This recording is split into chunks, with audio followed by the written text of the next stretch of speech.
Kevin Gleason and Kyle Draper. Kyle Draper wanted no part of this today. He and the Kings on their way to Los Angeles. Plane should be leaving about now. So you got Kevin Gleason and you got Jay. And Jay, I know this is your very favorite type of show where we get to spend 4, 5, 6, however many hours we want to go talking about what's wrong with the Kings and hearing everyone's complaints. You love it. Yeah. It's what you live for. I guess I do, man. Thank the Lord I'm here to see another day. I will say that. I'm glad to be living on this side of the soil, the dirt. Me too. But, yeah. Well I'm going to kick that right back to you like a table tennis player. Because, I'm very excited, I will say, to see the replies that come in today, the questions, comments, and concerns as well. Yes. 339-1140, 1-800-920-1140. We try to be like, among other things, a sounding board for you today and understand the frustration. And we hope that you could also be a sounding board for us because we're all in this together to a degree, and it's hard to figure out what's going on. I'll share one thing, if I may, that was frustrating to me after the game and then last night. You hear the players, and we're going to hear some of the comments from the players last night, and you hear the players, and they're all, after these losses lately, kind of matter of fact, like, we just have to do better. And even Mike Brown, we just, we got to defend better. And there's something about the Kings' apparent lack of frustration after these losses that is very frustrating to me. You know what I mean, Jay? And I do. Yeah, I understand. There's really no reason for them to, rant and rave or anything. Sure. But the way they just always seem able to go, it has been. We've done this few games in a row. Yeah. And it's easier for players to say that than it is for fans. I'm hoping that behind the scenes, there's a little more emotion. Yeah, I agree. I think that's something that you've definitely spoken about over the last couple of months, I should say. I was going to say a couple of weeks, but no, this thing has lasted a little longer there, White. Yes. Yeah, the last couple of months. And I can understand your frustration because as soon as the clock strikes 0, the next thing you see, and even let me back that up, even when the Kings are playing and frustration is setting in on the court, you start to see it, via social network and, of course, the reactions. And we're blessed to be at the arena and we get to see those different reactions. And so I know it's something that's really bothered you over the last couple of months, man. And look, I'm just saying, brother, I'm here for you. I appreciate I'm that. here for you because 9 times out of 10, Jay is pretty straightforward. And I think I've said this a million times, and you got, broken record. Let's go back, put the 45 on and spin it for me. That's for the youngsters. They don't know about 45s, but whatever. Yeah. By the way, I thought of you repeat. Sunday. I was driving to my daughter's house, and they're in Land Park, and I went by this side of a building down there, the tower area, and I forget what building Riverside it was. Action, baby. Yes, exactly. Just beautiful mural on the side of this building. City of Trees. Come on now. And I was going to take a picture, but the light changed. Yeah, I know. By the time I thought of it, and then I had to, keep driving. But it was beautiful. I know it is because that's the proper slogan we should adhere by here in Sacramento. And City of Trees Parade this weekend. Nice. I still got to be a part of it. We're trying to put a few things, put the paint where it ain't right now, Whitey, and trying to be involved because I'm the City of Trees spokesperson. Right. Well, I didn't realize when you first wanted to ask that question to the dignitary we had on, I thought, Mike Tester. Yeah. I go, okay, that's kind of silly. I didn't realize you actually were speaking for many people and that this actually is a movement. It's like thousands right now. At least. not hundreds. Thousands of replies. I've been a couple of places. It was funny. I went out to check the CIF section finals in Sacramento, here, support one of my guys over at Christian Brothers, one of my friends, Jermaine Brown, head coach over there. And as I was walking through the G1C, person stopped me. It was like, "Hey, Jay, City of Trees," and just kept walking. And I was like, "What?" And I had to think about it. Like, "Oh, yeah. You're absolutely right. You damn right. It's City of Trees." Yeah. And it's become something, man. And I'm not gonna stop. I'm all gas, no brakes, brother. Well, last season we were basketball wise the City of Threes. This year we're more like the City of Threes for the other team. They've been giving up. It's been rough. And we're the City of No D. That's also what we've been this year. On the other hand, you know what? Like we keep saying, these games still matter. There have been so many seasons in the past where by this time of year, we're looking, as you always say, you're looking at the lottery. So the games matter, but it's frustrating. And last night's was especially frustrating, the loss that is, because of the way the Kings just they lost their poise down the stretch. You can't inbound the ball and all the turnovers. That was what was alarming. Again, they lose to a lesser team that's shorthanded, but the way they lost, Jay, where, you're down 2 with 36 seconds to go. Timeout. This is a crucial possession, and you can't get the ball in. That's like Harry High School stuff. Yeah. And it was, and I understand it's not easy, but still, it looks bad. Yeah, it does to the naked eye, and I should say, to the Sacramento Kings fan eye. Absolutely. I can't agree with you more. It is it's almost to the point where it's unacceptable. And listen, as someone who has played sports all my life, competed at a high level, physical things, physical mistakes happen, Whitey, and you can attest to this. Same thing for yourself. That's all I ever did was make physical mistakes. That's okay. It happens. Even the best of the best do. Sure. The fastest of the fastest, the strongest of the strongest, all those different things, the quickest of the quickest. We all make physical mistakes. I think as you start to get higher, and this is something I've always said, people always ask me questions like, when you get higher in the sport that you play, what are the differences? And most of the time, as much as I can possibly say, like, hey, listen, game of inches, or as we've always heard, all the people that's playing on these teams have been their high school and college stars for the most part, right? And so to separate yourself, it takes a mentality. It really does. Like, it takes certain things where we continue to keep on here about the Mamba, God rest and soul, Michael Jordan, who we just talked about on this show yesterday, and what separates LeBron and Kareem Abdul-Jabbar and strong-minded athletes to become the greatest in the professional ranks. And when you see things like that, man, that's not a physical error. That's a mental error. And when you start to have mental errors at the highest level and at times and peaks, where things matter, where it can make or break a game, I think that's where frustration begins to sit for the Sacramento Kings fans. And I think going back to your main point of it is they're not showing that all the time, but folks like yourself, other fans of the Sacramento Kings, I think, it behooves the Sacramento Kings to, the team, the players, people part of this organization to be real with this situation. It's almost as if the players know that, look, we didn't get anybody. We didn't add anybody to our roster. We didn't add anybody in the off season other than, some minor pieces around the periphery. We didn't do anything at the deadline. So we we're kind of the same team we've been, whereas other teams have improved. Well, you don't want to say that, right? Sure. You can't say that. And that, well, since we didn't add guys, our defense is still, it's not very good. You don't want to say that. Sometimes I get the feeling that some of the talk that, yeah, we have to get better. It's like there's a subtext of, I can't tell you what's really wrong here. Of course not. It's frustrating us too, but here's where we are, and this is who we got. So we got to just do the best we can with it. Well, I think that's part of the whole sports. How many times do we continue to talk about, well, that's coach speak, or that's, one of the things you talked about, player speak. Exactly. Coming to the podium or being, having mics shoved and iPhone shoved in your face 20 minutes right after, the clock strikes zero. A lot of times you want the downtime, but you don't have it. So you kind of got to go out there and, say certain things that you might not want to, say things that you might not believe. And that's something that we've seen, since the dawn of time with sports. But I think there is a certain situation in a certain time where you have to come out and just say, like, look, this is unacceptable. And you can say it without having to kicking and screaming and, going off on your team or the coaching staff or whatever's going on. Listen, this is unacceptable. And I think that's part of, and please correct me if I'm wrong, I think that's what you're getting to. That's part of your issue. Yeah. Jerry Reynolds is going to join us today at 4:30. Brendan Nunes at 3:30. If you want, here's a fun game.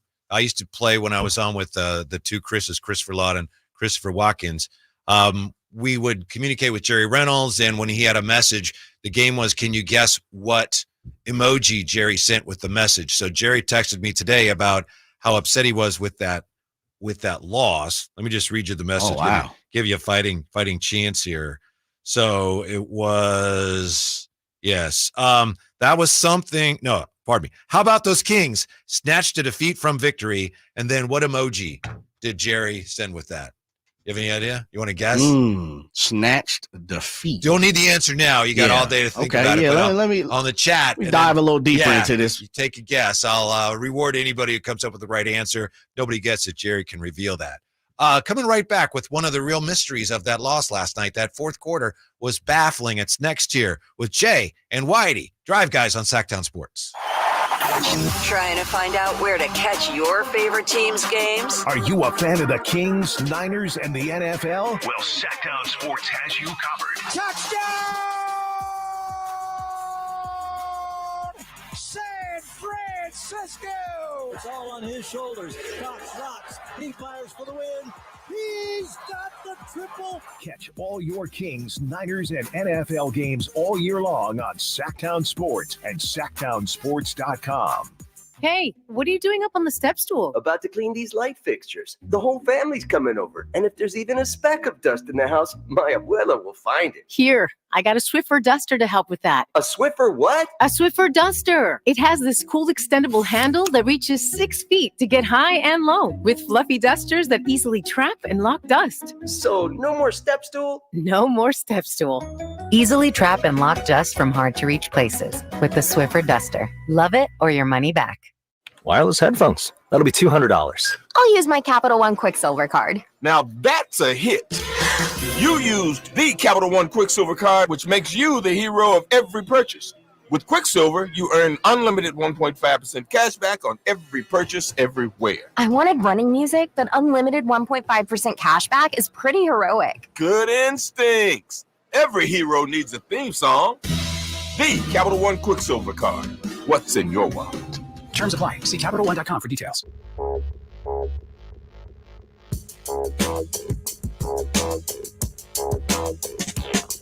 The Drive Guys powering your afternoons Monday through Friday on Sacktown Sports. Yeah, it's definitely been a roller coaster for us this year. And we always talk about being consistent. And I think, first quarter, I think we were excellent. Second quarter, I just think we didn't score the ball well. But, we're still in command of this game. And then we come out, we have a great third quarter. And then we don't play well in the fourth at all. So we have to be consistent throughout a game and just throughout the entire season.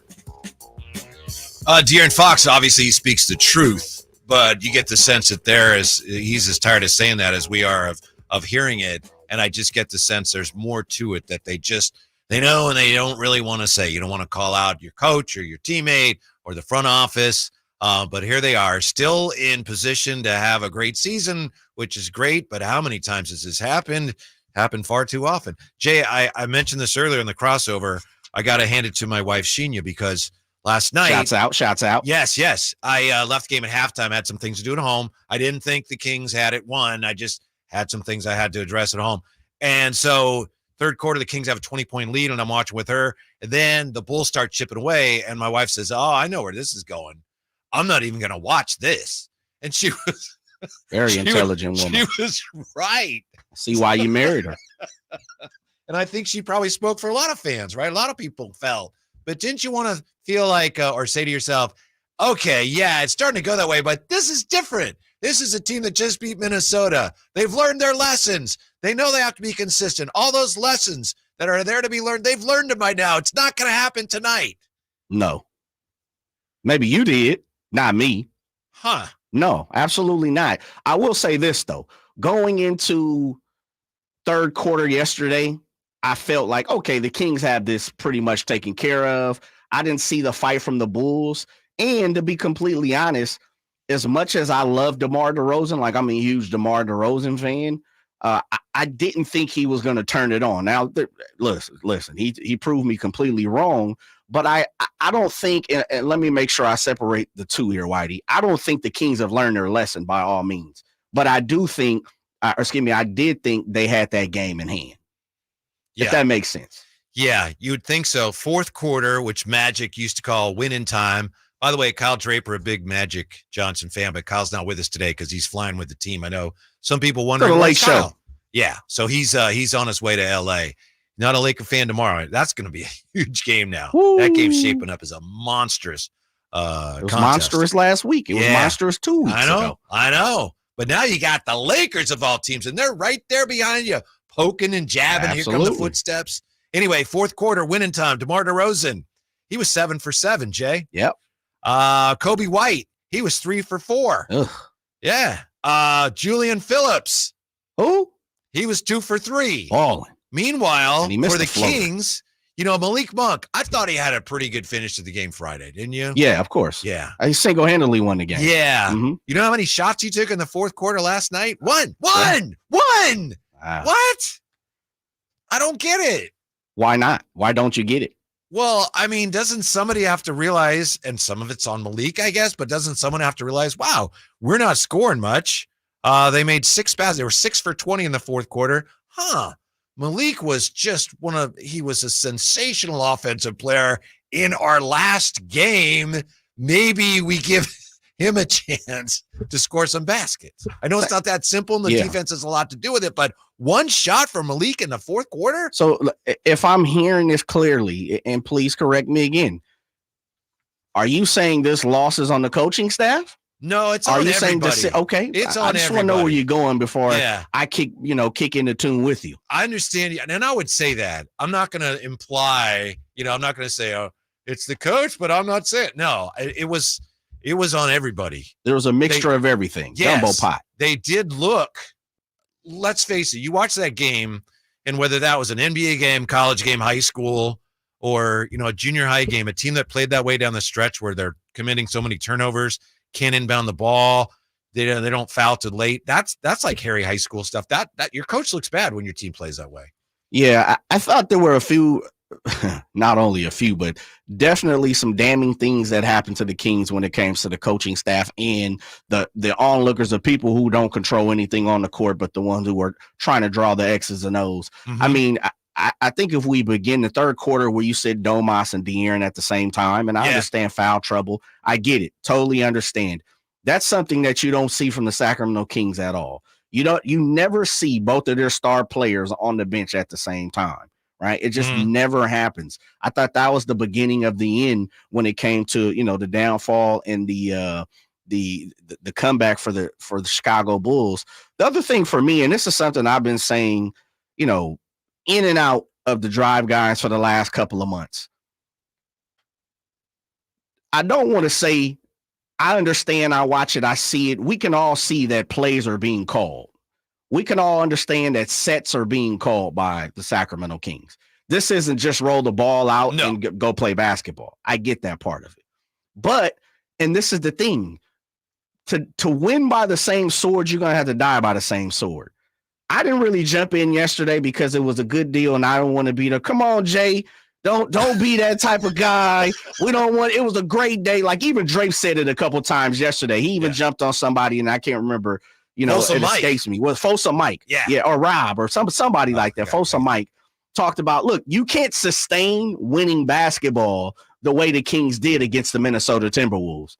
Mm-hmm. A win's a win. I got it. Mm-hmm. But I'm with them. Like, there is no way the Kings are going to win multiple games by the way they beat Minnesota, albeit without Anthony Edwards, someone who could match Malik Monk shot for shot. Now, you could tell me De'Aaron Fox didn't play. I get it, but De'Aaron Fox had a pretty good game yesterday, but he hasn't been playing top flight De'Aaron Fox lately, as of late, and we understand there may be an injury or two there.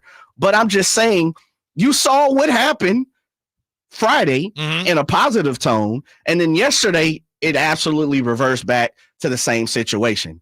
And my thing is, listen, if we're going to celebrate the wins when Malik Monk goes crazy and goes bananas and scores almost 40 points and takes the last 20 shots of the game, and De'Aaron has done this multiple times as well, then guess what? When we play that type of basketball where we just roll it out to the middle of the floor and call no sets, it's going to bite you bite you back, Whitey. Let's be fair. If you're going to criticize anybody, like I just said, I realized what I said. I said, well, I don't blame the coach, but I said the coach looks bad. Yeah, the coach, I think both things can be true. Mike Brown is the best coach for this team. Yes. There's no, now, get rid of him. It's like, that doesn't make any sense. Yep. That said, he's not perfect, especially as he's struggling to find answers. He's going to make mistakes like anybody makes mistakes. But last night, if you are looking for someone to blame, and you mentioned De'Aaron Fox, that fourth quarter we're just talking about, what's his nickname? De'Aaron Fox, fourth quarter Fox. Fourth quarter Fox. Gotcha. Last night in that fourth quarter, I mentioned that DeRozan was 7 for 7, and Kobe White's 3 for 4, and Julian Phillips 2 for 3. Monk got 1 shot. De'Aaron Fox was 0 for 4, 0 for 3 on threes, and he turned the ball over 3 times. Couple times, yeah.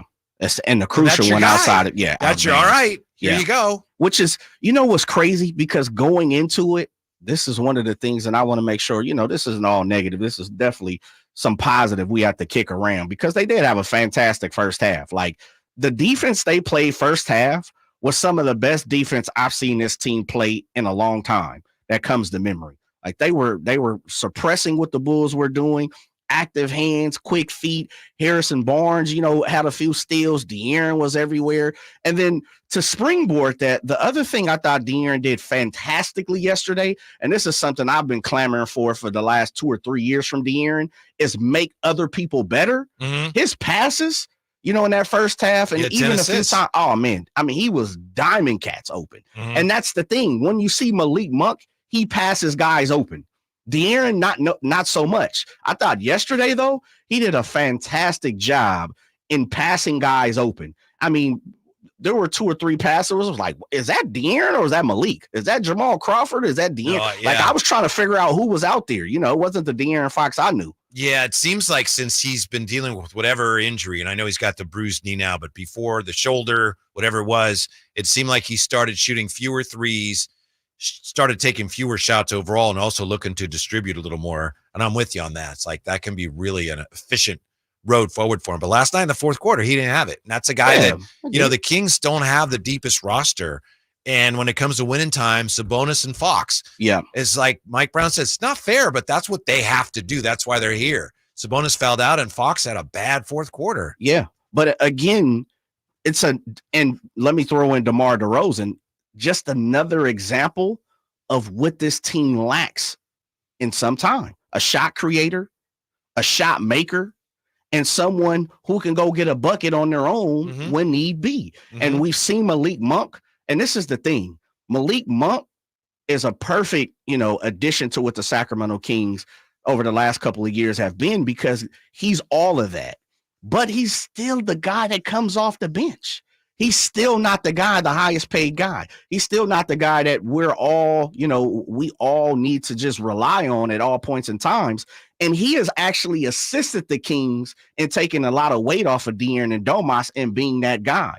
And don't get me wrong. Listen, if he can be that player and be that star and be that closer, then go get it, Malik. And I think he's done that quite a bit enough. But we've seen that in the playoffs against the Warriors. The first couple of games, he was the closer. We've seen that against the OT game against the Clippers. We just saw that on Friday.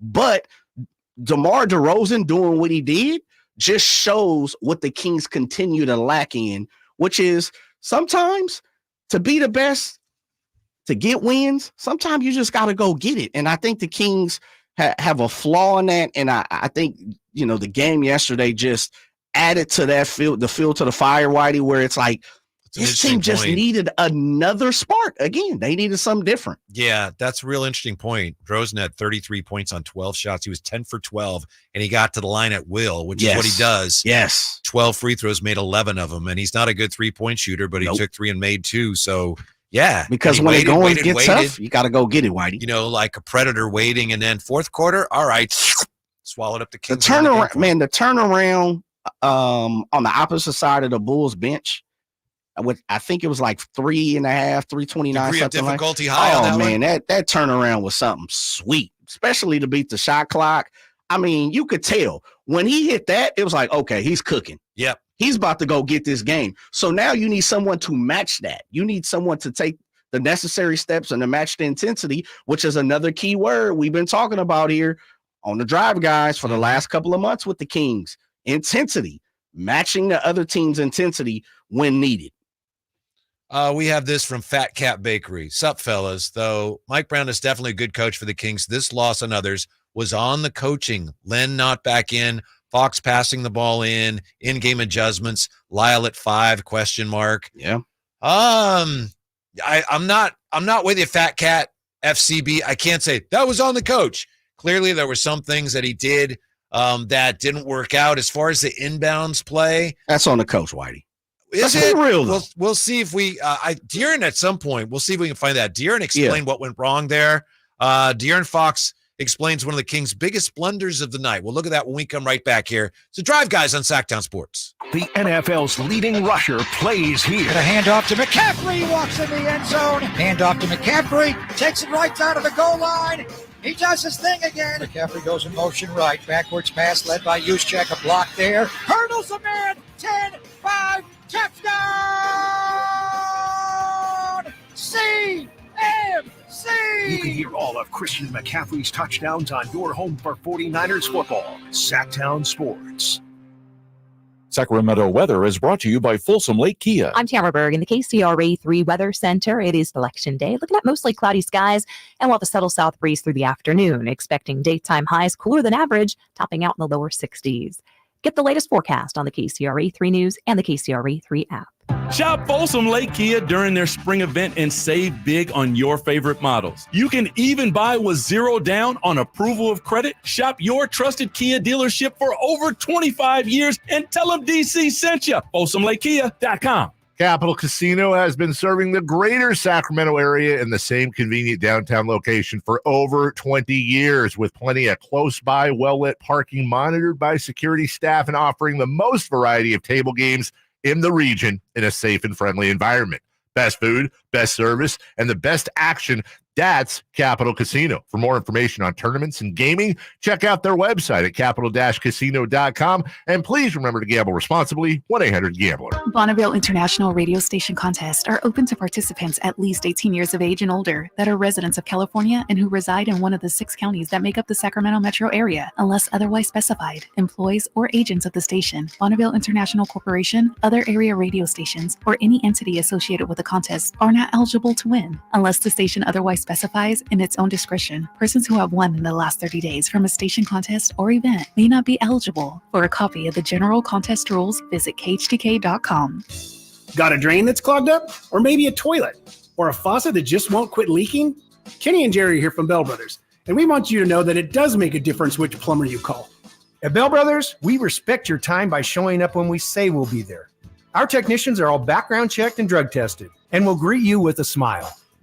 They're trained to do the job right the first time, and they carry over 1,000 parts on their trucks, so they won't have to order something and then come back later. They leave the work area cleaner than they found it, and your final bill will be the same as they quoted. That's why they call us the No Surprise Guys. So if you need a plumber, it does make a difference who you call.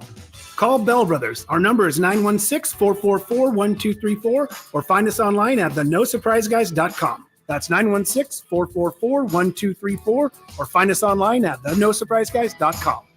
The No Surprise Guys, Bell Brothers. Welcome to the President's Day sale, happening now at Northern California's #1 Honda dealer, Stockton Honda. Celebrate with us and get huge savings on our giant selection. Whether you're shopping new or pre-owned, Stockton Honda has the selection and savings. Plus, get top dollar for your trade. Anytime, anywhere, it's all here. StocktonHonda.com. #1 claims based on 2023 total new and Honda certified pre-owned vehicle car sales from American Honda Motor Company. Sold on report.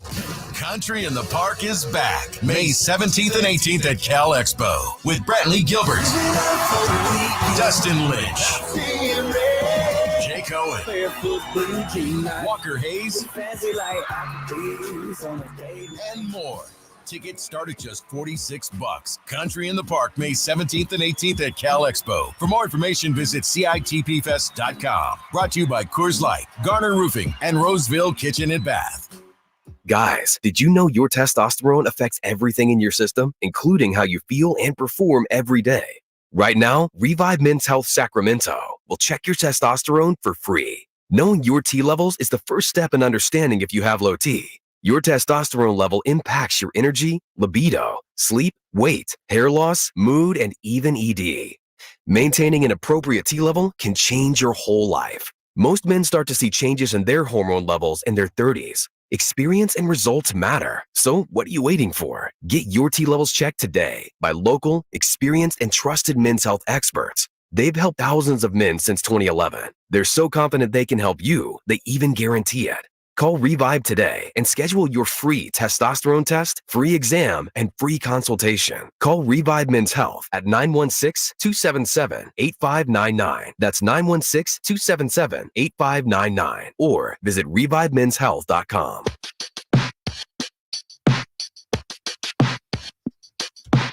Your home for Kings basketball for over 25 seasons. Sacktown Sports. Yeah, I should have known last night was going to be an unhappy night. Drive Guys here. It's Jay and Whitey today. We've got Kyle Draper on his way to L.A. With the Kings. That's going to be quite a contest tomorrow. But I mentioned on the chat, we heard from Fat Cat Bakery. Jay, you remember Fat Cat Bakery? They were kind enough to shout out to them sugar cookies. Yes. Absolutely. And they had sent us some cookies in response to the debate Drapes and I had about chocolate chip versus oatmeal raisin cookies. Well, this is where I should have known last night was going to be a forgettable night. Last night after, in the media room, and I'm in there, and there's Chris is in there, and Alan, and John Dickinson, and Jay Ross, and all the media people in there. Yeah, and the dinner had chicken enchiladas, and then it's like, all right, time to go get a cookie. And they have great cookies in there. Yeah. And I walk over to get a cookie, and I'm ready for a cookie, pre-game cookie. There's nothing like it. All they had at that time were oatmeal raisin. Oh, that's it. That's when I should have known. Uh-oh, we got problems here because they always have an assortment of cookies. They always have chocolate chip, but that's all they had, Jay. I should have known. I would have had an 8-1, but it was all right. I think you. Why you always lying? Why I think you're lying, to be completely honest. I mean, the way Fat Cat Baker came in here and threw those oatmeal joints at Kyle Draper. Yeah. And the way I saw it in his eyes. I know. Well, I didn't have any of theirs. I know, but I'm just saying, I saw it in Drape's eyes. And I don't know if you remember, maybe like one segment went by and he, they're looking there, they're sitting there. He's like, okay. I'm like, okay, Yes. Drape's not going to eat anything. Yes. Soon as break came around, mean, the bag is cracked open. Yeah. Immediately. And the next thing you know, Drape's just talking to you and taking a bite of the cookie. Yes, yeah. You're responding. He's turning off the mic. Yeah. It's like you see a squirrel at the park. It's like, that's how Drapes was. Well, I'll tell you what, Whitey. Right. I think they should have won. Yeah. So I don't know, man. I'm a huge oatmeal guy, though. I like oatmeal. Chocolate chip is not for me. So this is not the conversation you want to have. Later, they brought out the chocolate chip. They re-upped the supply. Did you Of course partake? I did. You partook? Of course Okay. I did. Yes. You partook. But it was too late. Yeah. It was too late.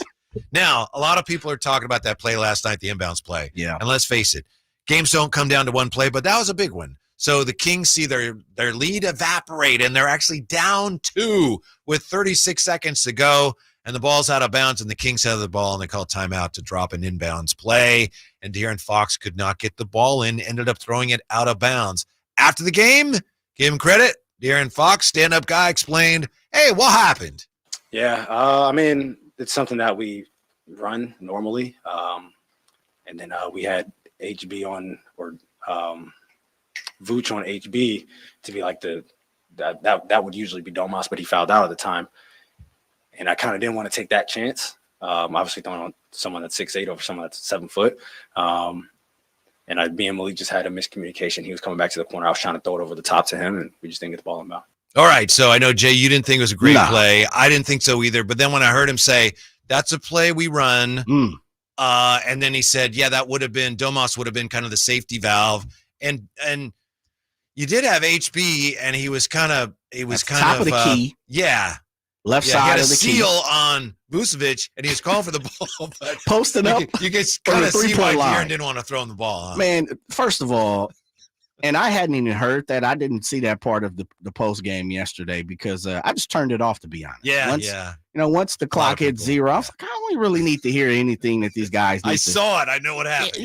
Yeah, absolutely. And of course, today I got to do my research because this is what we do. We want to make sure we're informed properly here on the drive, guys. But I will say this, Whitey. I thought the spacing on the out of bounds play was horrendous. I thought where Malik Monk was stationed was terrible. He's right there against the sideline. I mean, he's just pressed. It looked like you had like a weak side Herder cutting, and the Bulls had that covered, so there's Yes. nothing there. And then I think maybe Lyles had some kind of dive cut, and that was covered. Which started from the then, right like, side, there's yeah. 2 guys I got Malik just kind of on the sideline there. There's not a lot of room. And I got HB posted up at the 3-point line on him. with Vucevic. But you know what? You had a timeout left. Agreed. Yeah. And so me hearing that for the first time, my mind clicks to this. If that's something you normally run, two things come to mind. That probably means the Bulls have done some scouting. Maybe. They know it's coming, right? First part, it's covered. It wasn't there. Second part, if this is something you're comfortable in, and we had a conversation just a quick minute ago in between the breaks, the pressure of a hot potato, the basketball in your hand, when you're standing on the sideline trying to get that ball in with 5 seconds and you see the referee, throwing that hand out, and, you got thousands watching. Like, it's not an easy task. It sounds, crazy, but if you haven't done it, you haven't been a part of that situation, you haven't walked in those shoes, and you can't speak on it. But I'll say this, if that's something you normally run, then there's no pressure. There's not as much pressure. Then there's a timeout. One of two things have to happen. You either get that ball in bounds or you call a timeout. The fact that I didn't see anyone call a timeout is a problem, man. And I would add one thing to that, if I may, and that is it's hard to say for sure definitively because we don't know all their inbounds plays. But if you normally run that with Domas and Domas isn't there, maybe you don't run the personnel is not there. Yeah. I don't know. On the chat here, we have from Manny, De'Aaron should have thrown it to HB. That probably was the best option. But, he thought he knew where Monk was going. But that's when you can't get the ball in, when you've seen this lead evaporate, timeout, that's one of the things that really reflects how good a team is, how good the coaching is, how connected a team is what you do coming out of a timeout, especially a critical one.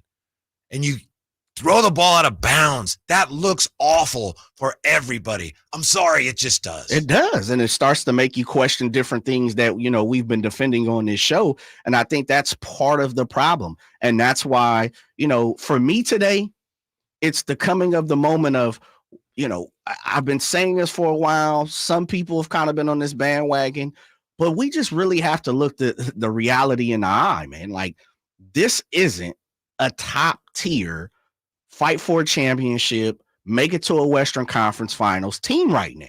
It's not. And it hasn't been that for the last 2 or 3, 4 months, whatever, and I know we're getting that takes me almost to the beginning of the season, but I think that just continues to show some of the things that fans have been clamoring for. Beginning of the season, before the season, we were clamoring for a little more assistance and help. It didn't happen. Trade deadline come and go. I'm sitting in Las Vegas at the Super Bowl, and we're waiting. Yeah, I remember. Twiddling our thumbs. Nothing. Zero. Zilch. Quiet. Mute. Whatever you want to say. It was mine type situation. That's a problem. Right, exactly. That's a problem, Whitey. I know. And the fact of the matter is 2-3 weeks post that, we're still talking about the same situations, and we're calling all these different avenues and aspects of what happens with the Kings when they take a loss and when they win, into question. And I go back to it, and I continue to say, if we thought this team, flawed and all, weren't going to have losses like this along the way after it's already been shown, they've shown their true identity. Well, the other side of that is, of course, that, we hoped that Friday they turned a corner. They had a team meeting. No. And then they're back home again. And last night was the chance. Hold on. I don't mean to cut you off. Why though? Why? Because they had a team meeting? Because we hoped. That's what it is. Man, we hoped in September. Yeah, I know. We hoped in October. But there were signs that, all right, maybe they did do something. When? Friday night. They had no business winning that game. No, because Malik Monk rescued them. Yes. Which is what Folsom Rob or Folsom Mike called out yesterday. And that's what I said. I was mime about it yesterday. Yeah. Malik Monk delivered that win. Don't get me wrong. Look, the rest of the team played decent. They played well to still be there. But Malik Monk put that win on the back of his spinal cord and took that home. Yes, he did. Okay, you can't win games like that all the time. Okay, but it did happen. You won one. You got one back. You'd kick so many. Now you get one back. And then there's reasons to think you got all these home games coming up. Back home against a team that's shorthanded. the game that they've been losing. This is a great chance to show that that's in your rearview mirror. And they were ahead by 20. And those are the worst losses in any sport for any fan. Second time it's happened this season. It's when you have in your mind, it's like, well, we won this game. I agree. Especially if you're betting on it. If you think, oh, I got this one, and then you lose. So why do they come so close then? They came so close. That's the aggravating part. It's like, oh, they're not good enough, but they're close to being good enough. They should have won that game. I agree. Like I said, I think going into the third quarter game is like, oh yeah, we tried to, and I heard Carmichael Dave say this, and I've seen him tweet this the last few, days or weeks or whatever we want to call it. It's like, look, there are trap games for this Sacramento Kings team, and you can almost see them coming. You know what I almost see coming is maybe a great game against the Lakers and maybe a trap game against the Spurs again Thursday, right? Like you can almost see it. So let's just go ahead and get ourselves prepared and ready for that. Mm-hmm. But there's been so many times Pistons, the Rockets double losses, the Hornets, come on, like there's been so many times the Pacers without Tyrese Halliburton, the 76ers without Joel Embiid. There's been so many times that this team has been told, like, look, fire is hot, don't touch it, don't do it, and then you put your hand out and guess what? It burns you. Like it's there. Mm-hmm. There's nothing different that happened yesterday that hasn't happened multiple times this season. You're right. But fans being fans, and I'm speaking as a fan, you hope that things will change. Maybe it's an irrational hope, but that's a big part of being a fan is being irrational. It's like, well, all right, yeah, that happened, but no, now they're over the hump. And then that's why it's so discouraging. You're smarter. You're like, well, we knew this is what they were. Yeah, I think we all do though. Do you not know that? You do. That's why the hesitation in your voice. Yes, of course. But you don't want to admit that. You don't want to admit that defeat, and you're hoping that yes, that was before, but hey, there's still something there. There's something extra there that they're going to find. Yep. They found it Friday, and then, oh, you got to be kidding me. Do you remember you and I think it was the last time you and I did a show together. Right. We were looking at the Monday. schedule. Yeah. Okay. Right. I think it was last week. Yeah. We were going to do, we said, look at the schedule. Every game you think they should lose are going to win and vice versa. Yes. And we went like 5 games in and we realized this is too depressing. We can't keep going.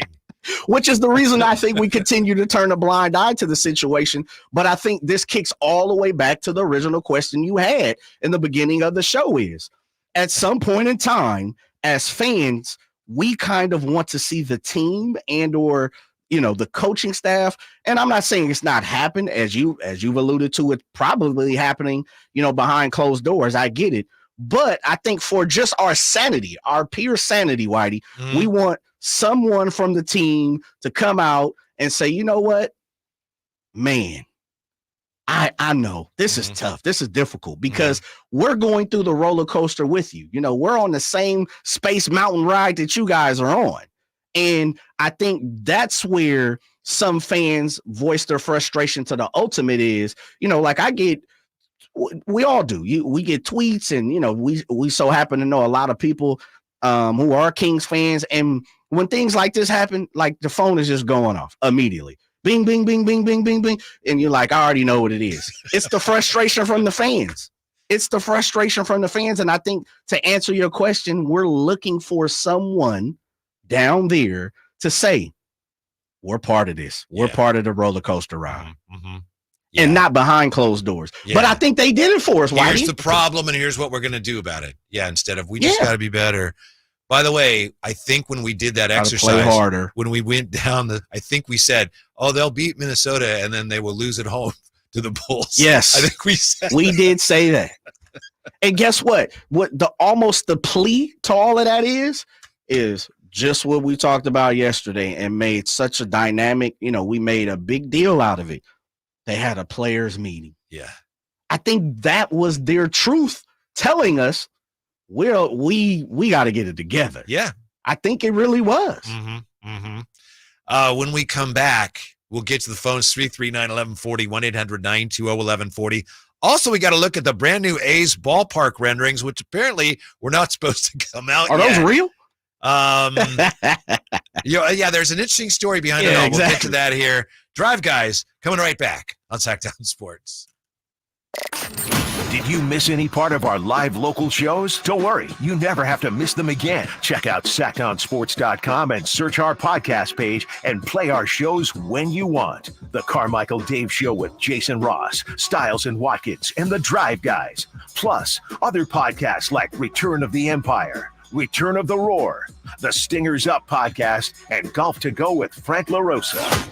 They're all available right now on SacktownSports.com. Carmichael Dave here for Jiffy Lube, your proud sponsor of the Drive of the Game. Listen to every Kings game for Gary Gerald's Drive of the Game call. Then listen to Jason and me the next morning for a chance to win a $100 Jiffy Lube certificate, courtesy of all the Jiffy Lube locations in the greater Sacramento area. Jiffy Lube, your place for oil changes, wiper blades, tire rotations, and more. Hey, for valuable coupons and a location near you, visit jiffylube.com. For a precision-crafted performance, the decision is easy. A new Acura from Acura of Stockton. Get the driving experience you've been waiting for in a new Acura. Get the best selection and customer service you deserve from Acura of Stockton. Shop in person or use our online express store at AcuraofStockton.com. Acura of Stockton will buy your trade, even if you don't buy from us. Don't settle for less than precision-crafted performance of a new Acura from Acura of Stockton and AcuraofStockton.com. It's Carmichael Day with a Fire Wings announcement. The Floor and Road location now serves pizza, and oh my goodness, it's so good. Don't forget the Wings Day Wednesday lineup, 88-cent wings every Wednesday. You got 21 delicious flavors to choose from in the perfect fast casual eating establishment for the entire family. Save time and order online. Go to firewings.com or download the app, find a location near you, order online, and earn rewards. Fire Wings, just wing it. When accidents turn life upside down, AutoAccident.com is in your corner. Compassionate advice, loyal support, and the courage to fight for you. AutoAccident.com. That's AutoAccident.com. Imagine taking a nice warm bath in your shower. Let's fix that. Right now, get that clogged drain unclogged for just $67. Plumbing, sewer, electric, heating, and air. Bonnie.com. Some restrictions apply. License 696-355. It's Coach Doug Christie here to remind you, if you want a deal that's a slam dunk, go see the winning team at Folsom Lake Ford. Folsom Lake Ford is your truck headquarters with all your American-made favorites, like America's best-selling F-Series, F-150s, and Super Duties, or spacious new Explorers and Expeditions, plus a huge selection of Broncos and Bronco Sports, all in stock now at Folsom Lake Ford, right here in Sacramento. You can buy any new Ford with zero down on approved credit, save big with low interest finance rates, and Folsom Lake Ford always pays top dollar for your trade. Check out the huge selection of inventory online at FolsomLakeFord.com or stop by the dealership to see their most recent arrivals. Looking for something special? Give them a call and tell them Doug Christie sent you. They'll help you out. Hurry to Folsom Lake Ford in the Folsom Auto Mall, your trusted dealer, my trusted dealer for over 35 years and counting.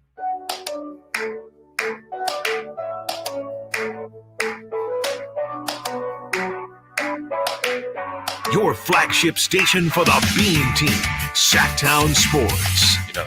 I feel like it definitely is that, because we got the lead one way, and we just got to keep doing the little things, all the small details. But yeah, I don't know, it's tough, we all see it, it starts happening, you want to start getting stops and playing the right way, but then by that point, it's the NBA. The other team gets going and it's tough to stop.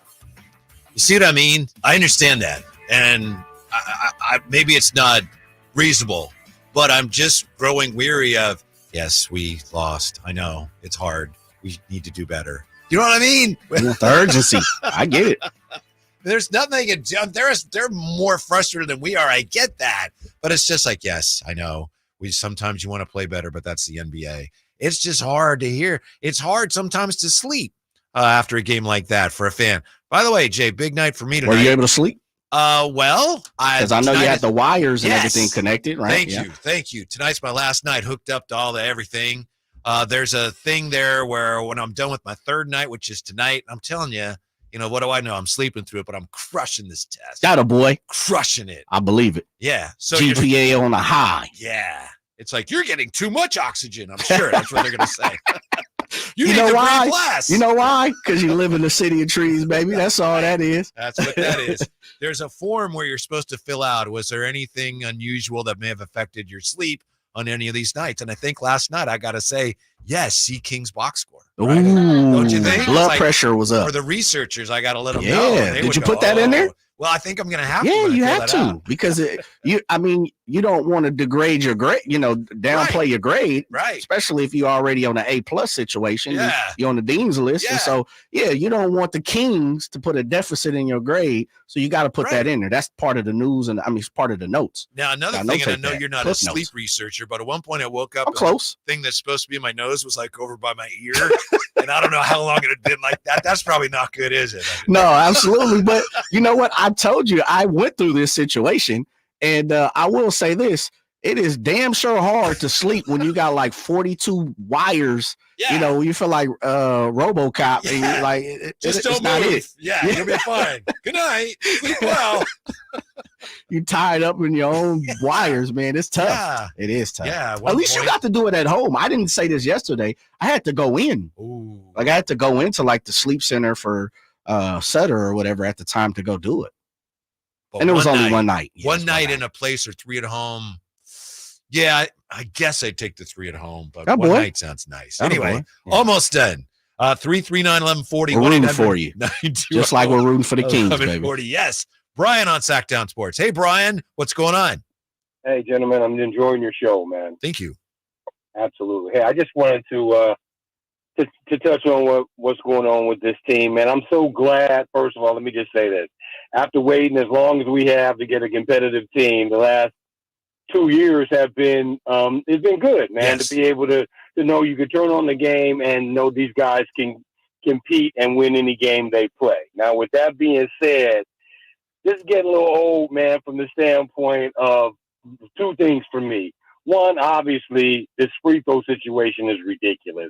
That has, in my opinion, cost us several games throughout the season, and it just keeps getting worse. And I understand the mental aspect of going to the line and shooting free throws. Here's my biggest pet peeve of what's been going on with them, and I'm driving my wife nuts because she won't even watch the game with me anymore. The fact that these guys do not value the basketball. They don't value possession, and they don't value the ball.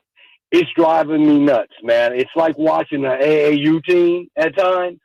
And the saddest part about it to me is when they move the basketball, good things happen for them. But they get in these situations in the fourth quarter, and they're treating possessions like it's 5 minutes into the first quarter.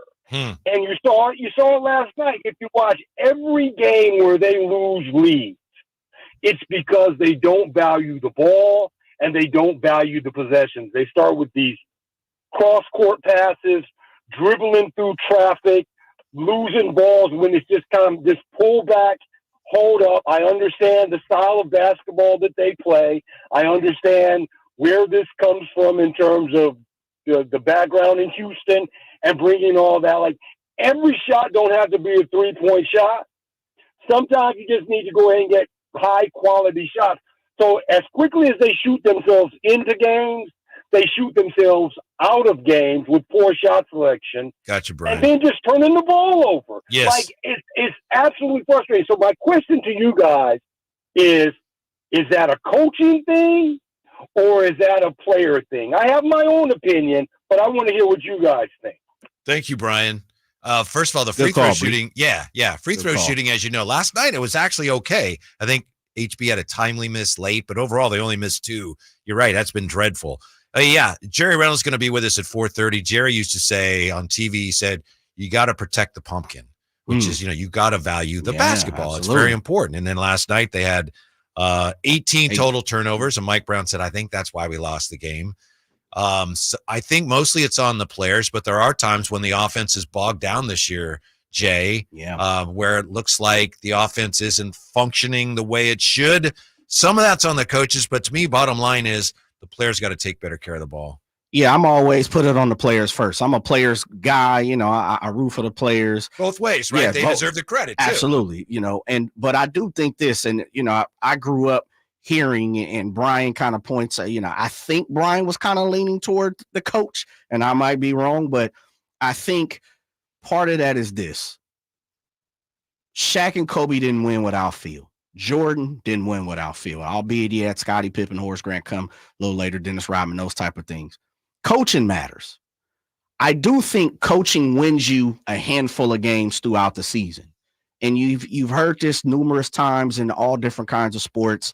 You know, a coach isn't going to go out there and win every game for you, but there's, you know, 5, 6, 7 throughout the season where he'll coach you, you know, coach your way to a win.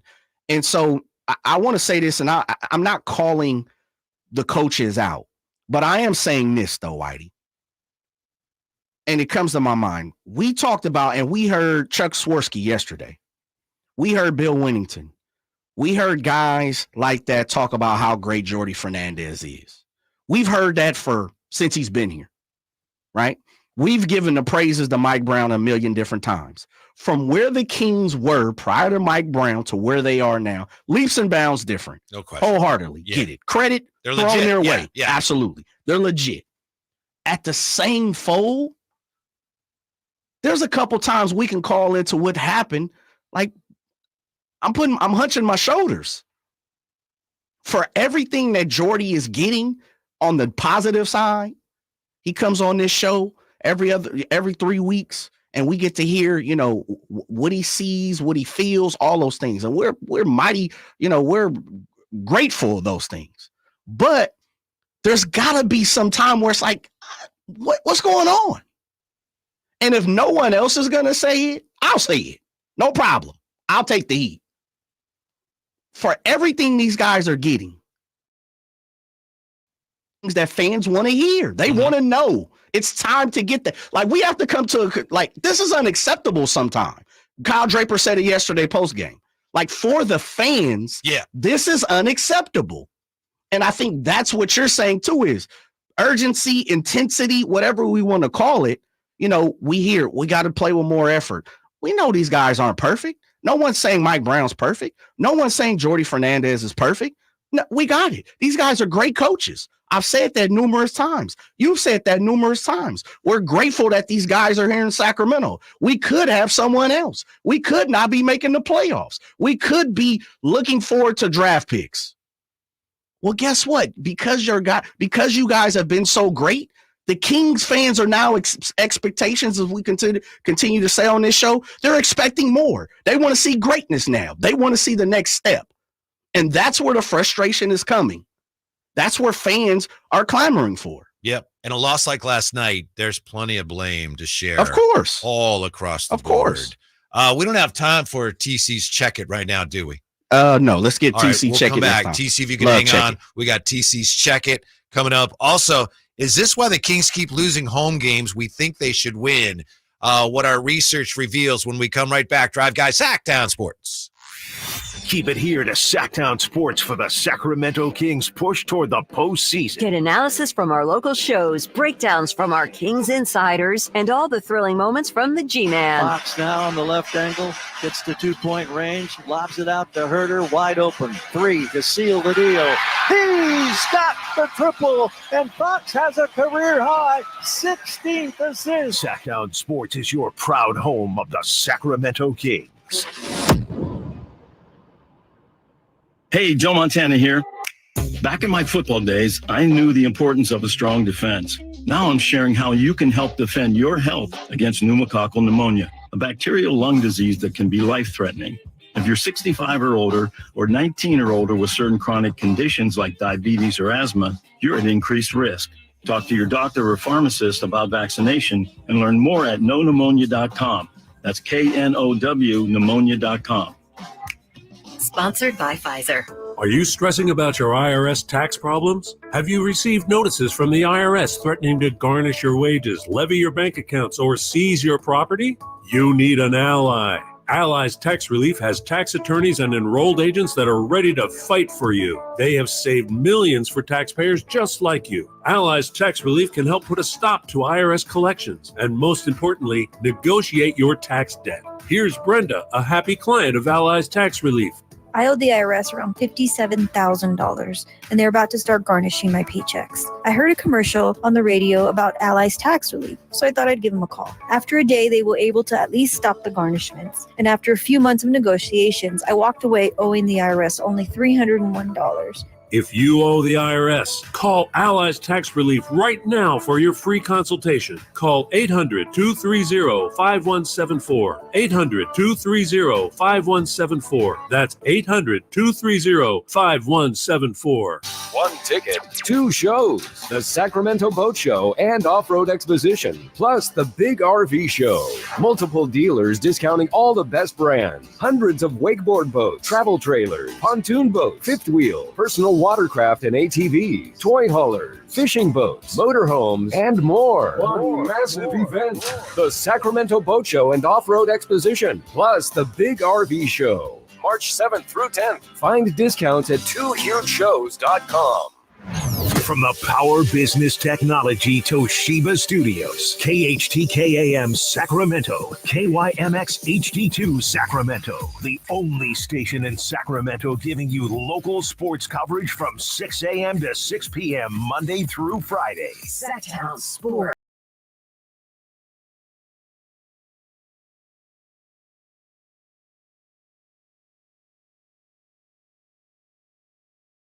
Only station in Sacramento giving you local sports coverage from 6 a.m. to 6 p.m. Monday through Friday. Sacktown Sports. I very much appreciate the sense of camaraderie today. We don't all agree on where we are with this Kings thing or what needs to be done exactly, but we're in this together.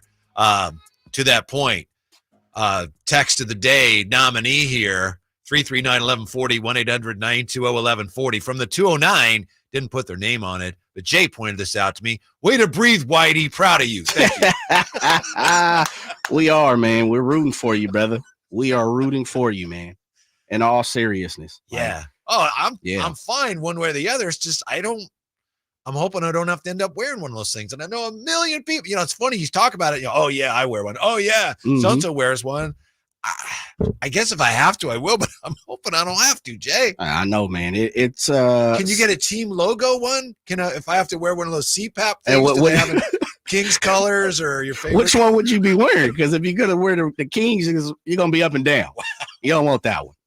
Not right now.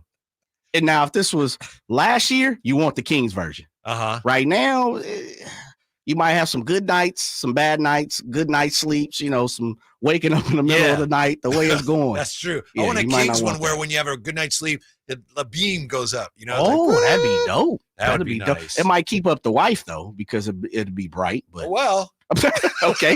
I guess you said if I have to do it, I have to do it. Huh? You're going to make an omelet. You're going to break a few eggs. 339-1140, 1-800-920-1140. We got two of our favorite callers ready to roll here. So let's start with TC. It's time for Check It with TC. What's up, TC? Oh, hey, check it out. Whitey, what's up? Hey, good. How you doing? I'm all right. Now, let's check it out. Like I was talking to JJ earlier, bro. Like, do you need music? TC, do you need music for Check It with TC? Is there anything we might have to? Yeah. We might have to add to it. T, what kind of music you like, brother?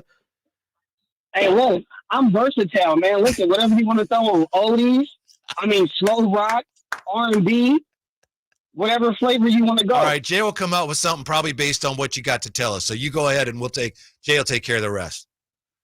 That's my movie. Hey, listen, check it out. So, hey, the whole thing with the coaching situation is I love Mike Brown. I don't want Mike to go anywhere. But like Jay was saying, Jordy Fernandez, earth to you, bro. Where are you at? Like, you know what I'm saying? Where you guys at as far as fixing? What I mean by fixing is having counters off the three-pointers. Like, I understand. I understand that's our identity. We shoot three-pointers. But, bro, we have to have a counter off that. We can't just keep shooting. Like the caller said earlier, we shoot ourselves in games and we shoot ourselves out of games. It's like if it's not a three-pointer, it's like, bro, we don't know what to do. What happened to giving the ball to HB down in the block? Things like that, bro. Like that part of the offense, I don't care, going forward with these 20 games going into the playoffs, that has to change, bro. We won't win anything with playing how we're playing. If we're on, it's fine. But you're not going to be on every game. You're not going to be on 7 games in a 7-game series, bro. So you got to know how to do pick and rolls, backdoor cuts, whatever you want to do, bro, besides when the three-pointer is not falling. Also, Mike, you have to stop playing with these rotations, bro. Seriously, you have to know when somebody's on. If a guy gave you a good game before, Keon Ellis, Alex Lynn, particularly those 2 guys, those 2 guys should be thrown in the rotation. I know you're shortening rotations, bro, but those 2 dudes particularly, they have to be in a rotation no matter what. Keon should be getting some type of minutes, and Alex Lynn should be getting some type of minutes. This shouldn't have to be we're running with the starters a bunch of minutes, even if guys are falling off the map. Mike, you keep inserting people. Like, bro, Mike, tighten it down a little bit about that, bro. What I mean by tighten it is when you see somebody has a hot hand or somebody gave you a good game before, bro, don't be afraid to throw him back in the game, Mike. That's all I got. Like, this goes back to last year with Terrence Davis, with him not getting a bunch of minutes. That's the only downfall with Mike Brown. I love what Mike does, but me particular, that's his only downfall, bro, playing with rotation. Thank you, TC. And that's Checking with TC for today. Checking with T. That's it from here on out. Love T, man. T's got a lot of passion as a fan, man, and I respect it. Yes. I think that's something you do a great job of speaking to, Whitey, man. It's frustrating as a fan. Mm-hmm. You live and die.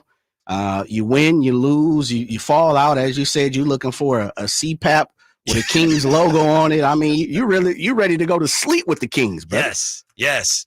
By the way, TC, to your point about the threes, last night, fourth quarter, they I guess it was Trey Lyles, actually, as you probably know if you watched the game. He passed up a 3. Now, Trey Lyles last night for the game, he was 1 for 6 on his threes. So in a way you could say, well, you don't blame him for passing one up, right? And yet after the game, I'm just checking fourth quarter here, he was 0 for 1. Took 1 3 in the fourth quarter, I believe, and didn't make it.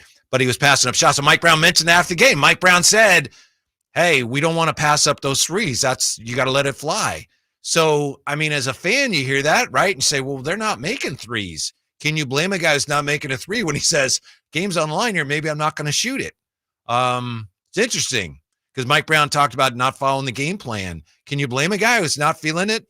Jay, you know what I mean? It's like, I don't think I'm going to make that. I know you want to be confident. You're not supposed to think that way, but can you blame a guy if he's feeling like I'm not shooting well tonight and the game's online here? I'm not going to shoot that 3. Yeah, no, I can't. That's a tough one. Yeah, it is.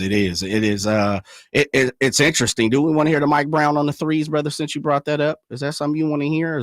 Yeah, but first I think we need to get to Will. Will, I love it. Let's go to Will. Will's bringing the passion too. Guys. What's up, Will?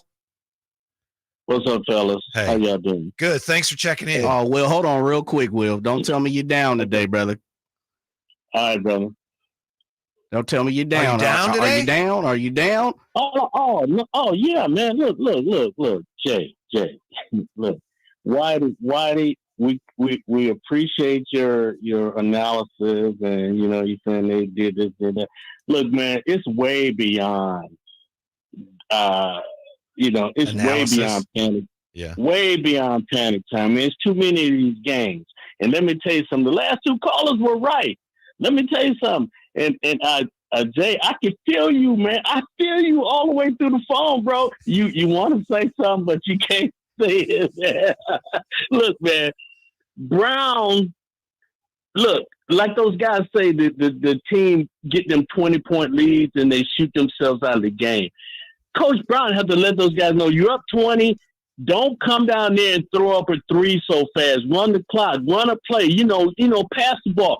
They got to think they got. If the opposition come down and hit 2 threes, they feel like they got to run back down there and get that 3 right away. They got to get that 3 right back when that's not basketball. And then, coach, you see, DeRozan got hot and Kobe was getting hot.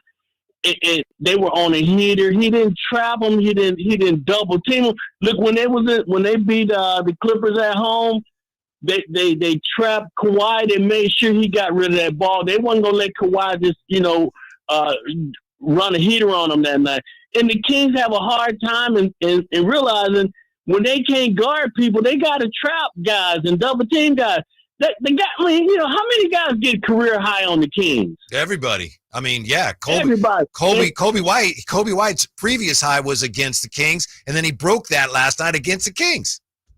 And we have a hard time against athletic guys, guys between 6'5" and 6'8".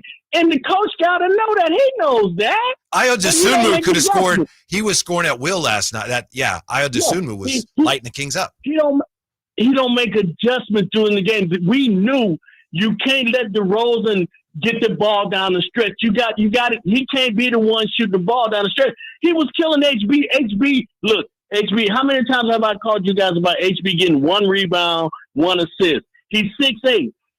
Something has to change. And then Domas gets frustrated. He had 5 turnovers because instead of him just kicking the ball out, he's trying to force it. I mean, I know he gets the triple doubles, but those little things hurt you. So we up 20 twice during the game and lose. That's on coaching. That's the coaching staff. You got to make adjustments. And JaVale never get any time now. I don't understand what's going on with Brown, man. I like Brown, but I don't understand what's going on with some of his decisions that he's making, man, because it's no way you should lose that many close games, especially when you're at home and you got a big lead. You can't those guys, you got to be the coach to direct those guys and what they're doing and launching even Duarte. If he hit a 3, he's going to throw up 3 or 4 more no matter what, man. You can't do that. You can't do that. I think it's coaching, man. I really think it's coaching. I think he got too many assistants. He got too many people's in his ear. They got to double team guys. Look what happened with the guy from Miami. I mean, the guy that went to Cleveland from Miami. I think he got a career high on the Kings. What's his name? Max Strus. True. I mean, the guy looked like an all-star. I don't even think he scored 15 points since. Kevin Love lit up the Kings. Yeah, Kevin Love of all people. Yeah. Yeah, and Kerry Love. And look, and then your boys before you guys, Styles and Watkins. They keep trying to get a little Herter, a little pub and everything. But Herter Herter. I like Herter, but he's a problem on defense. He can't guard nobody. He's too slow. He can't guard. And if he ain't hitting shots, he shouldn't be out there. Got you, Will. Thank you very much. I always enjoy hearing from you. I would just say this. You touched on some things that Mike Brown actually addressed last night. Mike Brown, I think Mike Brown realizes he doesn't have the defenders that he'd like to have on this roster. And at this point, the deadline's come and gone. There's nothing he can do about it. So he doesn't spend as much time talking about, we got to be better defensively, because he knows, well, there's no help's coming. But he talked about specifically last night, and he said, we may be able to find the cut here at some point. He says, they had DeRozan's going, and they got Dosunmu's going, scoring at will, and White scoring. And he goes, this is not the first time he said this, and he's choosing his words really carefully. He says, it's really difficult when the other team has 3 guys you have to double. Because you don't have enough people. And the reason they have to double those guys is because they can't stop them one-on-one. And I think that's the biggest problem this team has. They just are not very good defensively. There's too many bad matchups like last night. When you have, Will, to your point, you got an athletic wing and you got a guy trying to guard him. We can't guard him. It doesn't matter how good that guy's team is. That guy can ruin your night on that particular night, because there's so many bad matchups for the Kings, because they're so bad on the perimeter defensively. That's a big deal for the Kings. Let's take quick timeout, Jay. Yeah. You have the Mike Brown? All right, here's Mike Brown speaking of that last night. Thank you, Jay. Okay. We gotta sit down and guard, especially, if it's not one of their primary guys. And then, DeRozan, anytime he caught on the post, we doubled him tonight. And then we started hitting him, I think, in the fourth quarter in his ISO situations, and tried to get the ball out of his hands a couple of times. And other guys made plays for him. Kobe ended up with 37 because of us doubling, and now the ball's getting swung and we're getting to him. And he's a really good shooter, a high-level shooter, and he's knocking down the right shots. But there was a stretch there that he and Io, the Sumo, they just took us off the dribble. And it's tough when you think you gotta double or hit those two guys. So we have to do a better job of trying to contain other guys besides team's main players, so that we're not running around and double teaming everybody throughout the entire ball game. And yes, Jay heard it there. You heard it. He's choosing his words so carefully and trying not to say, we can't stop anybody off the dribble. And the first thing he said there, I didn't tell you what the question was. The question was, what did you think of the defense here, there? And he said, how well did you think you defended? He said, okay. And he wants so badly to tell you what he really thinks. And he's trying to explain the problem without throwing his team under the bus. That, I think, is his biggest frustration with this team, and maybe their single biggest issue going forward. We take a timeout. When we come back, we'll get back to the phones. And I got to tell you why it looks like the Kings may be losing some of these games at home that we think they should win with the Drive Guys. Next, Sacktown Sports. You never know what you might hear when listening to a Sacramento Kings game. Out of Keegan, going for another triple. Man, is he feeling it. Keegan, can he do it? Yes, there's number 11, Keegan Murray. Keegan steps back. He just knocked down his 12th three-pointer, a Kings franchise record. He's got 45 points. Never miss a moment of Sacramento Kings basketball with Sacktown Sports and the Sacktown Sports app. Get huge savings on our best selection of new Hondas during our Honda President's Day sales event at Folsom Lake Honda. Hurry in and save on our best selection of new Hondas. Each is priced to sell now. Folsom Lake Honda is your one-stop Honda shop for great pricing on a giant selection of new CRVs, HRVs, Civics, and Accords with low finance and lease options. Plus, get an instant cash offer for your trade. Get to Folsom Lake Honda or go to FolsomLakeHonda.com. Folsom Lake Honda, yeah, your one-stop Honda shop. Hey, it's Carmichael Dave for my friends at Fire Wings talking about Wings Day Wednesday. That's right, 88-cent wings every Wednesday. 3-flavor lineup includes 7 classic, 7 dry rub, and 7 fusion wing flavors. It's the perfect fast casual eating establishment for the entire family. A great place to watch and enjoy sports with friends. 21 delicious flavors to choose from. Save time. Order online for pickup or delivery. Just go to firewings.com or download the app. Find a location near you. Order online. Earn rewards. Fire Wings, just wing it.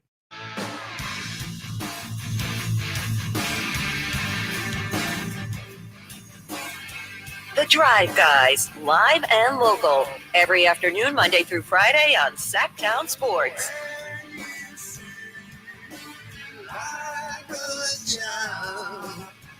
What year is it? It's Stone Temple Pilots with the Drive Guys on Sacktown Sports. Together, we're getting through this difficult day for Kings fans. On the other hand, it's a lot better than having one of those days where you're going, they lost again, it doesn't matter. So we always keep that in mind, right? These games matter. Thank you to Will. Thank you to TC. Check it. Yeah. Awesome stuff. We don't always agree, but yeah, it doesn't matter. I mean, we're here to hear whatever you have to say, debate it, discuss it, agree with it, whatever. And back to the phones we go. 339-1140, 1-800-920-1140. Mike has been patiently hanging on. Mike, what the heck happened to the Kings last night? Hey. The same thing's been happening to them since last year, and they didn't address it in the offseason, and they didn't address it at the trade deadline. They got the same lineup they did last year. Last year they were soft. Draymond punked them in the playoffs, and that's what teams are doing. They're not tough. They got a good team, but they're not tough. They didn't do nothing. They didn't bring anybody in. Harrison Barnes should have been gone. Now that he's not gone, he needs to be on the bench because he's just taking up space out there. Mm-hmm. And they need to, what Katie's talking about, how good Trey Lyles was last night. He was terrible. We should great day. That was the best re-signing him. They didn't go and get anybody. They could have traded for DeRozan. They didn't do that. They keep the front office keeps making mistakes by not doing anything. You didn't do anything last year. You got bounced in the first round. You're going to get bounced in the first round again this year because in the playoffs it even gets tougher. Kobe was going to the basket last night, dunking on him, and there was nobody around. No one helping. No one stepping up. It's just constant inconsistency, and they don't. It's almost like they were giggling and laughing when they're up 20, and then all of a sudden Chicago turned a switch and they didn't know what to do. Thank you, Mike. I agree with one thing you said. I agree with a couple things you said, but especially with the whole point that Kings are basically the same. I was going to check on this. I'm guessing that right now the Kings are one of the very few teams in the NBA that basically are starting the same group that they were early last season. Beginning of last season. Yeah. Gotcha. Yeah, 22-23 season. Yeah, and I know they didn't start the year that way because they had some, it took them a while to find this group, this five, but this has been basically the Kings starting five since through almost all of last year and all of this year. And that's pretty rare when you look at the other teams, especially in the West and the changes they've made. So to me, it speaks to I think the roster's a little on the thin side. Yeah. And I think, you're right. The rest of the league gets better. Just as an example, last year the Kings shot on three-pointers that was 369 was their percentage. That was ninth best. Okay, that was last year. This year the Kings are at 370. It was a little bit better. They're 13th because everyone else got better. And the Kings, you're not going to improve that much when you basically have the same guys. Keegan's a little better, and you went and got some bench guys hoping they'd get better. And that hasn't worked out. It still could. Sasha hasn't done anything. So I think you're right. The league improved, and the Kings, when it came time to make a decision or not on a deal, it's like the cost is not worth the benefits. Okay, but right now you're just kind of stuck where you were. At some point, you got to do something to improve. Yeah, I agree with that, and I agree with Mike there as well. One of the things I agree with Mike is, and this is something that's kind of been called to arms, over the last season and a half or so, with the toughness and the physicality that Coach Brown always speaks about this team needing to play with. And you saw it, point blank period last night with the Kobe White go ahead bucket. And it was, albeit, look, by that time, the officials were letting the guys play. You could see it. Like they're allowing. Trey Lyles stepped in and just bumped him off. Yeah. And Kobe pushed off. And I apologize because I don't remember who the first defender was, on the outside, and he pushed off, and then he went straight into Trey Lyles, and he pushed off on Trey Lyles and threw up the short push shot and got the bucket to take the lead for the Bulls. And that was almost like, in my mind, was like, that was the season. That's what people have been clamoring for, is the toughness, to someone to, I don't want to say clothesline anyone, but put some physical, a hard physical foul on someone, go earn it at the line. Where it was more or less, we kind of gave it to you easily. And at the same time, we were kind of also depending on the referees to make the call, and it happened a couple times down the stretch. The other one that pulled into my mind was the Davion blocking foul, where Kobe kind of did the inside out dribble, separated the defenders, went straight at Davion, got the and one, where he made the free throw shot as well. That was another example of, no, make it hard. Do something a little different compared to rely on the officials. Yeah. You got out physical down the stretch in your own gymnasium. Yes. That leaves a mark. It's tough. Yeah. George, Sacktown Sports, 339-1140, 1-800-920-1140. Hello, George. Hey, thank you guys for taking my call. The other gentleman that just talked to you stole my thunder. But again, we criticize the coaches. We criticize the players. But we're not criticizing the brass. We're not criticizing the ownership and McNair. Now, like you guys have said, the problems of the Kings were around for about a year and a half. And I do not want to hear at all that McNair, he tried and he couldn't do it. Oh, really? Well, how about the other 15 teams that tried and succeeded? Why did they succeed and you failed? Period. Fair question, George. Yes, it's a fair question. I know I have said, talking about Siakam, they made an attempt. My point there is not to say, well, they did all they could do. My point is they were making an effort. Yeah. You're right. I understand your point. It's like, as we said last week, I think Jay brought it up. Do or do not. There is no try. Yeah, you're right. They didn't do anything. Yeah. And here you are with basically the same team you had last year. While, I mean, look at some of the other lineups in the conference, teams that you're looking up at and how much they have changed. Here's a theory, Jay, on why the Kings lose some of these games at home to teams that we think they should beat. Your theory? One of yours? I don't know if I'm the first person that's come up with it. They lost to Charlotte on the 2nd of January, 111-104. Yes. Charlotte was shorthanded. It was a bad loss. It was the first home game after a 3-game trip for the Kings. Yeah. They lost to Indiana on the 18th of January, 126-121. Indiana had no Halliburton. Yep. They had just made the Siakam trade. Didn't have Siakam yet, but they had sent guys out, so they were shorthanded. That was the first home game for the Kings. Ben Mathurin went crazy. Yes, that night, yes. Yeah. Kings were home for the first time after a 5-game trip. Detroit on the 7th of February, 133-122. That was the first home game back after a 7-game trip. Yeah.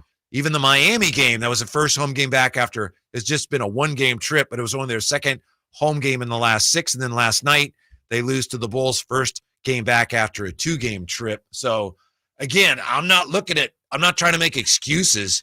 I'm trying to figure out what is going on. And it does seem like the Kings, they come home from a trip. They're very vulnerable. And again, to me, it's because that roster is a little thin overall.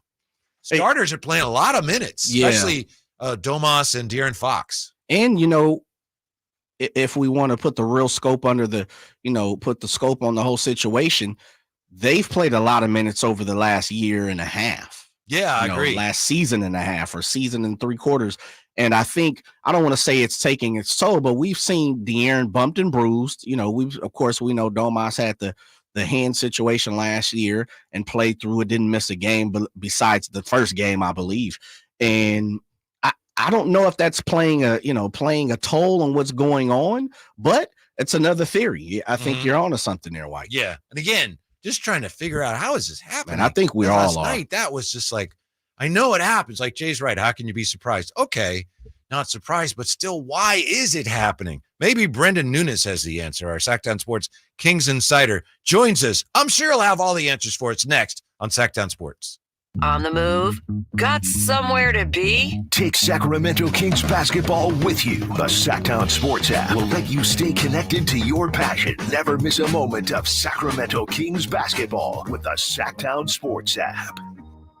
Dr. Ken Howachek and kinesiologist Kelsey Graham discuss the Good Feet store. The foot has a lot of detail. It has a lot of complexity. There's a lot that can go wrong. A lot of problems start in the foot and end up elsewhere. Knee pain, hip pain, back pain. When aligning the feet properly, we can see relief elsewhere. And that's the beauty of the Good Feet arch support. It can place the feet into their ideal position and gives them the balance, the support, the comfort, and the relief of the pain. The bottom line is that the Good Feet arch support can be a highly effective pain relief solution when nothing else has worked. The feet have a really big impact on how the rest of the body moves. The knees, the hips, the lower back especially. If the foot isn't properly aligned, all of these joints are going to function incorrectly. That results in a lot of muscle tension and chronic pain. What I really like about the Good Feet system is that the right arch supports can put the foot in its proper alignment. So all the joints up the rest of the body will be aligned properly as well. And when the body's aligned, we can reduce the risk of injury and chronic pain. Visit the Good Feet store in Sacramento, Roseville, Modesto, Stockton, and Vacaville for a free fitting and test walk.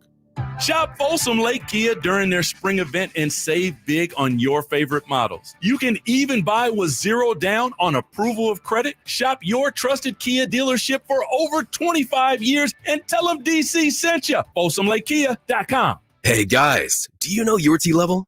Revive Men's Health here in Sacramento is helping you take that first step toward better health and enhanced intimacy with a free testosterone level test, exam, and consultation. Plus, for this month only, qualified patients can kickstart their treatment with a free supply of ED medication. Revive's customized ED treatments can provide immediate results, restore blood flow naturally, and even bring spontaneity back into your love life. With both in-person and telemedicine appointments available, plus free shipping directly to you, Revive takes the hassle out of treating low T and ED. Having an optimal testosterone level can change your whole life, and it starts with knowing your T level. Take that first step and book your free testosterone test, free exam, and free consultation, and kickstart your treatment with a free supply of ED medication this month only. Call Revive Men's Health Sacramento at 916-365-4566. That's 916-365-4566, or visit revivemenshealth.com.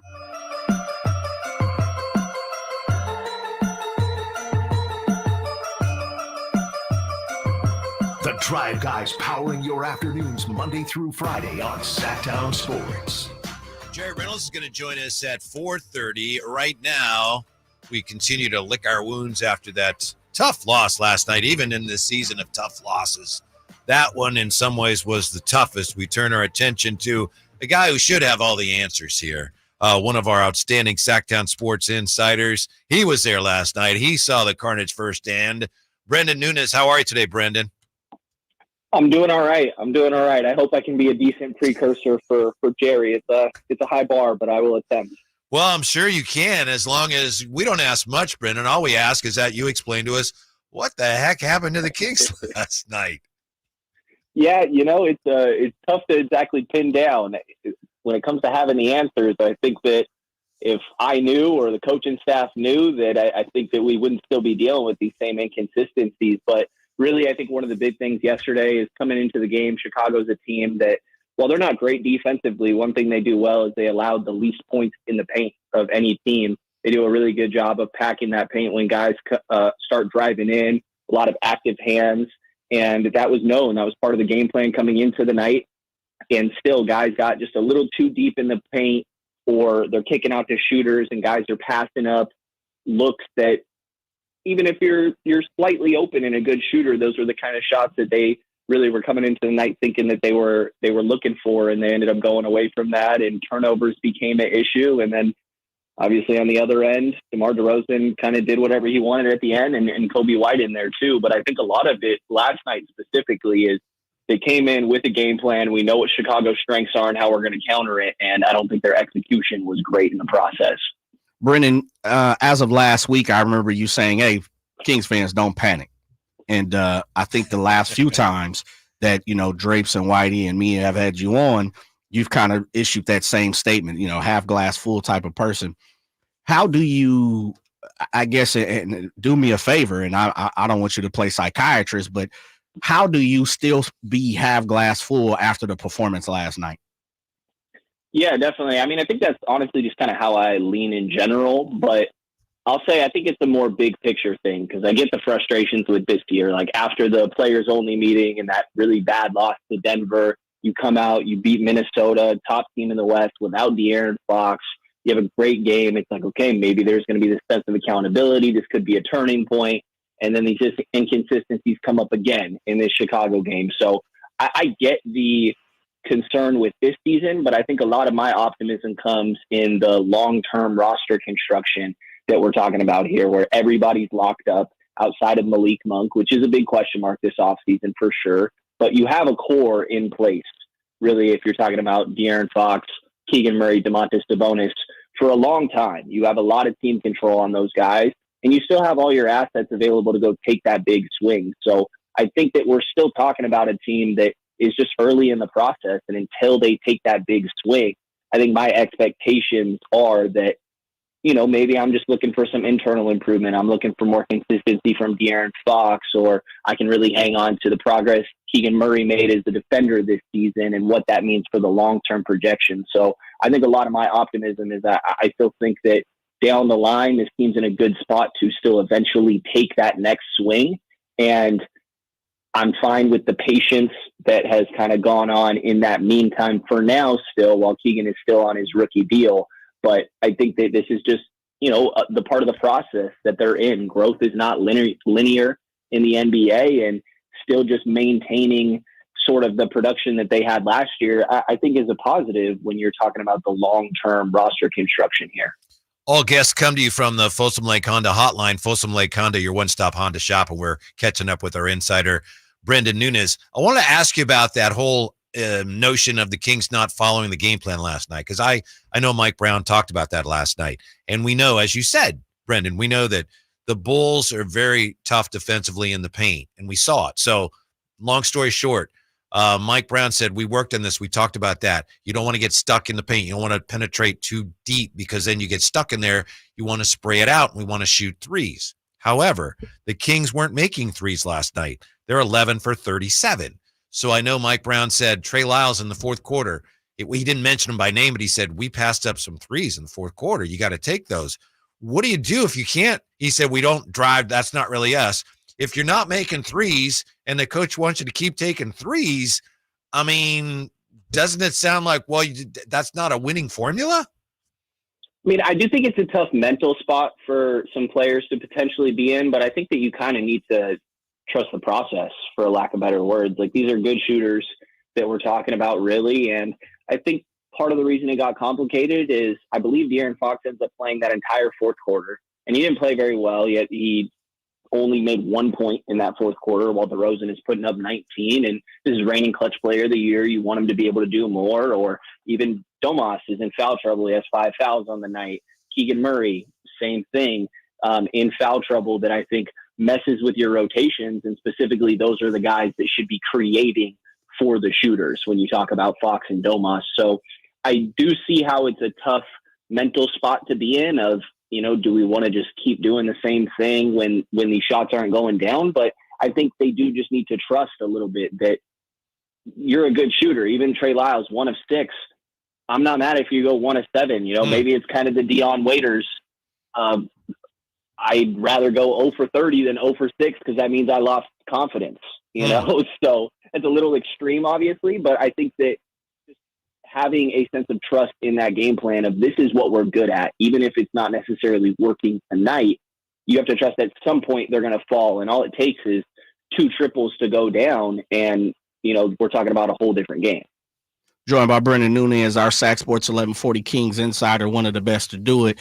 Brendan, I know we started this show as Whitey talking about, yesterday being frustrating and being frustrating for the fans, and how can we continue to accept some of these losses. And I think one of the things that Whitey, speaking for Whitey here, I think he's put the point across, is he wants to see some type of intensity or urgency from the players, of not just going to the podium and saying, oh, look, we need to play harder, or giving that players talk or coach speak. Are you sensing that the players are feeling that type of urgency from the fans, or do you think it's just, every single day is just another day and we continue the same trick? Yeah, I mean, I think they definitely see it. As much as a lot of these dudes are going to deny how aware they are of socials, it's impossible, I feel like, for most guys in today's day and age not to, even if that's family or friends sending them something. Like, you're going to see things here and there. And I think the frustration that the fan base has, like, they also have internally. They want to be better. They can't exactly, pinpoint in every single one of these what needs to be different. Like, why are these inconsistencies keep on happening? And at some point, you might need to just point to roster construction. I was listening to some people that were calling in right before I got on, and I get that frustration. Again, I think it's a process, and I'm fine with this being the point in the process they're at, but it is the reality we're currently dealing with. And I think that the guys are definitely aware of it. The frustration the fan base has, again, I think is shared within the locker room. But I do also still think there's a belief that when they're playing at their best, they're not scared of anybody. And that's what makes this team so weird, is that after that, again, players only meeting, I was optimistic that, okay, maybe there will be a little bit more internal leadership and accountability, something that I think has kind of been missing on this roster for a lot of this season. And then obviously this happens again against Chicago, and you kind of have to go back to really questioning that. But the tough part is, again, I believe, just like I think they do, that they're playing their best basketball come postseason. They could get out of the first round. And I don't know that I bet on it, but when they're at their best, I do think they are good enough to compete with anybody in the Western Conference. It's just trying to figure out why that does not happen on a night-to-night basis. And there's variance in a lot of these games, but there is definitely a seemingly lack of like internal accountability of, somebody earlier was talking about pretty much they get pumped. And sometimes I feel that it's a run should last. NBA is a game of runs. It's going to happen for the other team, but we need to be talking about 5-6 minute runs rather than 10 minutes to a quarter. Right. Brandon Nunez with us, by the way. Don't ever call him Brandon Nunez. He's heard it. He's heard enough of it. He gets that a lot, and he doesn't like it. Okay? Just so you know. We certainly understand. Brendan, all kidding aside. See, I didn't mention the other thing, but I had to go with that. Why isn't this team better on the home floor, Brendan? And it might be, I kind of just have to guess with this one, to be honest, but I feel like sometimes when you're on the road, it's could be easier to juice yourself up. Really? I think that for some people it is, that there's, it's us against everybody in this building. And I think there's a sense of, camaraderie that comes with that, and that you have to be locked in. We better be all fighting for each other here because we're the only people in this entire building. And again, I'm really just guessing here because I don't feel like there's good answers. They have to be better at home when it comes down to it. But this is the second year in a row where it feels like they have more fight. And specifically, you see it defensively, where I think so much of the defensive end of the floor has to do with effort and engagement, communication, things that I think you could go into a home or a road game and feel like we have to be more locked into this stuff because, again, it's us against everybody in here. And maybe they're just more comfortable at home, if that makes sense. And again, like I said, guessing because it is a weird thing going on here, but because they have to be better at home. Yeah. All right, Brendan. We appreciate it. You take care. And, big game tomorrow night now, huh? Very big game. Big game. Lakers, Warriors trending upwards for sure. And it wouldn't surprise me. If I'm one of those teams, the Kings are probably the ones I'm circling as ones that you could potentially pass. So this is definitely a huge game, Lakers, Kings tomorrow. Thanks, Brendan. We'll talk to you soon. Appreciate it. Thanks, guys. Yeah. Last night after the game, Drapes, maybe you saw Drapes on the post game. He was talking to Mike Bibby about the home court thing. And Mike Bibby said, sometimes I think this team would be better off if they open the playoffs on the road. And Drapes was like, why? Yeah. I do. Yeah. But you know what, Whitey, I will say this as someone who's, played both. I'm like Brendan. I actually enjoyed playing on the road more than I did at home. And, we've heard the obligatory. Yeah, I get that. When you're playing at home, you got to deal with the family problems and, reality, life. When you're on the road, sometimes you can kind of push that to the left and really focus and hone in on what you want to do. But I also do think there's something to like going to someone else's house and, stepping on the couch, a la Dave Chappelle, Rick James. It's like I dig that. I want to come in and disappoint the fans and the players and the family and everybody else. Like I do understand where Brendan's going with that. I think a lot of it has to do with what you were saying. And I think Mike Brown's talked about this. A caller or two talked about it. The Kings aren't always the most physical team. They're not the most physical team. They're not a great defensive team.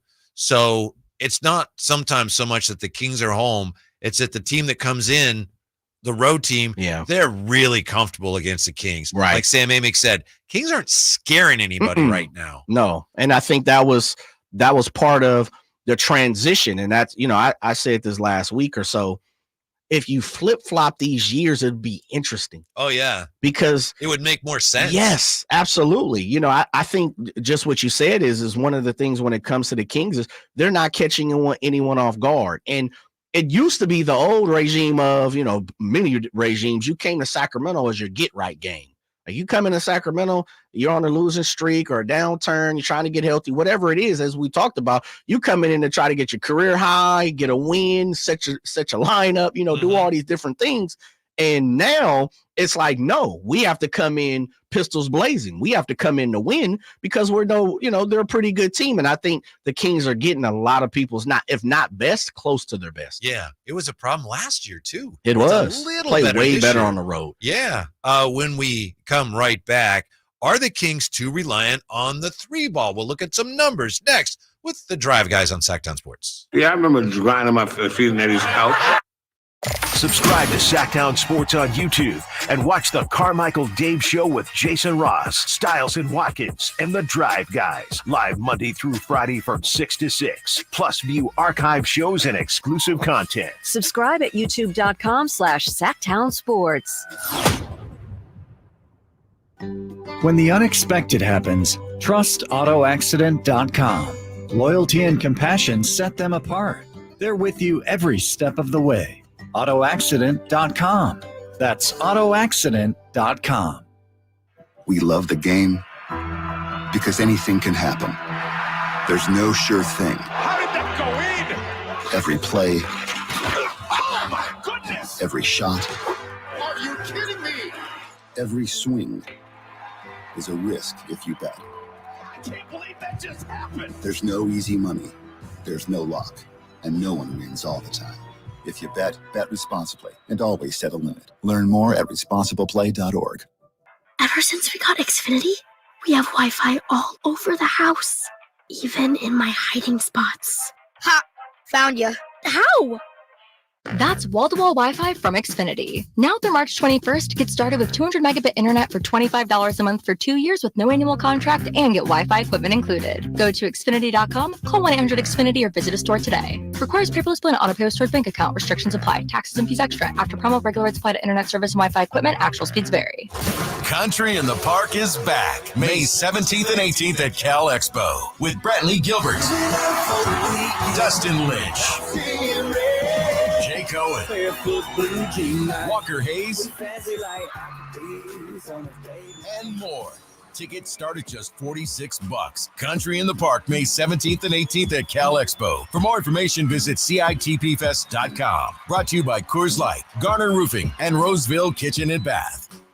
Hey, it's Carmichael Dave. I got good news. The American Energy Heat and Air $0 HVAC diagnostic has been extended to February 29th. That's right. It expired at the end of January, but want to give you all an opportunity who missed out to get in. It's a $99 value.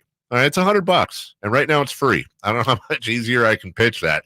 Normally $100, now $0. Let the American Energy team test your system, your connections, and all the moving parts of that system to make sure it's functioning properly. And you know who's going to be coming to your home? A group of people that have an A+ rating with the Better Business Bureau. A group of folks that have been making the greater Sacramento area proud since 1981. $0 HVAC diagnostic. Normally a $100 value right now at American Energy Heat and Air.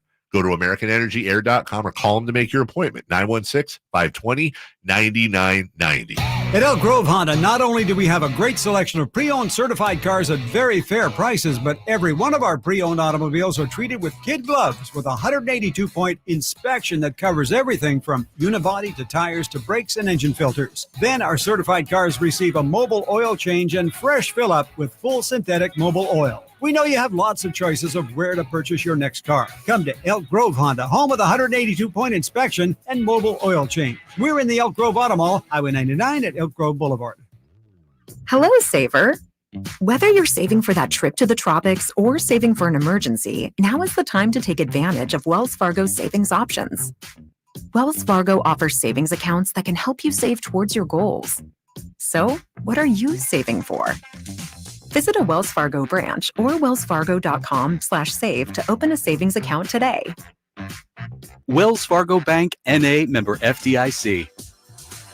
It's Coach Doug Christie here to remind you, if you want a deal that's a slam dunk, go see the winning team at Folsom Lake Ford. Folsom Lake Ford is your truck headquarters with all your American-made favorites, like America's best-selling F-Series, F-150s, and Super Duties, or spacious new Explorers and Expeditions, plus a huge selection of Broncos and Bronco Sports, all in stock now at Folsom Lake Ford, right here in Sacramento. You can buy any new Ford with $0 down on approved credit, save big with low interest finance rates, and Folsom Lake Ford always pays top dollar for your trade. Check out the huge selection of inventory online at FolsomLakeFord.com or stop by the dealership to see their most recent arrivals. Looking for something special? Give them a call and tell them Doug Christie sent you. They'll help you out. Hurry to Folsom Lake Ford in the Folsom Auto Mall, your trusted dealer, my trusted dealer for over 35 years and counting.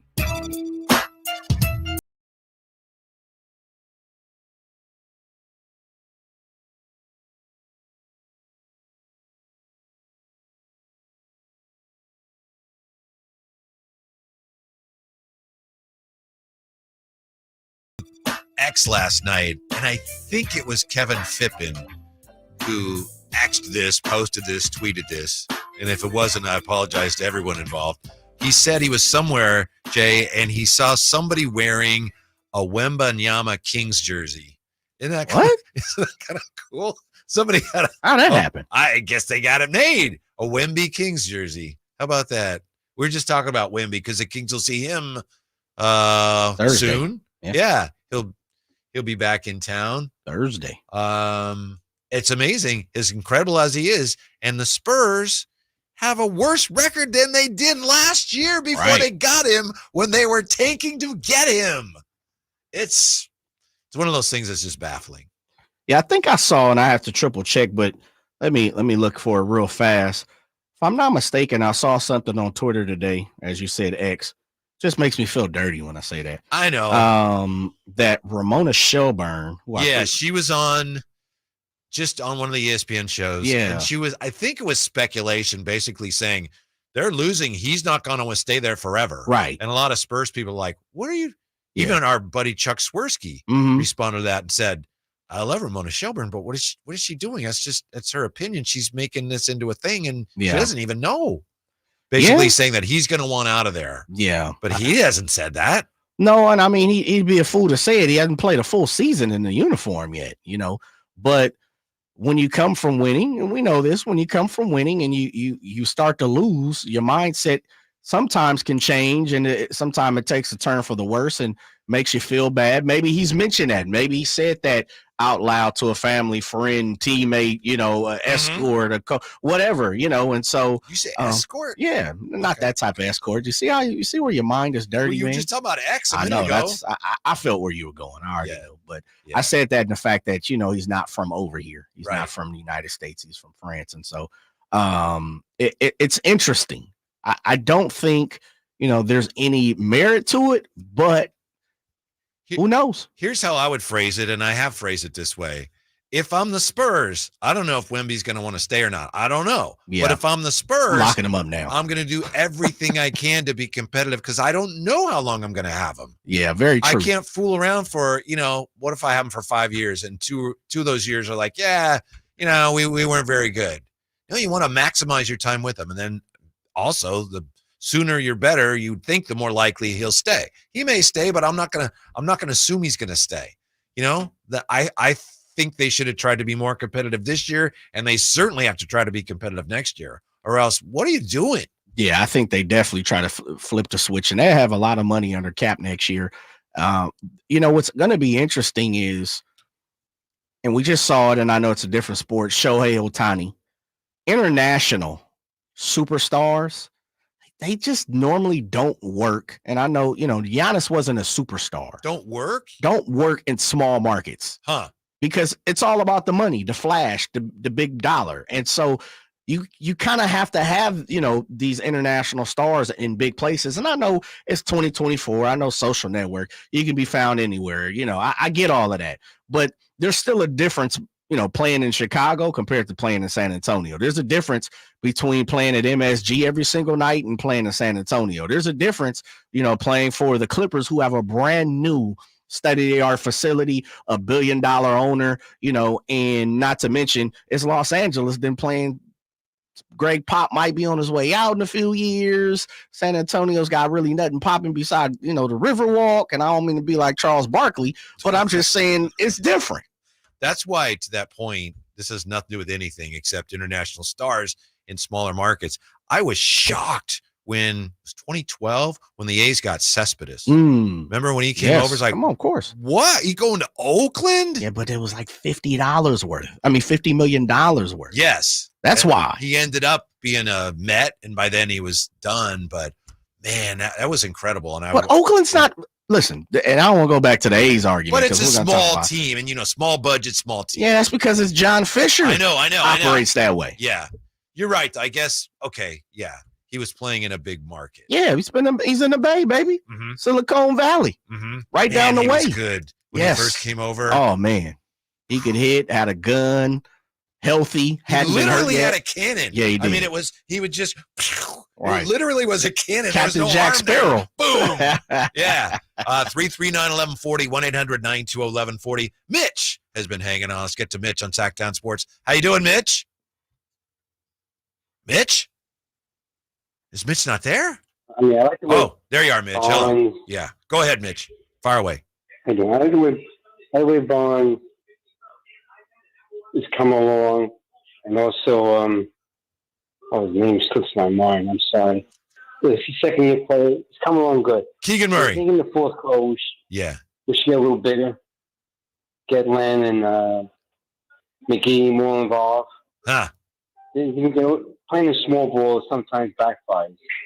I know we have more scoring power with a regular starting lineup, but I'm getting a little worried. Sabonis hasn't had his triple doubles. He's missed the last 2 games. I expect a triple double every game from the guy. I mean, he's that good, but he can't do it all himself. Thank you, Mitch. It's true he can't do it all himself. Hey, Mitch is worried about him not having a triple double in the last couple of games. Goodness gracious, it's pretty high bar, huh? Man, it's high Come on, expectations. Sabonis. Let's go. Where's the triple double? By the way, this is another weird thing about the game last 18 night. and 21, man. Yeah, I know. Even in a loss, and Domas didn't play his best game. I would imagine he would tell you that. He hasn't been 18 and making as high a percentage of his shots. Sure. Yeah, lately. And again, it's nitpicking, but it's noticeable because he'd be like 11 for 14, and now he's like last night, 7 for 19. The thing that's really odd about the game last night, the Kings had 20 offensive rebounds, and they had 8 more shots than the Bulls, and they still lose because of all the turnovers. But yeah, they out-rebounded the Bulls last night, 51-32. 51-32, and they still 11 offensive rebounds. Lost the game. Yeah. 11 offensive rebounds. That's or 10 offensive rebounds, right? Excuse me, 10. Yeah, 10. yeah, that's remarkable. All right, we take a quick timeout here. Come back and we look ahead to tomorrow night. As promised, we'll also look at whether the Kings are too reliant on the 3. We have Jerry Reynolds coming up next hour. And are you ready for tomorrow night's renewal of the rivalry between the Kings and the Lakers? Next with the Drive Guys on Sacktown Sports. The only place you'll find Kevin Herter is Sacktown Sports. Herter's open, steps into 3. He's got the triple. Hey, Sacramento, it's Kevin Herter, and you're listening to the home of the Sacramento Kings, Sacktown Sports. Your local sports leader. At LL Flooring, we've been a trusted partner to pros for over 30 years. With over 400 nationwide warehouses full of in-stock, job-ready inventory, you'll get what you need. And our exclusive pro pricing means that pros never pay retail. Because at LL Flooring, all we do is floors. So we're going to do it right. Sign up for a free pro account today to start getting pro benefits. With RT Painting, our name says it all. We are a reliable and trusted commercial and residential painting company serving the Sacramento area since 1998. Employee-owned, our attention to detail is second to none. Put our decades of experience serving our community to use for you. Get a free quote today. Call us at 916-900-8112. That's 916-900-8112. Or go online to rtpainting.com. That's rtpainting.com. RT Painting, your trusted and reliable painting contractor of choice. For a precision-crafted performance, the decision is easy. A new Acura from Acura of Stockton. Get the driving experience you've been waiting for in a new Acura. Get the best selection and customer service you deserve from Acura of Stockton. Shop in person or use our online express store at AcuraofStockton.com. Acura of Stockton will buy your trade, even if you don't buy from us. Don't settle for less than precision-crafted performance of a new Acura from Acura of Stockton and AcuraofStockton.com. At Fisher Investments, we may seem like other money managers, but we're different. Are you really that different than the rest of us? We are. As a fiduciary, we always focus on what's best for our clients. What services do you offer besides investing? We have a team of specialists in financial planning, estate planning, and more. Your clients rely on you for all that? Yes, we ensure clients receive unparalleled service at every step of the relationship. Okay, but you still sell commission-based products, right? No, because we believe that's a conflict of interest. We prioritize service over sales goals. So then how do your fees work? We have a simple and transparent fee that's a percentage of our clients' portfolios. So we do better when our clients do better. Wow, we're more different than I thought. At Fisher Investments, we're clearly different. Learn more at fisherinvestments.com. Investing in securities involves the risk of loss. Thousands of years ago, ancient civilizations used leather for water skins, armor, and sandals. Hi, this is Franklin Rosa with a word about Naturewood Home Furnishings. Today, leather is one of nature's most luxurious products. The combination of leather with beautifully designed furniture creates an end product that adds luxury and sophistication to any room. During Naturewood Home Furnishings leather sale, you'll find their considerable selection of leather is flexible, breathable, natural, and maybe most important, comfortable. Whether you're a relaxed contemporary kind of person or you're more classic leather, Naturewood Home Furnishings has color choices and styles to fit your home. In fact, I doubt any store can beat Naturewood's selection. During Naturewood's leather sale, all leather furniture is on sale for a limited time. Sit, enjoy the comfort of leather at Naturewood Home Furnishings, off Highway 50 at Hazel. Look for the water wheel. Hey guys, do you know your T-level? Revive Men's Health here in Sacramento is helping you take that first step toward better health and enhanced intimacy with a free testosterone level test, exam, and consultation. Plus, for this month only, qualified patients can kickstart their treatment with a free supply of ED medication. Call Revive Men's Health Sacramento at 916-365-4566. That's 916-365-4566 or visit revivemenshealth.com. From the Power Business Technology Toshiba Studios. Your home for Kings basketball for over 25 seasons. No look, Bibby to Weber, down the lane, flying jam. There's your play of the night right there. It's inside is Sabonis, a two-hand rip, a brilliant pass from De'Aaron Fox. KHTKAM Sacramento, KYMX HD2 Sacramento. Sacktown Sports.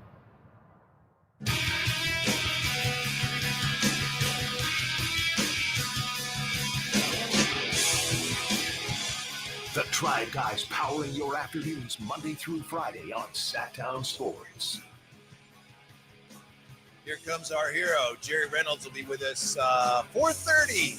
Drive Guys. No Kyle Draper today. Drapes is flying to Los Angeles with the Kings. They were supposed to leave about 2. It's possible we'll hear from Drapes later in the show. He had mentioned that. He didn't seem very sincere, Jay. To be honest with you, I don't think we're going to hear from him. Well, I'm going to make him. I'm a he's the one that brought it pull up. his card. Yeah, I'm gonna hold him to it. But I think, once you get down to Los Angeles, you just lose all track of time and that's not all you lose down there for Kyle Draper. That's cold blood here, brother. Where's your wallet? Where's that wallet? He should probably just go to the police station, right? Hey, yeah, Kyle Draper. I was here last time I was here. I lost my wallet at the beach. Is it turned up? That thing's gone. I know. It is unfortunate. It's funny how there's 2 reactions. People either are like, oh, like I was talking to G-Man. Mm-hmm. Hey, did you hear Drapes lost his wallet? And he's like, oh, yeah, that's terrible. Or like everybody on the chat is like, isn't that kind of, it's not very compassionate. No, it's not. It's tough, especially, and that's the thing, like Drapes was saying this yesterday. It's not just the ATM and credit card and all that, the ID. It's the other stuff. And that's it's almost annoying. Yeah. Because, we're living in times where you kind of have to have some type of identification for everything. And, he mentioned Costco. Costco is trying to crack down on, making sure your picture matches and like all these different things. And so, I hate to be where he's at, when it comes to the wallet situation. But I mean, look, he's a big boy. He's going to have to handle it. By the way, speaking of Costco, I tweeted Chuck Swirsky and I asked him, what kind of toppings do you like on your Costco pizza? We haven't heard back. Well, they used to have the Supreme over a Costco pizza. Get out of here. Yeah, they used to have the Supreme. They no longer have it. Now it's just pepperoni and cheese. Those are all the 2 you can offer. I'm okay with that. Oh, yeah, for sure. 339-1140, 1-800-920-1140. Steven joins us on Sacktown Sports. Hey, Steven, how you doing? I'm good, man. Now you got me thinking about Costco pizza, man. I might have to make a run to that White Rock spot after work. Got a boy. There you go. Yeah. Man, hey, that Supreme Pizza was top notch, top shelf. It was. They need to bring it back. I am no lies there. All right, I've been saying this for a long time, and I know I'm going to help segue you guys into that 3-point conversation. Okay, so what do we got? What do we got left besides a 3-point shot? I get that we are a 3-point shooting team. That's how our offense is built. It's surrounded by 3-point shooters, but when we're not shooting the three, what else do we got? Because it doesn't look like there is anything else. My man TC was out here preaching gospel earlier, okay? Yes, that's what he does. I really, really, really agree with him on that, man. The moment that the three doesn't hit, we need to start driving the basket. We need to start making these guys feel us, because obviously if we're going to sit there and just spray threes all day long, they're not feeling us enough, and I really feel like our presence needs to be felt. So stop shooting if the three ain't hitting, we need to switch it up. We really, really, really do. And I just don't feel like we have the personnel that can do that. So Monty, ball's in your court, bud. Thank you, Stephen. Yeah, I know Coach Brown last night. He said, we didn't stick to the game plan. We never want to pass up an open three.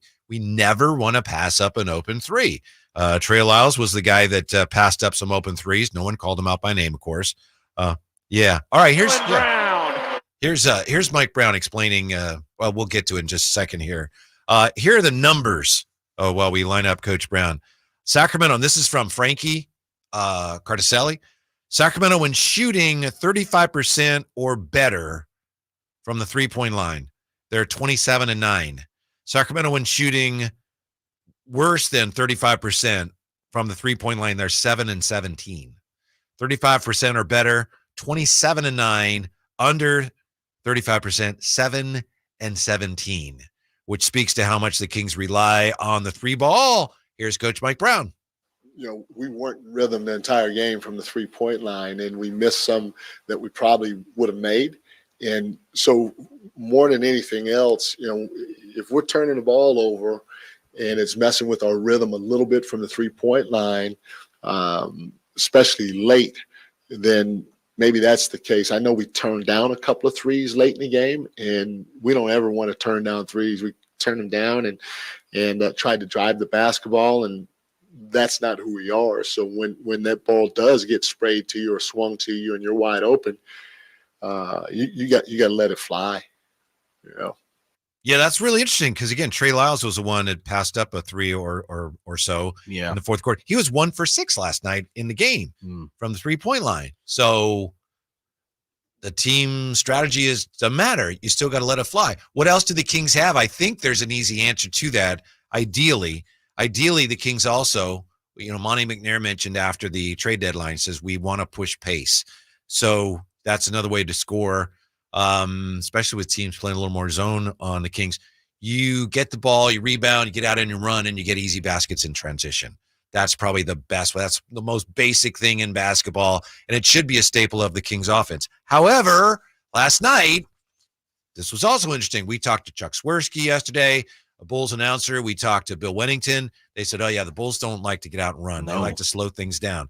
Fast break points, Bulls 12, Kings 8. So dumbfounded. Yeah. Kings got outrun by the Bulls last night, which is amazing. It's amazing to hear that. And you've seen it though, like when it really mattered. Like I said, Kobe White jumped out there. DeMar had a few. Phillips was moving and grooving a little bit, and it's just interesting. It's just interesting to hear what every single Bulls announcer said yesterday to you guys. Like, listen, this team plays slow. They play slow. They like to muck it up. And that's not what they did 100%. Right. 12's not a ton of fast break points, but it's more than 8. Not. Yep. They outlasted what the Kings did. How about that? Yeah. 339-1140, 1-800-920-1140. John on Sacktown Sports. Hey, John, what's going on? Hey, guys. Thanks for taking my call. You're welcome. So I think I can sum up most of the Kings' problems in one word. Really? And let me. if it's already been addressed, then I apologize for the repeat. It's been kind of danced around. Now, last year's team did not do this, okay? And to me, that's what's the most frustrating. This year's team gets very, very complacent. You ever notice that? Last night was a case in point. They're up by how many points? 14, and then that team was back in the Bulls are back in the game. I could elaborate for days on this, but I think you know exactly what I'm saying. Yeah. I'll take your response off. I'll take your response off the air. Thank you very much for taking my call. All right. Thank you very much. Why do you help me out again? What the word he complacent. Used? Complacent. Yeah. Thank biggest lead last night, by the way. The Kings' biggest lead was 22. Yeah. Complacent just means, that I'm good. We're fine. Yeah. I didn't hear him because I was answering phones. So sure. I apologize on that. Oh, yeah. No, that's all right. Yeah. It's not the word I would use, but I see where he's going. Is this team complacent though? There's some. If it's not that, it's something very much like that. They just look so. They just lose focus. They lose a sense of what they need to do sometimes when they have a lead. I guess, and I didn't have an opportunity to rebuttal John because I was back here on this side working. But I guess my question to complacent is, how could they possibly be in that situation? Like, they haven't done anything, accomplished anything, won anything. Like, why would they be complacent? Well, speaking for John, if I may, I think that's the problem. That sounds familiar probably to you, right? Yeah. It's like, they play sometimes like, oh, we're good. We did this. We lit the beam last year and we were 3 seed and here we are. So? Well, I don't get that.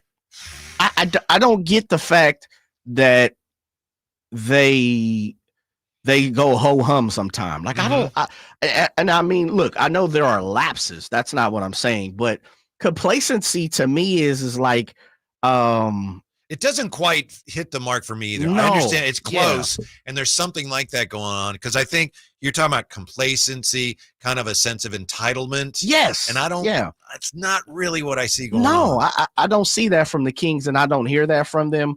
I don't, and I don't have the proper word because we've been trying to figure this out for months now, but I don't see them full of themselves or entitled or, like, I don't sense an ego from the Kings. And it may be almost a bad thing. Like, we're kind of looking for the bravado, from this team. What's the word for having no swagger? Swaggerless? Yeah, they don't have no sauce, man. Yeah. They don't. And many different at home. Yeah, absolutely. Yeah. But what's funny is there's times, and we saw it Friday exactly where Malik, he saucy. Yep. He's, as Dre said, he's got a little skip to him. He's got that look to him. Them shoulders are high. Like, he has that. And every now and then you'll see that with particular individuals on this team. Domas will bump on somebody, and you'll see it a little bit. He'll show a little tenseness and intensity. You'll see other guys like that on this team, but I don't see the complacency in there. Not quite. No, John, no. I know where you're going. It's not quite the word I would use, but you're right. There's something not right. Sure, of course. Yeah, and we'll see if we can figure out what we think that word is. Jerry Reynolds coming to us. He's going to join us bottom of the hour. We're going to look at the Kings and Lakers tomorrow night, and we'll get back to the phones when we come back. Drive Guys, Sacktown Sports. The NFL's leading rusher plays here. The handoff to McCaffrey, walks in the end zone. Handoff to McCaffrey, takes it right down to the goal line. He does his thing again. McCaffrey goes in motion right. Backwards pass led by Juszczyk. A block there. Hurdles a man. 10, 5, touchdown! CMC!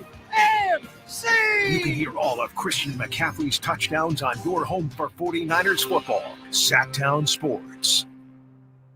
Without the ones like you, who work tirelessly to keep things running, everything would suddenly stop.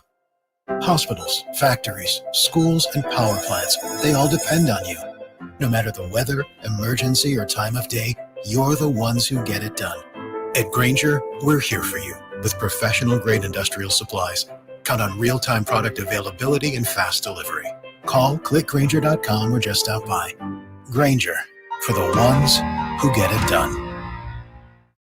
This March, Wendy's has some amazing deals on their hamburgers made with fresh, never frozen beef. Like a juicy Dave's single for $1 and a fresh $2 Dave's double with in-app offer. It's such a good deal, we wrote a little ditty about it. Get it for $1. Dave's single, order in the app. Dave's single, get it for $1. Choose wisely, choose Wendy's official hamburger March Madness. Limited time offer. Participating U.S. Wendy's. See offer details and redeem at Wendy's app. Account registration required. Fresh beef available in contiguous U.S. and Alaska.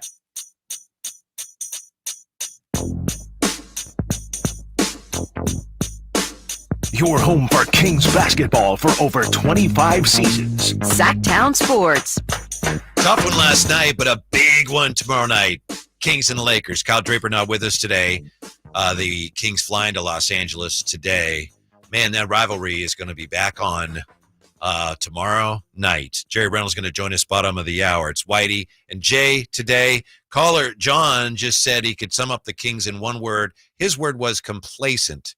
So some other people on the chat coming up with their one word to describe the Kings this season. Jay's answering a call right now. I want to wait for him just a second because I want to see what he thinks of these words. Jay, what do you think of these one words to describe the Kings? We have inconsistent. We have roller coaster, which is technically two, but we'll That's two. Come on now. Yeah, and we have Viagra. Which is something about, well, you can guess. Yeah. You got to get a little stiff there. I get it. I will say this. Inconsistent is, that's the common sense one, right? Like that's common sense. They're very inconsistent. Roller coaster, 2 words, will still entertain it. Absolutely, it is. Yeah. Coaster. Yeah. Exactly. And credit coaster type situation. It's all one. Mm-hmm. But yeah, of course it's a roller coaster. Like I said, man, this is Six Flags. The Sacramento Kings are Six Flags. Take your pick, whatever you want to walk in there and ride. Mm-hmm. That's what the Sacramento Kings are. Tower of Terror. It's no longer called that. It's called Guardians of the Galaxy. Last time you been to Disney there, brother? Well, I know, but still, it's been more like a Tower of Terror than because Guardian, they don't guard anybody. I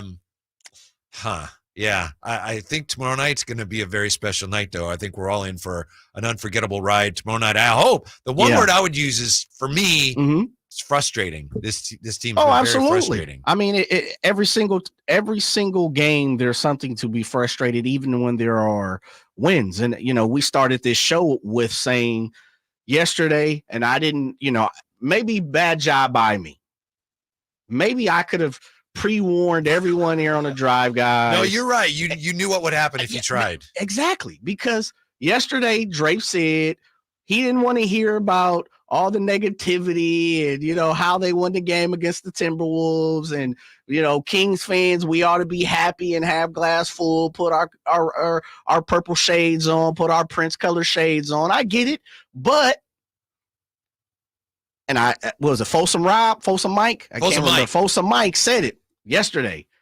It was a great win. Good win against Minnesota, albeit no Anthony Edwards in the second half. I know we didn't have De'Aaron Fox, but at the same time, Malik Monk won that game single-handedly at the end. You can't sustain good basketball. Not repeatable. You can't. Yeah, it's not, man. It's not. And not as a team. Now, Malik for sure, because he's done it numerous times, but he's also, not a starter. And I know he finishes a game, but he also doesn't have the opportunity, every single game to come out and score 37 or whatever, 18 in the fourth or whatever. All but 4 points in the second half, which he did Friday. That's incredible. It is. Soft suggested on the text line, irresolute, which I guess that's the opposite of being resolute. Yeah. That's a pretty good one. It's just not that you don't hear that described much in basketball. Him and Mark Jones be reading out the same books. I get it. The Kings are so irresolute.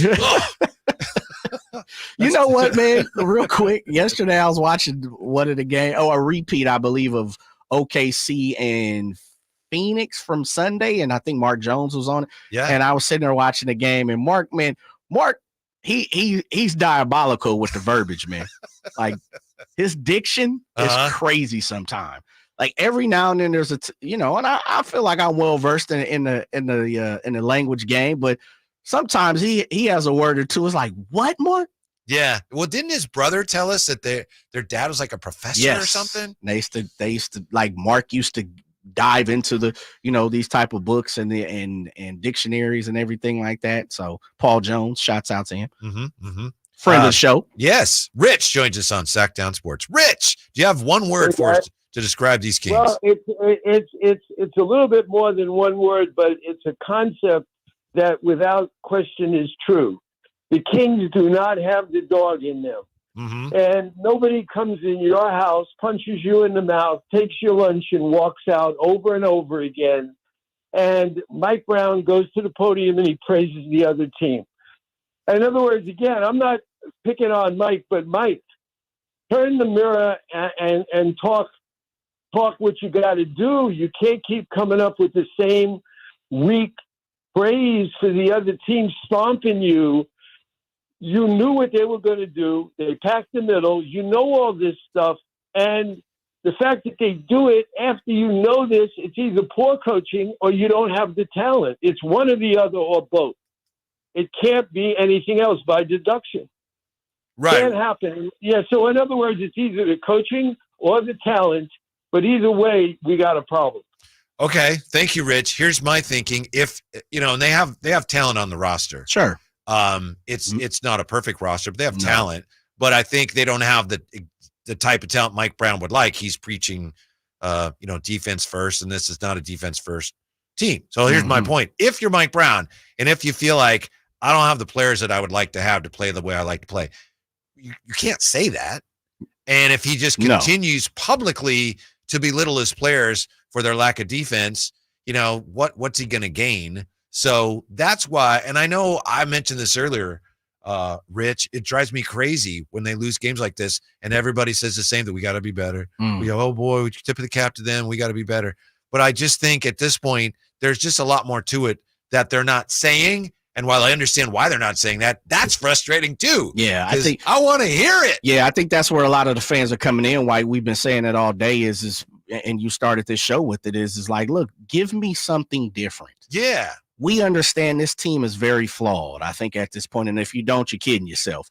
And as Rich said, there are some discrepancies when it comes to talent, especially when you start to play some of this top flight talent in the Western Conference and throughout the NBA, the Bostons, the Milwaukee's, teams like that. Philadelphia is who you lost to without Joel Embiid, I should put. But I do think there is something what Rich and you are saying, Whitey, is this. We tired of that same message. Like, as a Sacramento King fan, I can't help but listen to what other fans are saying and be in this position that we're in and not relay that message. And so it's great to have callers like Rich. It's great to have guys like TC Check It. Yeah. It's great to have Wills, part of this game, because just what Rich said it holds true. Like, Mike probably wants to say a few different things and other people within that building. Like the cut you just played of him, where you can tell he's trying so hard not to say what he's thinking. Yeah, exactly. I agree with that completely. 339-1140, 1-800-920-1140. And again, that's not to put it all on the players.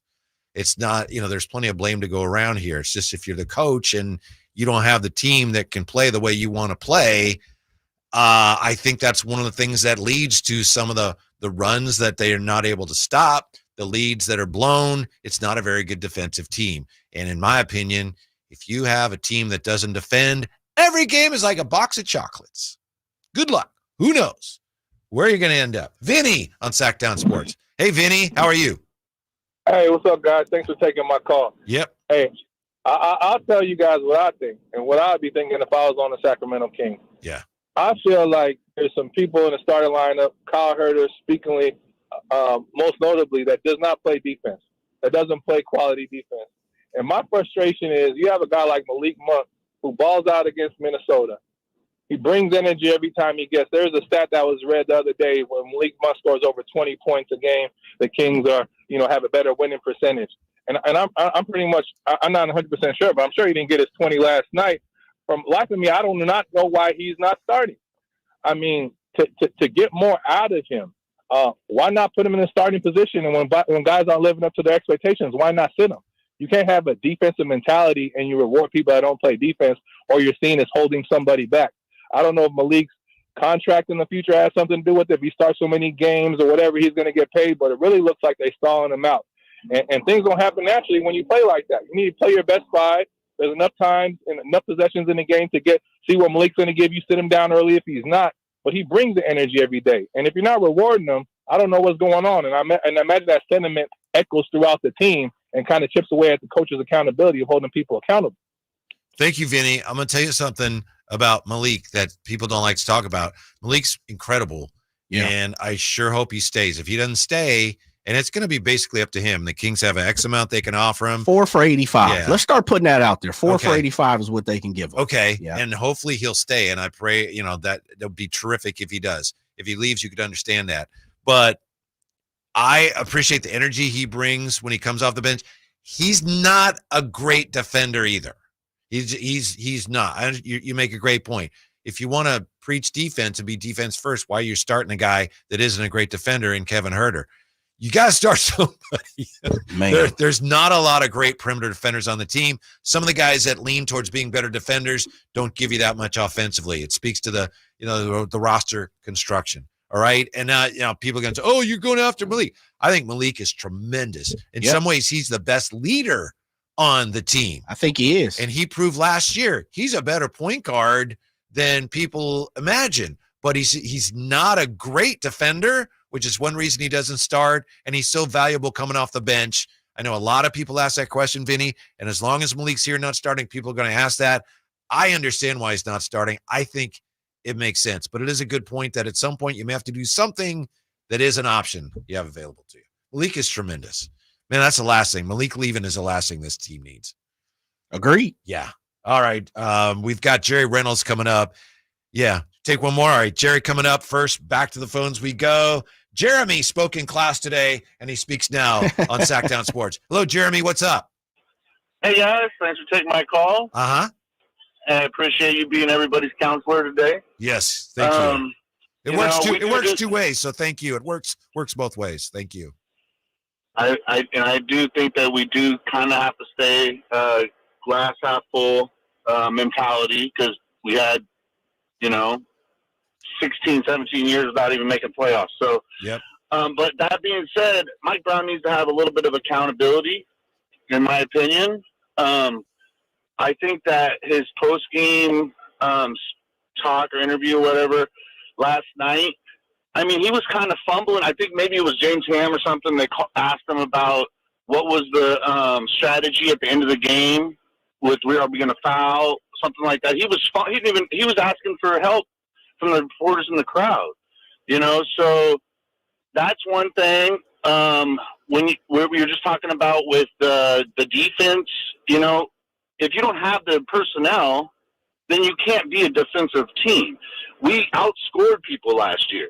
We had an identity. It was offense. That's what we have. If you get defensive players, then you can play defense. But a good coach needs to use whatever players he has and come up with the best game plan. Also, there's one other point. Sorry, it's kind of long-winded. But we had, I think, 3 or 4 turnovers out of timeouts last night. That's not good. Bad. That's not good, That's Jeremy. Bad. Yeah. Mm-hmm. So that's it. Have a great day. I'm going to try to stay happy. I was there. You go. Pretty pissed last night, but it's better than 2 years ago. Exactly. Well said. With you on that 100%. Jerry Reynolds, and don't worry about a thing. Jerry Reynolds joins us. He's going to explain everything when he joins the Drive Guys next year on Sacktown Sports. Our first year as the radio home of the San Francisco 49ers is one we will never forget. And Logan Ryan picks him up. Looks like they're playing man. LaPorte is over there as well. It's 5 out. It's empty on 4th down. Goff back. Not going to get out to his right. Being chased. Throws, and it is incomplete. The 49ers take over on 4th down again. Congratulations to the 49ers on a terrific year. And thank you for so many wonderful memories.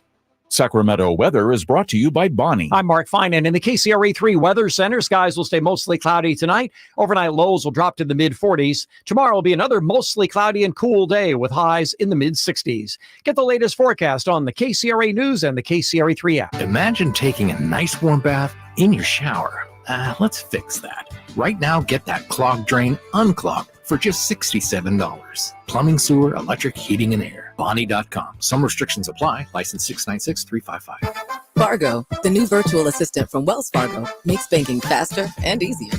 Like this. Fargo, what's my checking account routing number? And this. Fargo, turn off my debit card. And this. Fargo, what did I spend on groceries last month? And that's just the beginning. Do you Fargo? You can in the Wells Fargo mobile app. Learn more at wellsfargo.com/getfargo. Terms and conditions apply. Your mobile carrier's availability and message and data rates may apply. Wells Fargo Bank, N.A. member FDIC. One ticket, two shows, the Sacramento Boat Show and Off-Road Exposition, plus the Big RV Show. Multiple dealers discounting all the best brands. Hundreds of wakeboard boats, travel trailers, pontoon boats, fifth wheel, personal watercraft and ATVs, toy haulers, fishing boats, motorhomes, and more. One massive event. The Sacramento Boat Show and Off-Road Exposition, plus the Big RV Show. March 7th through 10th. Find discounts at twohugeshows.com. Discover your dream home at Subcontractors United, your source for all home improvement needs. A talented team of home services experts is ready to make your projects a breeze. No more endless internet searches. Find your contractors in one place. Enjoy stress-free service absolutely free, with no hidden costs and no accounts to set up. Transform your living space into something extraordinary. Visit Subcontractors United today and experience the joy of hassle-free home improvement. Dream big at subcontractorsunited.com. Welcome to the President's Day sale, happening now at Northern California's #1 Honda dealer, Stockton Honda. Celebrate with us and get huge savings on our giant selection. Whether you're shopping new or pre-owned, Stockton Honda has the selection and savings. Plus, get top dollar for your trade. Anytime, anywhere, it's all here. StocktonHonda.com. Based on 2023 total new and Honda certified pre-owned vehicle car sales from American Honda Motor Company's L1 report. At Ashton and Price, over the last 25 years, we've won just about every injury case you can think of. Slip and fall, falling merchandise, fell through rotted decking, we won those. Dangerous stairs, falls into holes, dog bites, won them. Injured while pedestrian or on a bicycle, auto, motorcycle, big rig, company vehicle, Uber or Lyft accident, we've won them all. And the best news is there's no fee until you win. So no matter how you got injured, remember, for the best advice, don't think twice. Call Ashton and Price.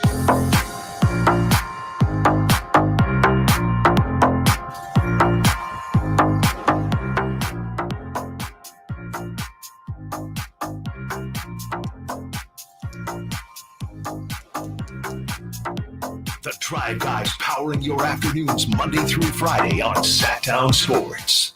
Tomorrow night, we got the Kings and the Lakers. Big game. Kyle Draper on his way to L.A. They probably arrived by now for the game tomorrow. So it's Whitey and Jay today, and nice enough to join us now.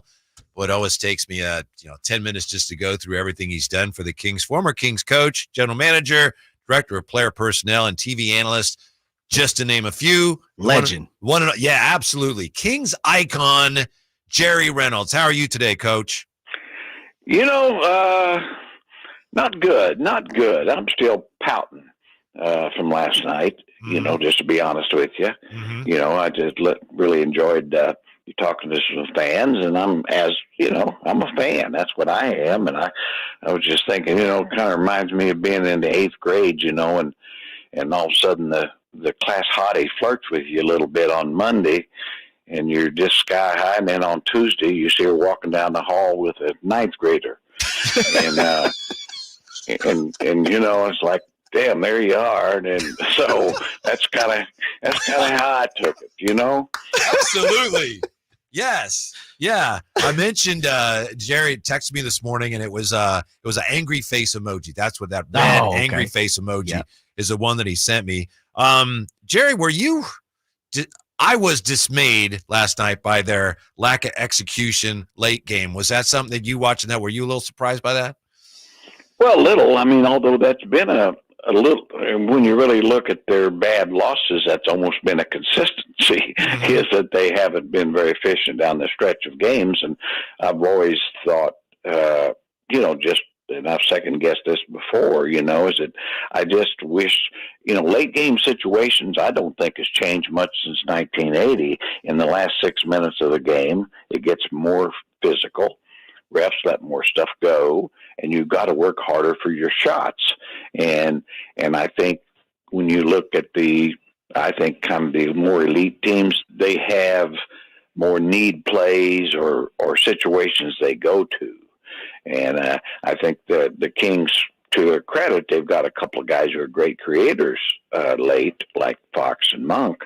But there again, I just think they need more ways of getting Keegan Murray a shot, ways of getting more guys, when the ISOs really aren't effective, have something you feel like you can really go to get more people involved. Legend. I'm gonna stay right there because you, as Whitey introduced you, you've held every single cap there is in basketball. And so with that being said, the out of bounds play last night where De'Aaron overshot Malik Monk, one of the things I thought was the spacing just didn't look right. And we all know the pressures of, inbounding, or we don't all, but if you've been in that position, sometimes it can be a hot potato situation. But what did your eyes tell you on that out of bounds play? Well, I didn't look like they really were on kind of in rhythm with each other to start with, and I'll say this about out of bounds plays: they're always tougher than people think. Yeah. Because basically the guy throwing it in bounds, he's got 4 guys to throw it to. They've actually got 5 defenders. Mm-hmm.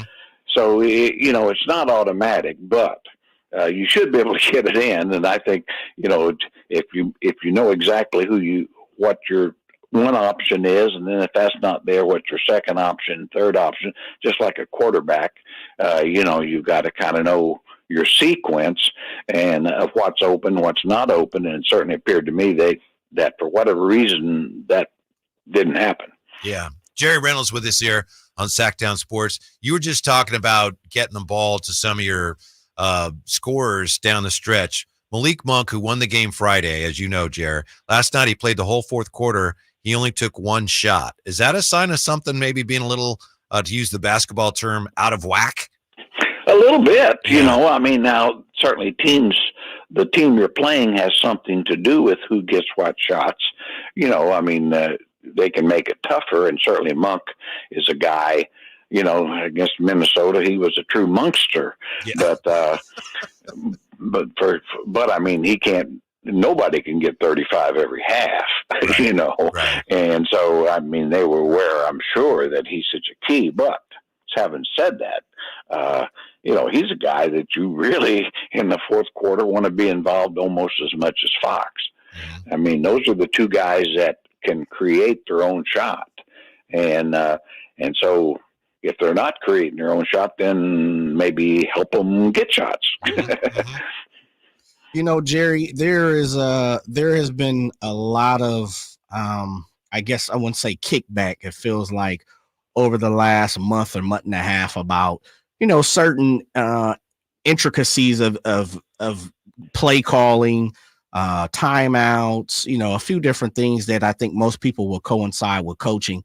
Because you've done every single thing, like how would you go about some of those, like and I guess I'm asking 2, 3, 4 games in a row, a few things don't go your way as a coach, and maybe you see something being called out upon you. Like, how would you go about responding to that?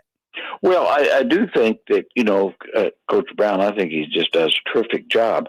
I think, that he might, certainly in locker room situations, he might have to hurt a few more feelings,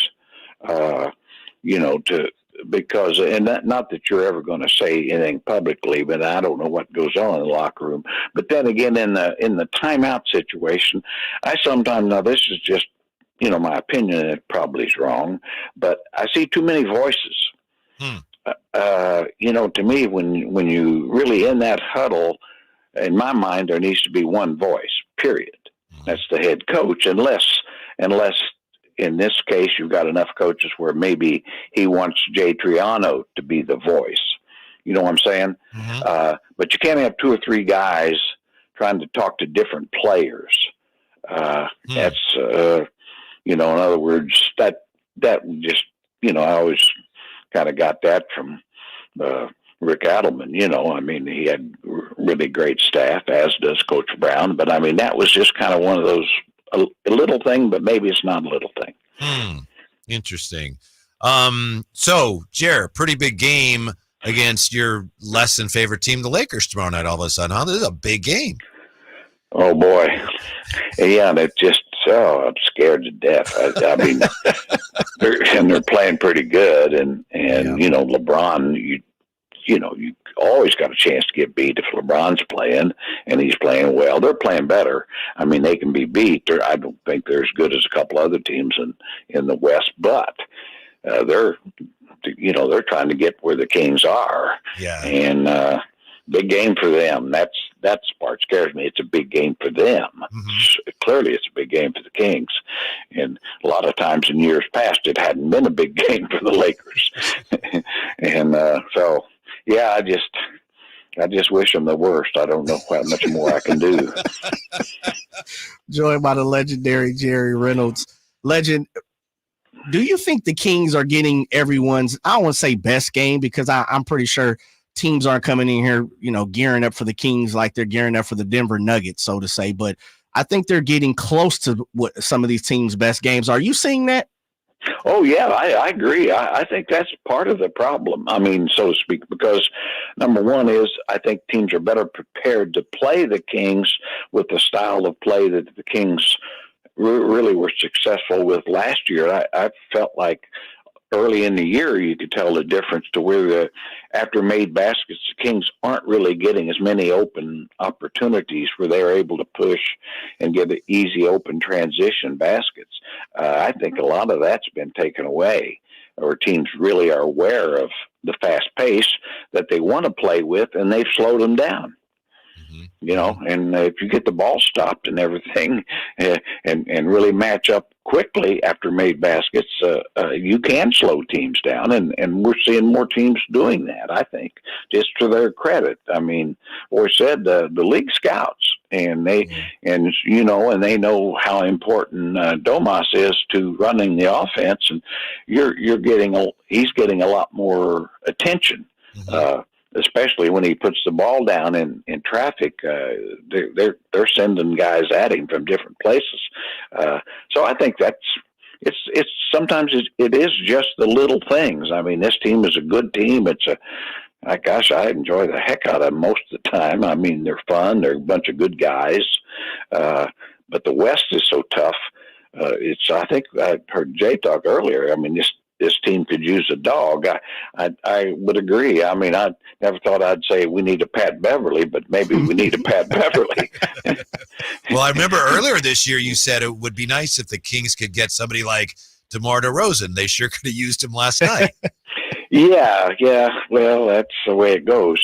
I mean, it's, every team has talent, and that's sometimes, I mean, the Bulls, certainly with DeRozan been a many-time All-Star. Kobe White's on his way to being an All-Star level player after a couple of years, and I mean, so if you're not, if your main guys aren't having strong games or your bench is not producing, you're open to get beat by anybody. I mean, I think we seen the Spurs and the Pistons beat some teams now. The league. How some young players are at the start of the year aren't necessarily how they are at the end. They're getting better in some cases they're not. But I don't know. I mean, I just think it's a ways to go, but I'm trying to be positive in the fact clearly they're an inconsistent team, and they sometimes let leads. I think they lose leads more than most teams, primarily because they're so dependent on the 3-point shot. And nobody hits a hyper, in other words, a good shooting 3-point team is not going to shoot them every 10 minutes stretch. And so you really need to kind of have a way of getting to the line and getting inside a little more, dribble drives like we see, I think, with the Nuggets and some of those teams or Boston. They shoot a lot of threes, but they will take it to the rim, Yeah. So, Coach, you played basketball, you've coached at every level. In your opinion, in your experience, how important is it to make a free throw now and then? it really doesn't amount to much if you're not interested in lighting up the scoreboard. I got you. And I know they did last night. They did last night, in all fairness. Yeah, they did. They did a great. That's one area they did great. But as you say, that's been such a bugaboo, and we're terrific shooters. Like Monk has had stretches where he doesn't make them. I don't have an explanation for that. But it's cost him games. It's cost him a couple of games. There's no doubt about it. Now, I think it's very possible that this team is, may start winning some games because of free throws. I mean, that's the way this league is. Guys go through periods, teams go through periods. We saw the Bucks struggled where they weren't very good for a couple of weeks. Now they're really good again. And so that's kind of what I'm hoping for. I like I say, I just listened to some of the fans' opinions, and I wouldn't disagree with any of those things. Certainly at times they get a little full of themselves, with a big lead. You got to be careful about pumping your chest too much, until the game's over. Then you can just puff it out there all you want to.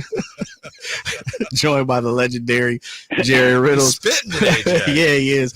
Legend, but what, and I know I'm pretty sure you've probably thrown down your tea or your coffee a couple of times this year watching the defense play by the Sacramento Kings, or popcorn. There you go. Yeah. Yeah, I really can't eat popcorn because I choke on it sometimes. But yeah, and that really is the truth. And I mean, it's no surprise to Coach Brown and his staff. I mean, defensively, it's just not a good team. Defensively, I think they're working harder at it. So certainly, I think Fox has improved dramatically, Keegan Murray. So there's been some improvements, but the point is they've improved less defensively than they have lost offensively. and I think probably in the off season, and I think Whitey and I talked about this a few times, but I think they counted on Vesnikov really making a difference offensively, just giving them the chance and Duarte to become a better offensive team, and that would make up some for the defensive deficiencies. Well, that would have been true had that turned out that way, which it hasn't. Yeah. And so now you've got basically running it back kind of with the same guys, and teams are better prepared for you. Yeah. And then add the fact that the West is simply loaded, which they were last year when they were, except all the teams got guys hurt. And so, it's just a different circumstance. I mean, the way I look at it, and I'm probably a little too negative, but I just look at the top four teams in the West, and honestly, and the Kings have beaten them, but I don't think the Kings are as good as they are. Yeah. And they're just not as talented. And I don't know what you do about that. Yeah. I mean, I think this is a team that still is a work in progress, and I'm sure Monty McNair knows that, and they really do need, in my opinion, a couple of more pieces. I mean, it's certainly a 4 or 5 backup guy, athletic backup guy, and a 2-3 wing that can guard 2 positions and is athletic and, of course, obviously, in both cases, need to be able to shoot the 3 ball. I mean, it's spotting the problem and solving it's 2 different things. And as you pointed out earlier, keeping Monk is a key. I mean, you don't get I think they got a chance to keep him mainly because a lot of teams love him and but they don't have cap room. So that's the best thing going for the Kings. they don't have cap room for the ones that probably really would love to get him. Jerry Reynolds with us, of course. I'm wondering if you could speak to this, if you would, as from the eyes of someone who was a head coach. The team, they've had ups and downs, and so the coach he's criticized, and people have been criticizing, like last night. You have to double those guys, and it was similar with the Heat game where Mike Brown, after both games, he said, And he was trying not to, he don't want to throw anybody under the bus. He's basically saying we can't double like 3 guys, because then you're running all over the place. But given the issues they've had keeping the ball out of the paint, I mean, that's really where the defense is breaking down, right? And you can't send extra guys at like 3 different guys, or you just don't have enough players to do that. No, that really to me is exactly it. And Coach Brown's right. I mean, you could run a second guy at 1 guy and then rotate and cover it, but you can't do 2. And that's why with the problem the Kings had last night, I mean, they had 2 guys that they couldn't defend, and they couldn't afford to double both of them. And then you had that Ayo Dosunmu too, and he was just going right around people. And he was breaking them down. But I do think, in simplified terms, their biggest problem is, like say, just defending the wings and stopping the drives to the basket. They're just getting in there too much. I think, the Kings playing a zone some and trapping more. I think they're trying to do some things that could eventually help them get a little better, and that's all you can hope for at this stage, to get a little better. But that's kind of where it starts. I mean, if you're not going to score at the premium rate, then, and you can't guard people, you're going to have bad games. And that's kind of where it is. They're not, your offense is going great in third quarter, and you're knocking down shots and getting dunks, and looks like, wow. And then all of a sudden your shots don't go down, and and they're getting exactly the shots they want. And that's how games, anyway. I'm like about everybody else, I haven't said that. If they go down there and beat the Lakers, then I'll give them a pass on everything they've ever done. I wanted to ask you about this, Jared. Last night, a piece of Kings history in a way was made, and you're the perfect person to put this in perspective for us. Harrison Barnes, according to Sean Cunningham, HB now the 7th player in the Kings era, Sacramento era, to appear in 200 consecutive games. So it's Eddie Johnson, Buddy Hield, LaSalle Thompson, Otis Thorpe, Jason Thompson, and Ben McLemore. Those are the 7 guys now, 200 consecutive games as Sacramento Kings. Any thoughts on any of those guys, or what kind of team would those 7 guys make? Huh? What kind of team would that be? HB, Eddie, Buddy Hield, Tank, Otis Thorpe, Jason Thompson, and Ben McLemore. Well, you wouldn't have to measure for a ring, I can tell you that. Okay. Fair enough. I mean, I'd get some rebounds, though, wouldn't I? Well, Tank could get you some rebounds, and Thorpe certainly would. And so rebounding wouldn't be a problem. And you got shooters, Eddie Johnson. And so that, I don't know just exactly where you'd play McLemore or Jason Thompson. It is amazing in this day and age, and fairness to Harrison. I mean, he has been such a durable guy in a league that isn't very durable, Yeah.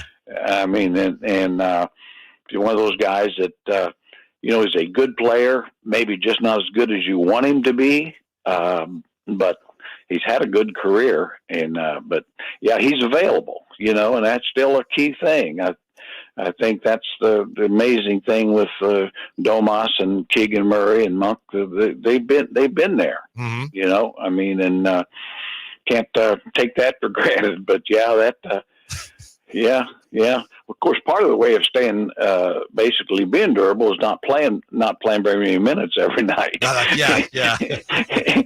So that may be part of it too, Hey, didn't you, when you were coaching Tank, didn't you try to run a play for him and he couldn't remember how it went or something? Yeah, well, it's one of those deals early in the years, I recall, and of course we had lots more set plays in those days, and a lot for Reggie and Eddie and guys like that. And Tank got his feelings hurt one time and was saying, you ever have a play for me? So we put one in. We're getting ready to play the Pacers, and our pregame thing or shoot around was pretty much going to put a play in for Tank. And so we put it in, called it Texas, because that's where he went to school. And so about the first time down the floor or something, we called Texas, and Tank screwed it up. And And so we, a little later, next time down, we ran it again and called Texas, and he screwed it up again. So I called timeout. And of course, guys were busting his chops. But I didn't say anything, really. Anyway, and Tanks said, bless his heart, one of the nicest guys who ever lived, said, I don't want any plays. Don't call any plays for me anymore. Jerry Reynolds, yeah. And so I said, did you? Okay. Yeah, you didn't run any more plays for Tank after that? Nope. Bless his heart, he didn't need them though. I'll say that for Tank. He was a little bit like Domas. He's gonna get his doubles the hard way. Yeah. Thanks, Jerry. Great stuff. Here we were kidding. We said, maybe Jerry can explain everything, and you pretty much did. So thank you. Thanks for listening. We'll talk to you again soon. Well, if I made sense, then you're all in trouble. Thank you, Jerry. Okay, see you guys. All right, take care. Beat the Lakers. Jerry doesn't like the Lakers. Coming up, we've got, here you go, 3 reasons Kings fans can still be optimistic. I only have 2 right now, but I still have time to come up with a third before the third is Jerry Reynolds. Yeah, there you go. It's a Drive, guys, on Sacktown Sports. Sacramento weather is brought to you by Sacramento County Voter Registration and Elections. I'm Mark Finan in the KCRA 3 Weather Center. Skies will stay mostly cloudy tonight. Overnight lows will drop to the mid-40s. Tomorrow will be another mostly cloudy and cool day with highs in the mid-60s. Get the latest forecast on the KCRA News and the KCRA 3 app. The next election is March 5th. Vote centers open February 24th. Remember to vote early and avoid the lines. Learn more at elections.saccounty.gov or call toll-free 762-8019. Without the ones like you who work tirelessly to keep things running, everything would suddenly stop. Hospitals, factories, schools, and power plants, they all depend on you. No matter the weather, emergency, or time of day, you're the ones who get it done. At Grainger, we're here for you with professional-grade industrial supplies. Count on real-time product availability and fast delivery. Call, click Grainger.com, or just stop by. Grainger, for the ones who get it done. Getting quality employees to fill positions in your company is essential, but finding those people can be a major hassle unless you use ZipRecruiter. ZipRecruiter makes finding quality people a breeze. ZipRecruiter's advanced technology identifies candidates with the right skills, sends you great matches, then you can easily invite them to apply.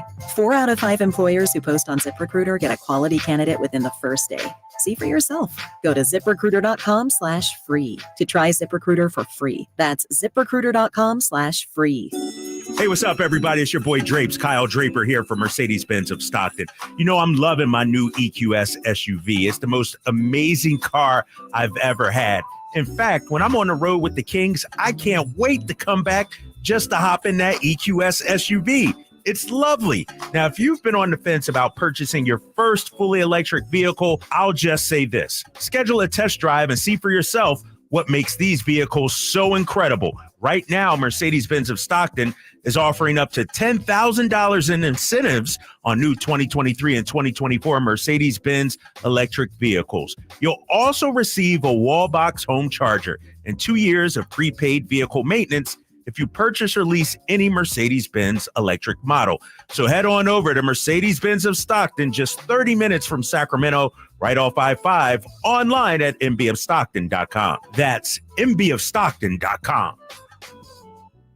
Guys, did you know your testosterone level impacts your energy, libido, sleep, weight, hair loss, mood, and even ED? And right now, Revive Men's Health Sacramento will check your testosterone for free. They've helped thousands of men since 2011 feel and perform better. They're so confident they can help you, they even guarantee it. Schedule your free testosterone test, exam, and consultation today. Call 916-277-8599. That's 916-277-8599. Or visit ReviveMen'sHealth.com.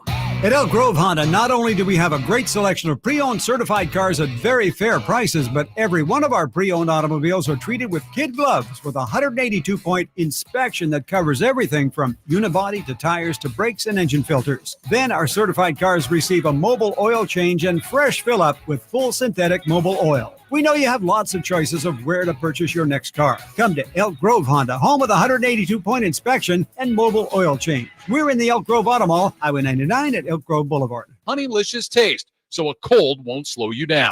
Hello, Sacramento. I'm Emran Pilati, owner of True Sports Cards and Collectible Store here in Rockland, California, and the host of the True Sports Cards Show that airs right here on Sacktown Sports 1140 every Saturday from 10 to 11 a.m., where we discuss the latest trends, hottest products, and deliver exclusive interviews with other industry leaders. And don't forget to visit our shop, True Sports Cards, at 6661 Stanford Ranch Road in Rockland and see what we have for all your sports card and memorabilia needs. Discover your dream home at Subcontractors United, your source for all home improvement needs. A talented team of home services experts is ready to make your projects a breeze. No more endless internet searches. Find your contractors in one place. Enjoy stress-free service absolutely free, with no hidden costs and no account to set up. Transform your living space into something extraordinary. Visit Subcontractors United today and experience the joy of hassle-free home improvement. Dream big at subcontractorsunited.com. This statement has not been evaluated by the FDA. This product is not intended to diagnose, treat, cure, or prevent any disease. When it comes to my lifestyle and diet, I don't always make the smartest choices. Touchdown! Woo! Hey, how about another round and some more chips? But when it comes to taking care of my liver, I do make one very smart choice. Active liver tablets from New Nordic. I used to have real issues with my liver, and at my last checkup, my doc was concerned about my numbers. But since adding a once-a-day active liver tablet, my gut's better, I feel great, and my doctor's happy. I ask a lot of my liver, so the least I can do to say thanks is a daily dose of Active Liver. You ask a lot of your liver, so give it the support it needs with Active Liver. You can find Active Liver at Amazon.com, or for a volume discount, visit NewNordicUSA.com. Go to new, NORDICUSA.com, Amazon, or ask for Active Liver at your local CVS. New year, new you, New Nordic. Meet Cheryl. Hey. She's on vacation and lost in the moment. Unfortunately, so is her Chase debit card. It's got to be somewhere. Maybe she lost it at salsa night. These skirts should have pockets. Or maybe she lost it at Pilates. 3 and 2 and... But she's not worried. With the Chase mobile app, she can lock her card till it turns up. Tools that help protect. One bank that puts you in control. Visit chase.com/checking. Chase, make more of what's yours. Chase mobile app is available for select mobile devices. Message and data rates may apply. JP Morgan Chase Bank, N.A. member FDIC. A toast to our new college grad who fills us with so much joy, almost as much as when we're in our RV. Oh, the world is your oyster, kiddo, and ours too. Now that we're covered with Progressive, Dad and I can hop in our RV anytime we want. Might even splurge on a retractable awning. Ooh, look out. Sorry, what was I talking about? Protect your loved one with an RV policy from Progressive. Take as little as 4 minutes to see what you could save at Progressive.com. Progressive Casualty Insurance Company and Affiliates. Dr. Ken Howachek and kinesiologist Kelsey Graham discuss the Good Feet store. The foot has a lot of detail. It has a lot of complexity. There's a lot that can go wrong. A lot of problems start in the foot and end up elsewhere. Knee pain, hip pain, back pain. When aligning the feet properly, we can see relief elsewhere. And that's the beauty of the Good Feet Arch support. It can place the feet into their ideal position and gives them the balance, the support, the comfort, and the relief of the pain. The bottom line is that the Good Feet Arch support can be a highly effective pain relief solution when nothing else has worked. The feet have a really big impact on how the rest of the body moves. The knees, the hips, the lower back especially. If the foot isn't properly aligned, all of these joints are going to function incorrectly. That results in a lot of muscle tension and chronic pain. What I really like about the Good Feet system is that the right arch supports can put the foot in its proper alignment. So all the joints of the rest of the body will be aligned properly as well. And when the body's aligned, we can reduce the risk of injury and chronic pain. Visit the Good Feet store in Sacramento, Roseville, Modesto, Stockton, and Vacaville for a free fitting and test walk. 1 ticket, 2 shows, the Sacramento Boat Show and Off-Road Exposition, plus the Big RV Show. Multiple dealers discounting all the best brands. Hundreds of wakeboard boats, travel trailers, pontoon boats, fifth wheel, personal watercraft and ATVs, toy haulers, fishing boats, motorhomes, and more. One massive event, the Sacramento Boat Show and Off-Road Exposition, plus the Big RV Show. March 7th through 10th. Find discounts at 2hugeshows.com. KHTKAM Sacramento, KYMX HD2 Sacramento. From the Power Business Technology Toshiba Studios, your new home for 49ers football in the 916. Sacktown Sports.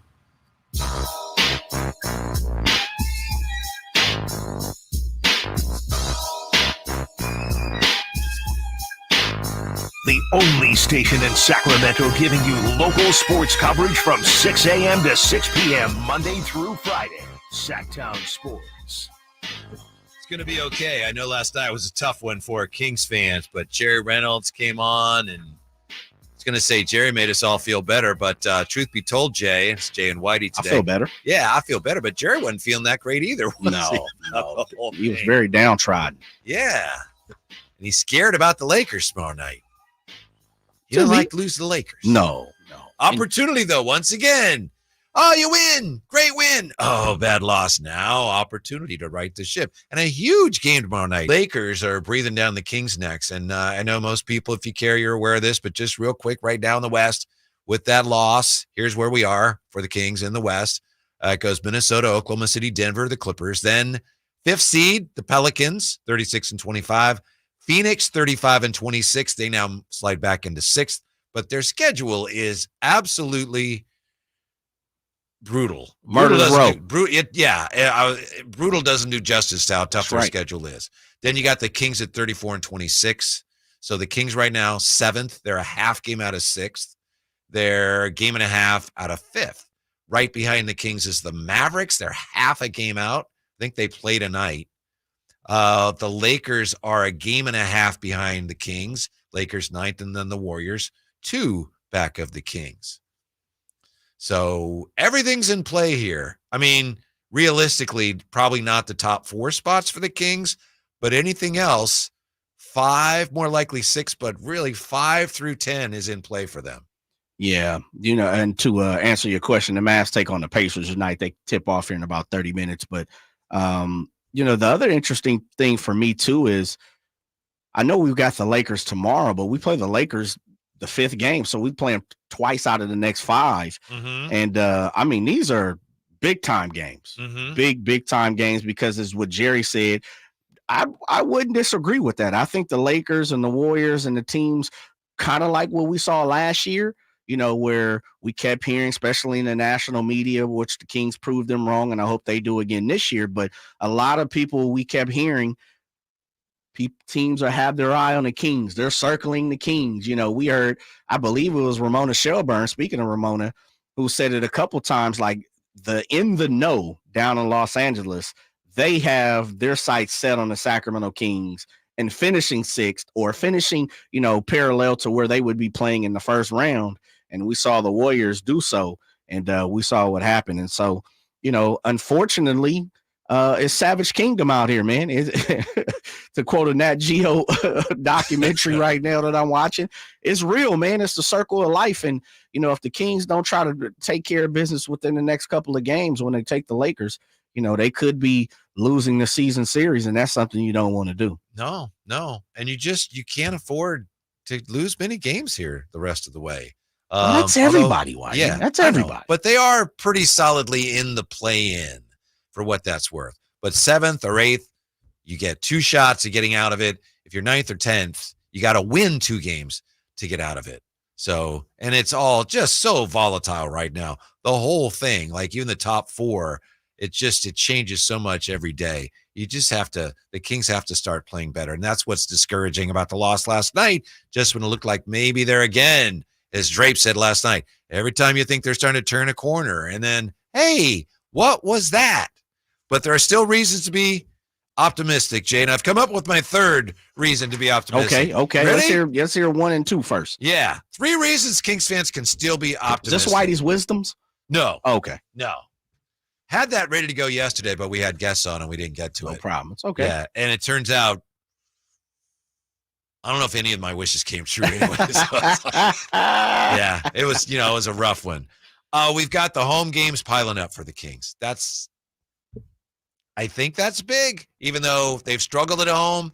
They've got home game. They're going to be home. They're not going to be. Huh? I'm going to disagree. They're not going out on the road and then coming home to play somebody, which, as I said earlier, that they've struggled in those scenarios. You're going to be home now.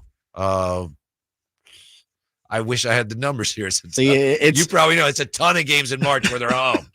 A ton of games. Well, they have 14 or 22, right, at home left of the season. Look at that. Yeah. See? But I'm like, that's 2/3 of your games are at home. But let me say this, Whitey, as we talked about Coach Brown in post game last night, kind of, holding back some of his words as I look across the glass.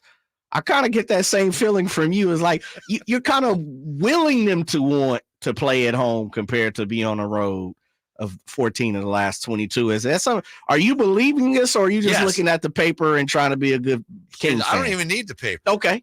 Well, maybe I do. Yeah, they have a lot of home games, 14 to 22, and I know they haven't been great at home, but it's different when you're home for a long time. I think that makes a difference. Okay. Yeah, and so they've been on the road a lot. And a lot of these games I mentioned earlier, the loss to Charlotte, first home game after a 3-game trip. The loss to Indiana was the first home game after a 5-game trip. The loss to Detroit was the first home game back after a 7-game trip.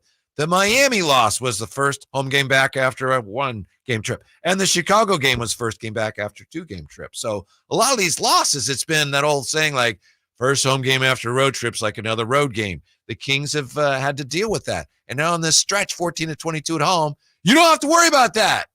This is where they really start to take advantage of home court. All right. That's number one. Number two. Reason number two is I was going to put some music behind you, but I don't think you believe some of these things that you're saying. You're not convincing what's the yet. Song about the truth and what is the apps? I don't need any music. Okay. I think this is music to King's ears as it is. I like it. They made free throws last night. That's remarkable. They made 18 of 20 free throws. The Kings, as much as we've bemoaned the fact that they couldn't hit the broadside of a barn, it's like if, as Monica McNutt says, if missing free throws is like leaving money in the street, the Kings have been like Jesse Pinkman at the end of Breaking Bad, where he's driving down the street and he's just throwing the bales of money out, the blood money. He's just throwing it out the car. That's what the Kings have been like. But last night they made 18 of 20, and we know they're capable of doing that. And they did it Now they didn't win the game, I know. But another reason to be optimistic. And then thirdly, I think even you, Jay, will agree with me on this one. All right. And I know you're not really down with these, but the Kings are still most likely here at 34 and 26. They are almost certainly going to win 40-something games. Yes. I don't know where that gets them, but 40-something games. Before last year, they had not done that since 2006. So that is something we have to keep in mind as well. It's been a long time. Yes. Yeah, last year kind of spoiled us a little bit, but it's been a while since they'd won. Shouldn't have. 40-something games. I think that's part of the frustrations of fans. It shouldn't have. And Maybe I think that's why expectations are so high. Yeah, huh? absolutely. I mean, you shouldn't be spoiled from one season, especially when you've gone through a whole quinceañera worth of years where you haven't made the I playoffs. don't even know what that means. Well, you don't know what a quinceañera? It's basically like we celebrate Sweet 16 here, United States, Spanish heritage, and I don't want to, mess this completely up. So please correct me if I'm wrong, like but 15, yes. Oh, okay. They celebrate 15. Yeah. And I don't know the importance of it, but please call in, Texas, let me know exactly. But it's 15 years, absolutely. So okay, there's that commercial where that woman goes to the bank. Is it Golden One? She gets all the money to pay for her daughters. Yes. Yeah. Yes. Yeah, with the blue dress and the magic cake. Yes, it is. Yeah, okay. Exactly. Come on now. Right. Look, we, as Drake say, we are the people.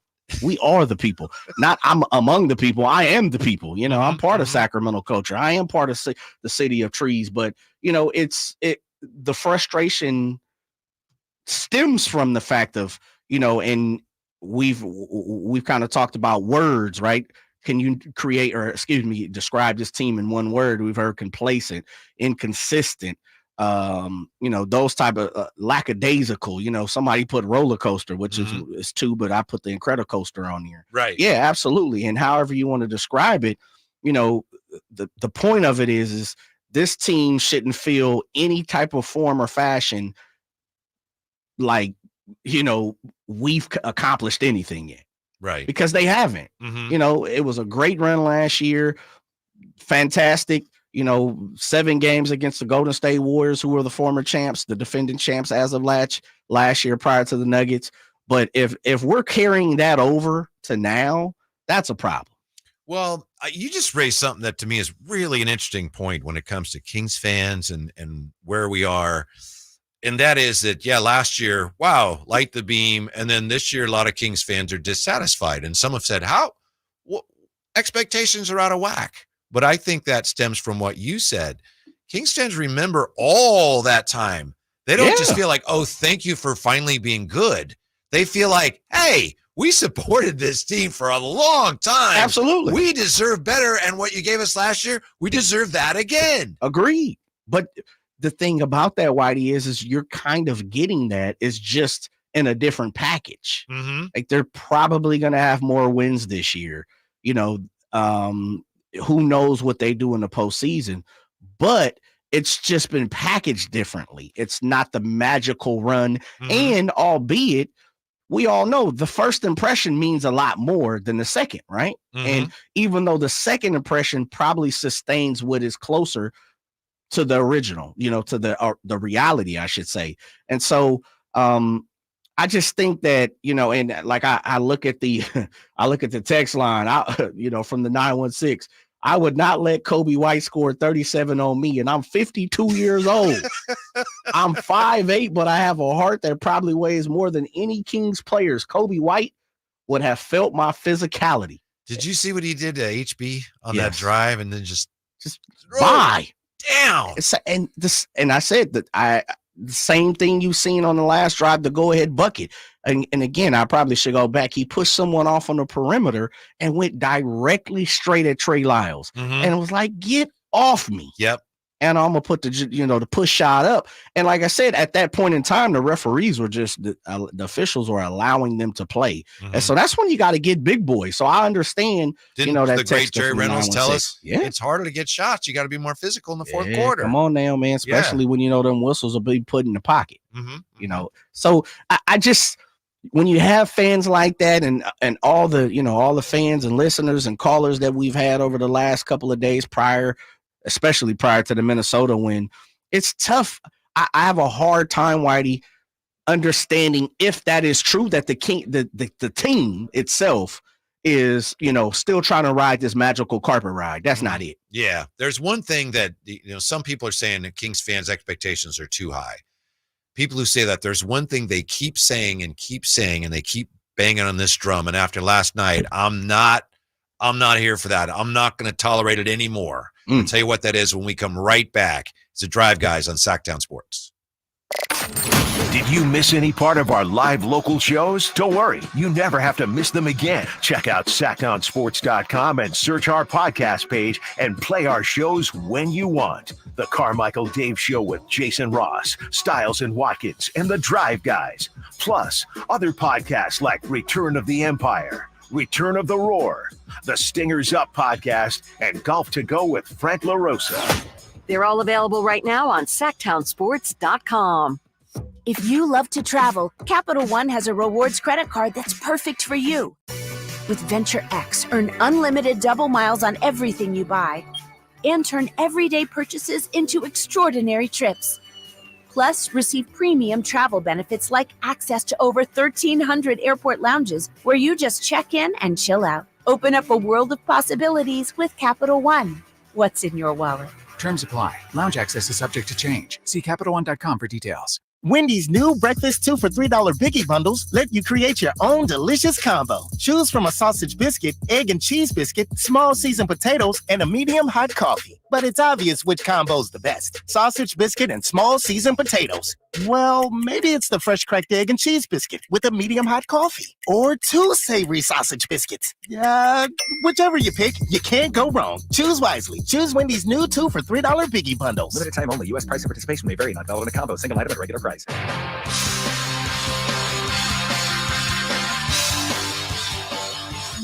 Your home for Kings basketball for over 25 seasons. Sacktown Sports.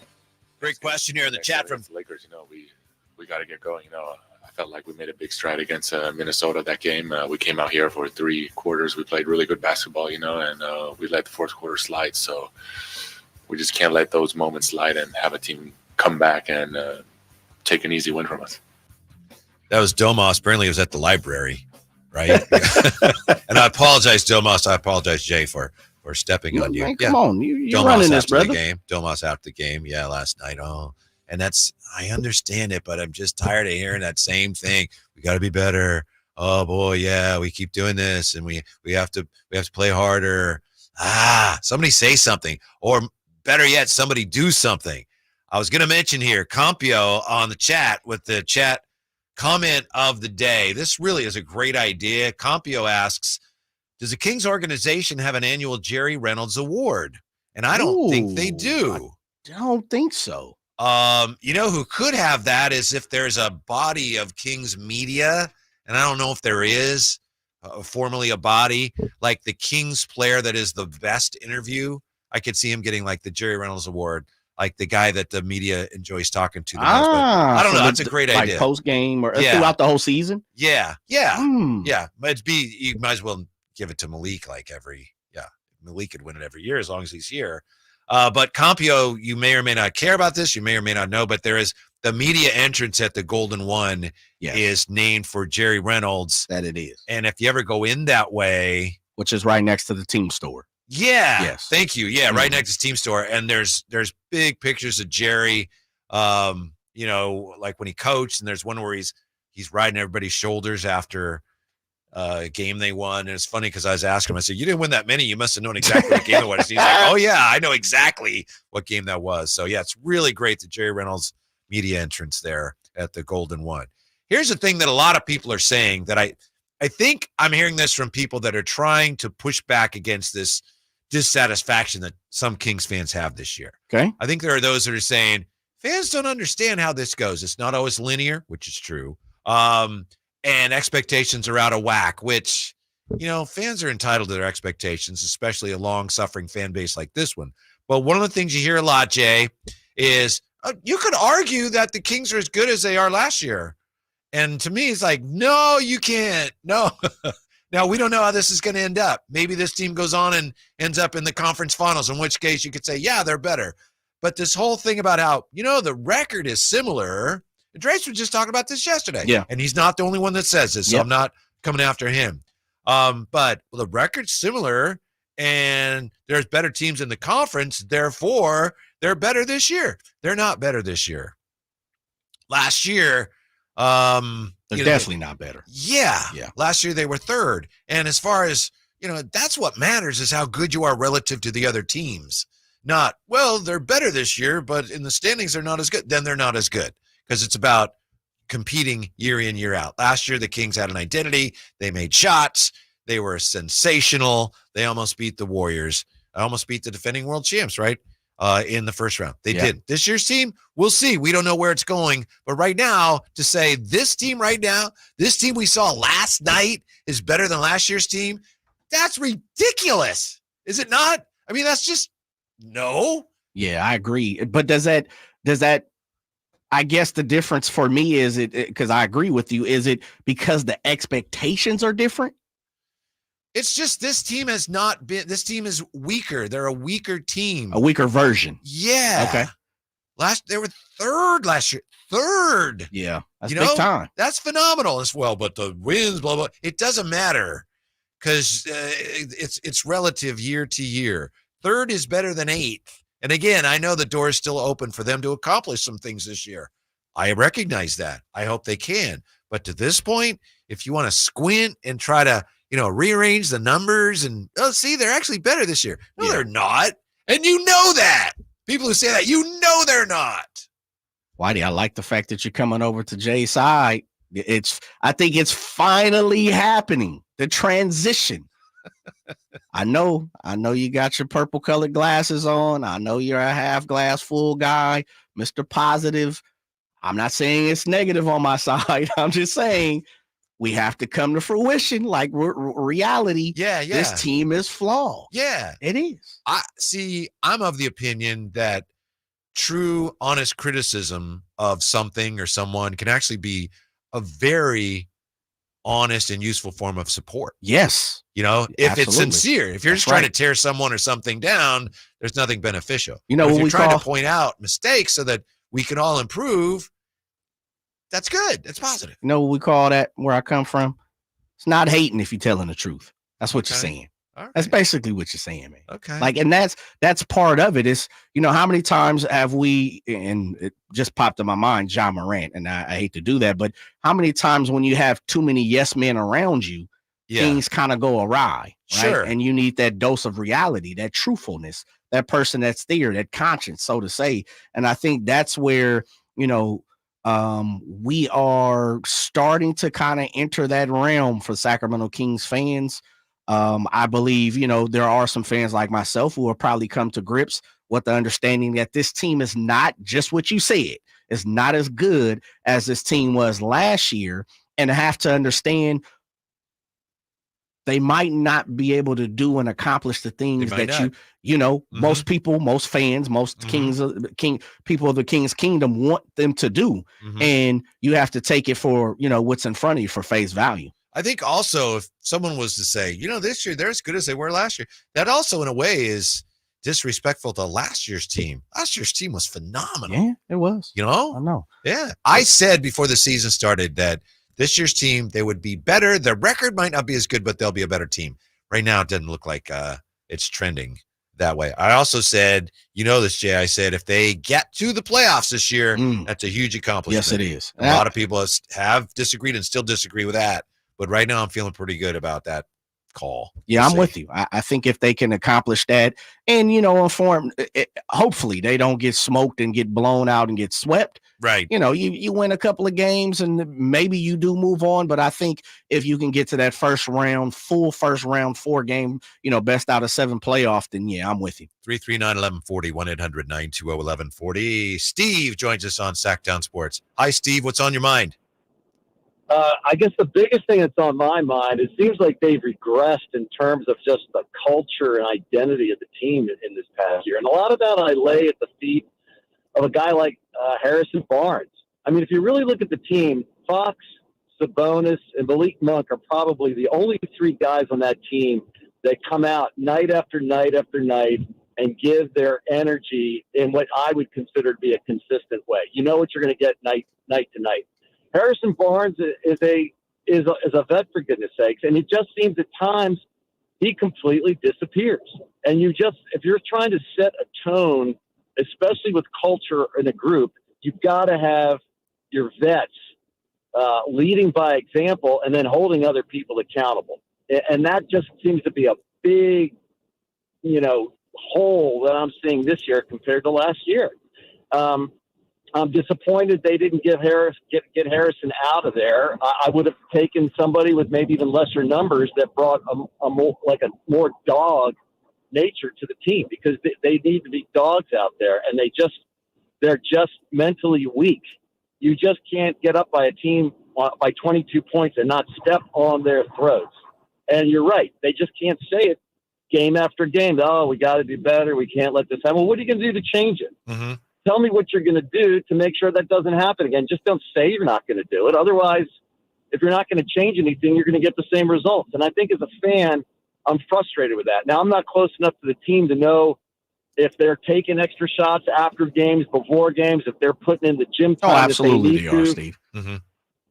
Well, then they're not doing it in an efficient use of their time. You work smarter, not harder, because the results right now are telling me, as a casual fan that just sees them, that they're just mailing it in some nights, and they're just not working as hard as they need to they're working as hard as they need to work. Mm-hmm. And you can see it. You can see with Malik Monk. He's a guy that brings his lunch pail every single night. He will give you that energy. So does Sabonis, and so does Fox. And unless and until everybody on the team gives that same amount of energy every night, we're just going to see more of the same, which are disappointing losses that are unexpected. Thank you, Steve. It's hard to argue with you when the players themselves have said repeatedly, we just have to bring more energy. We can control that. As far as HB goes, and I know Jay is not the biggest, he wasn't the biggest fan of bringing HB back. No. In all fairness. Yeah. I know I tease, but that's fair. I mean, you said that, right? Sure. Yeah. I think HB does a lot of things and has done a lot of things that have not been fully appreciated by Kings fans. But you look right now, and his numbers, even he's had a recent surge and he's had some big games. I think his numbers are like just about the lowest they've been since very early in his career. He's not producing consistently. And he's a good example of, I think, what the problem was with the Kings, bottom line. And that is they had the roster. They decided to stick with the roster. They didn't make any changes. You have basically the same roster other than some players, some bench players, periphery players, same roster you had at the beginning of last year. I know I made this point earlier, but I think, Steve, to me, it's a matter of look at everyone else in the league and some of the teams the Kings are chasing. How different do they look from last year? And the Kings are pretty much the same bunch. And every time it's come time where they could make a decision on adding, they've decided it's not worth it right now. We're better off not bringing in that other piece for what it's going to cost us. So this offseason, I think Jay said earlier, this offseason, assuming the Kings end up, about where they were last year, unless they go on a run, the pressure is really going to be on, or at least the expectations are going to be large for the Kings to really improve the roster this offseason. Absolutely. And let me say this, as Kings fans, as you sit here and listen to that, you are, you deserve that right. You deserve that right to have expectations. And I want to make sure that that's clear. We, at least me, and Whitey, please correct me if I'm wrong. We're not stating here, and I don't think we ever have, is like, look, you shouldn't expect, quality. And so, especially the people that pay a lot of money. Ooh, come on now. And go to a lot of games. Yes. And I mean, it looks like they, as most organizations do, and we're living in a time where everything seems to be just more expensive, and not seems, but it is more expensive. It sounds like the Kings have went up on their tickets again, for next year, because I've seen a few whispers and a few screams and a few cries and a few, tidbits over social network who've talked about it, especially after an agonizing loss like last night. But I mean, you, as Kings fans, you guys deserve, especially going through the 16 years of no playoffs, no runs, no postseason, heartbreak, always looking forward to drafts, the draft picks and hoping, wishing and praying that these guys will pan out. You definitely deserve expectations. And so it's, for me, Whitey, it's refreshing to hear people like Steve and John and the TCs, and shouts out to Ramsey, one of our smartest callers, who just sent in something on the Kinsietta for me. It's refreshing to have these expectations with the understanding that, look, sometimes we need to understand it may not accomplish, the expectations might not live up to what we want when it's all said and done. Yeah. And again, while keeping in mind that with Ken Sietta, that's how many games the Kings used to win every year, so 15. Yeah, keeping that in mind as well. 339-1140, 1-800-920-1140. We'll take another peek at the Kings' interesting reliance on the 3-ball when we return. Drive, guys. Sacktown Sports. You never know what you might hear when listening to a Sacramento Kings game. Out of Keegan, going for another triple. Man, is he feeling it. Keegan, can he do it? Yes, there's number 11, Keegan Murray. Keegan steps back. He just knocked down his 12th three-pointer, a Kings franchise record. He's got 45 points. Never miss a moment of Sacramento Kings basketball with Sacktown Sports and the Sacktown Sports app. Get huge savings on our best selection of new Hondas during our Honda President's Day sales event at Folsom Lake Honda. Hurry in and save on our best selection of new Hondas. Each is priced to sell now. Folsom Lake Honda is your one-stop Honda shop for great pricing on a giant selection of new CRVs, HRVs, Civics, and Accords with low finance and lease options. Plus, get an instant cash offer for your trade. Get to Folsom Lake Honda or go to FolsomLakeHonda.com. Folsom Lake Honda, yeah, your one-stop Honda shop. Ever since we got Xfinity, we have Wi-Fi all over the house, even in my hiding spots. Ha! Found you. How? That's wall-to-wall Wi-Fi from Xfinity. Now through March 21st, get started with 200 megabit internet for $25 a month for 2 years with no annual contract and get Wi-Fi equipment included. Go to Xfinity.com, call 1-800-XFINITY or visit a store today. Requires paperless bill and auto-pay with stored bank account. Restrictions apply. Taxes and fees extra. After promo, regular rates apply to internet service and Wi-Fi equipment. Actual speeds vary. Guys, did you know your testosterone affects everything in your system, including how you feel and perform every day? Right now, Revive Men's Health Sacramento will check your testosterone for free. Knowing your T levels is the first step in understanding if you have low T. Your testosterone level impacts your energy, libido, sleep, weight, hair loss, mood, and even ED.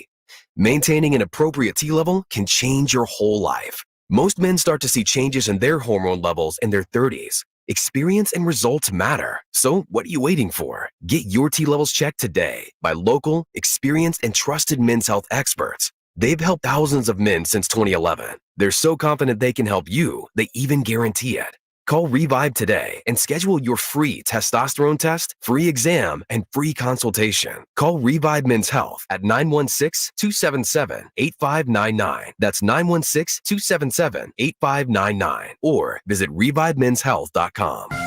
At aimyourdigital.com, we'll help you target the right audience, build your leads, and crush your quota. Take your business to the next level. Our digital marketing strategies help grow awareness of your product or service, all while building trust in your business. Our approach involves leveraging multiple tools and strategies to deliver exceptional results that are customized to your unique business needs. Don't wait to run out of sales leads. Keep your business growing. Get started with aimyourdigital.com today. Welcome to the March Mania sales event at Kia of Vacaville, Northern California's premier destination for automotive excellence. Get ready for an exhilarating showcase of our 2024 vehicle lineup, where innovation meets the road and customer satisfaction reigns supreme. Step into the future with the all-new Kia Sportage, where cutting-edge design harmonizes with dynamic performance. Explore the outstanding fuel efficiency of the Kia Niro, a hybrid marvel that redefines eco-friendly driving. Experience the unparalleled luxury and versatility of the Kia Telluride, setting new standards for sophistication and practicality. Don't miss out on our impressive selection of eco-friendly Kia hybrid options, tailored for drivers who demand efficiency without compromising on style. And for those seeking the EV9, Kia of Vacaville has it ready for delivery or in stock. Visit us today during March Mania and discover why Kia of Vacaville is the ultimate destination for automotive excellence. Model availability and features may vary. Please visit Kia of Vacaville for more information.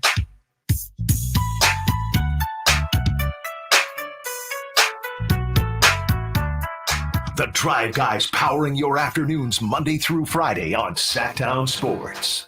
When you're a fan and your team is struggling like the Kings did last night, it's also important to keep in mind the things that you should be grateful for, like the tremendous announcer the Kings have.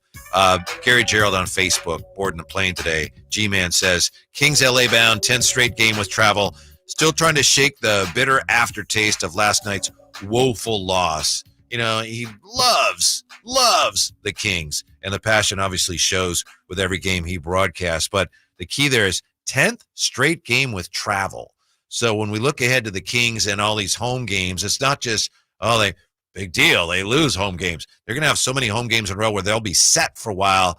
And what'd you say, Jay, 14 to 22? Mm-hmm. So they're not going to be traveling nearly as much as they have been. 10 straight games of travel. Not making excuses, but it's just a fact that they have been flying all over the place lately. That means a lot of more chocolate chip cookies for Whitey and a lot more oatmeal raisins for Draper. And That's right. You know, as much as those cookies make you guys feel, I'm hoping some home cooking will assist the Kings and, you know, making some of the Kings fans temper their frustrations and make them feel better, because today, man, and, you know, last week, there was a time or two last week, you know, we felt like we were on the ledge and looking down, and then Minnesota happened, and, you know, it was over the weekend, so we didn't get an opportunity to speak on it until Monday, where, you know, we were already ready for another game against the Bulls. And, you know, Whitey, it's just so interesting, man, because all day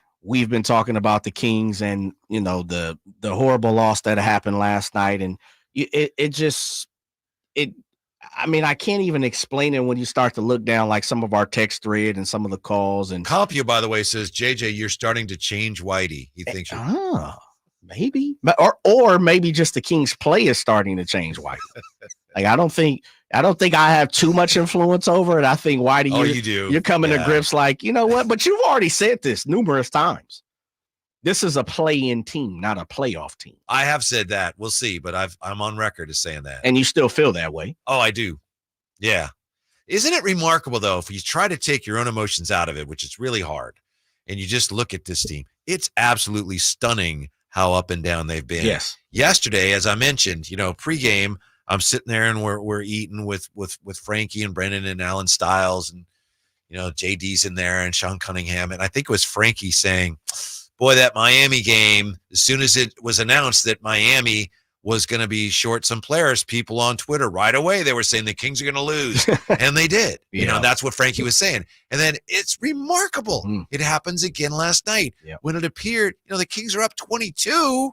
It's like, well, it can't happen now. And I remember at one point looking up, and then here come the Bulls. Here come the Bulls. I looked up, it's like, it's 7. When it was 7, I just felt like, well, we got a game now. But it's just incredible that it continues to happen. Magnificent win. Just kick in the sabonuts of a loss. And then that's okay. We're winning at Minnesota. And then blowing a 22-point lead at home. It's incredible. Isn't it? It is. It's hard to believe it's actually happening. It is. Where was that kid? What region was that? I gotta give Chris Watkins credit for that. After Domas got kicked, wasn't that Minnesota game? He said, "Yep, right in the sabonuts." Yeah. Why? Let me ask you this real quick. Someone on here, and I think I know your answer, but someone from the 916 annoyed that MB, that would be Coach Brown, Mike Brown, seemed to try and put some blame on Chris Duarte during the post game for the Tech last night. No accountability on his part. And I think he did say, well, he said, right? So then we got an unnecessary tech, and Well, I think your response to that is Mike Brown is kind of tippy-toed around certain things, some things that he wants to say. But did you see anything into that? Did you feel that, or did you when I first heard it? Okay. I understand the point. I think basically it's a pretty valid point. His point was, if I remember correctly, Mike Brown was saying that's how quickly it can turn in our league, which we know. Ebbs and flows. Right. Like, no kidding. I've watched some games this year, Coach. Yeah, and he was just saying things are going our way. Then you get I think he said an unnecessary tech, which is true. And then the next thing you know, hey, we're losing. So I understand the point, but I wouldn't. I didn't have an issue with it. Right now, your expectations for tomorrow, or do you need to sleep on it? Connect one more time for the night. Put your wires on. I mean, I wish I was more optimistic about tomorrow. But isn't it? But as much as that happens, that's when the Kings go get a win. That's why I would not have said that if you hadn't asked me. I'm just being honest with you. Do you remember last week, Friday, you asked me, no, I think it was Thursday we were on, and you asked me, what about the Minnesota game? What are the chances of them winning? And I said 40%. And you're like, and I said, well, I'm just leaving room for that fact. And sometimes we don't know. Yep, then the next day we're on with Drapes, and he says, yeah, De'Aaron's not playing. We said, well, then they have no chance. It's more like 10%. Yeah, they're not going to win if he doesn't play. And then they win. Yeah. All right, so maybe I should be asking you the Spurs game, because that's the trap game. I don't know. The trap game is a Spurs game. The Spurs looked awfully comfortable here, and I know the Kings They pushed beat them. Yeah. Yeah, but Devin Vassell was like, he looked like Kobe White last night. Right, he did. How many guys have come in here? It's like you can almost like they're almost playing the same way against the Kings. Yeah, that's true. Very true. So no expectations. I guess no high expectations for tomorrow. As much as if Jerry I'm being honest, but I don't want to say that, and it would be a tremendous win. What do you think? It would. Yeah. Is there any realistic way you can look at that, reasonable way, and say, "Oh, I think the Kings will win"? Yes. Okay. Because of the pattern that they've exemplified over the last, 2 or 3 months. I'm actually excited for them to go into Los Angeles and play the Lakers tomorrow. I think they have a great opportunity. I think they match up well against the Lakers. It's tremendous because anybody who's been around a while, you and I have, and you remember what the rivalry was, and I think we're going to get a little bit of that tomorrow. Just a little bit. Nothing like, Kobe and Shaq and all that, but yeah, because that's going to be a big-time game tomorrow. Yeah, what's interesting, too, before you go to the caller, is this. We saw the Kings play in Los Angeles a week and a half ago or so when they played the Clippers, and it was a big deal because they got the win, and everybody was talking about lighting the beam, the chants, you could hear it when the G-Man was giving his call. Do we see that tomorrow in Lakerland? That would be one of the great moments in Sacramento Kings history if we had light the beam chants. and I'm hesitating because has it happened and I missed it? But if you had really loud light the beam chants, I feel like it did. Yeah, probably did. Maybe last year, but in a big game that had playoff implications, light the beam chants in Los Angeles. 339-1140, 1-800-920-1140. Greg's been hanging on. Hey, Greg, what's on your mind? Thanks for hanging. Hey, gentlemen, thank you, and I've been appreciating everything you guys have had to say. My 2 cents is I just think we have to have faith in Monty McNair. He's done some amazing things in 3 or 4 years, and I still just marvel at Sabonis and Tyrese Halliburton picking up Murray. You just look at what he's done. I'm glad he didn't make a trade. This isn't the year. Your comment about a play-in, not a playoff team, there's probably some truth to that, but it's a simple deal. We're playing to the competition, and it's something they can fix. I think where we're at right now, our expectations are a bigger problem than anything. The free throws are just unacceptable, but a lot of this I feel like we have a month to fix. And I just wanted to ask you, who would you have traded if you had a dream trade realistically? What would it have been, and what would you have given up? Thanks for the call. First of all, I want to clarify. I said this is a play-in team. I never said they're not a playoff team. Big difference. You can go from the play-in to the playoff. So just to be clear, I said play-in, but I didn't say they're not a playoff team. So we're clear. I really liked Jeremy Grant. I would have gone – I liked OG Anunoby and the Siakam deal, but if Siakam didn't want to come here, I understand it. I don't know, what they did. I want to say I would have made a stronger push for Jeremy Grant. We don't know if they did or not. I liked him. I liked his fit. I didn't like the Kuzma thing. I didn't like the Zach LaVine thing. There's a Cam Johnson was the guy in the offseason that I really liked, but he ended up re-signing with Brooklyn. So I would have tried to get and at the deadline, I wanted a wing and a big guard, backup guard. That's what I think they needed, a really good, versatile wing defender, 3-and-D guy, and a guard. That's what I would have been after, but I think you make a great point about Monty. I'm not sure that guy was there. And if you start saying, we want Siakam, okay, we can't get him. Well, what's next? Kyle Kuzma? I give Monty credit for having discipline to say, we like that guy because he could help us. We don't like that guy, so we're not going to get him just because we need to get somebody. Big picture, we'll see where it goes. But if that's the strategy and they end up doing something this year in the offseason, I'm down with that. All right. Jeff on Sacktown Sports. Thanks for hanging. Hello, Jeff. How you doing, Whitey? Well, thank you for taking my call. You're welcome. I'm looking back at this year, and I hate to say that the only player on this team that's done better than last year has been Sabonis. So Fox hasn't played the way he played last year. He had a motivation. He wanted to be the clutch player. Has Fox played up to the standard what he set last year? No. I agree. Last night was an example. Yeah, he wasn't good. Yeah.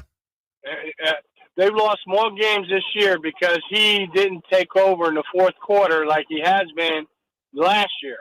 For whatever reason, he's not doing that. So, if he wants to be the man getting paid, he has to contribute consistently, and he's not. Thank you, Jeff. I think injury has something to do with it. We think that, but that's a fair comment. And like Coach Brown says, we expect a lot from these guys. Sure. Fair or foul, I don't know, but that's what they're expected to do. So when De'Aaron comes up short last night, and the turnovers were bad too, I think that's fair criticism. It's like, he didn't do for them last night what they need him to do to win. It happens. It happened last night. Yeah, the other thing too, and I don't want to, like I'm defending De'Aaron, but I guess I am. De'Aaron had a fantastic first half of the NBA season. Like everybody thought he was an all-star, and so it's not like he hasn't played well this season. I think as of late, there's been a few different things that he hasn't accomplished, and I think you spoke to it. There is something that we know is nagging De'Aaron one way or another physically. And that's not the biggest excuse, but I do think, let's make sure we keep it a buck here on the drive, guys. De'Aaron has played very well this season in many different spurts. In all fairness, I don't think Jeff said he's bad this year. He just said he's not as good as last year, which is fair. And that's that argument when people say they're better this year than last year. Well, who's better this year than they were last year? Maybe Domas, and that's about it. So maybe Malik. Maybe. Like Malik Good should point. win 6 man of the year for sure this year. You know, last year he was in the running, but I think right now he's in the lead. JR is in the running for caller of the year. Let's see how he handles the pressure now. What's up, JR? One word, flabbergasting. That's the game. That's the word to describe this team this year. I think so. You're right. Do you remember? Yes. Do you remember how we used that with Carl? Yes. That was. Yes. Jay probably doesn't remember. He came on that one time. He goes, "Explain the game today," and he goes, "It was flabbergasting." I'm waiting for Coach Brown to say, I'm waiting for Brown to drop that one. It'll take like people 10 minutes to figure out. Wait, Google flabbergasting. What does that actually mean? JR, you're an optimist. Tell me why the Kings are going to beat the Lakers tomorrow.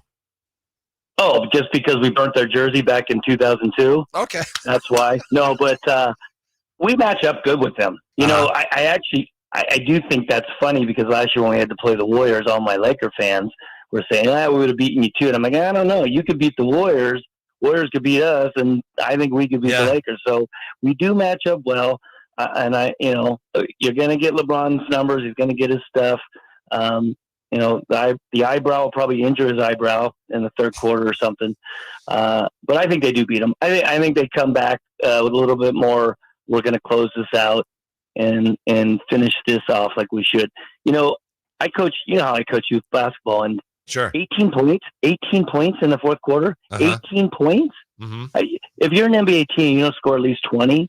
That's an issue. I don't even know how that's possible. It's 10 buckets. Well, how about this, Coach? Malik Monk, who was dominant Friday in Minnesota in the fourth quarter and overtime. Last night he played the whole fourth quarter and he only took one shot. What's that? What is that? That's Kentucky basketball. That's fucking. I tell you right now.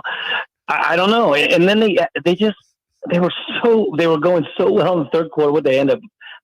I know they went up by 20, but I think they're by 18 going into the fourth. And I'm like, okay, consistently move that ball around, get the inside movement, and they just stopped doing it. Yep.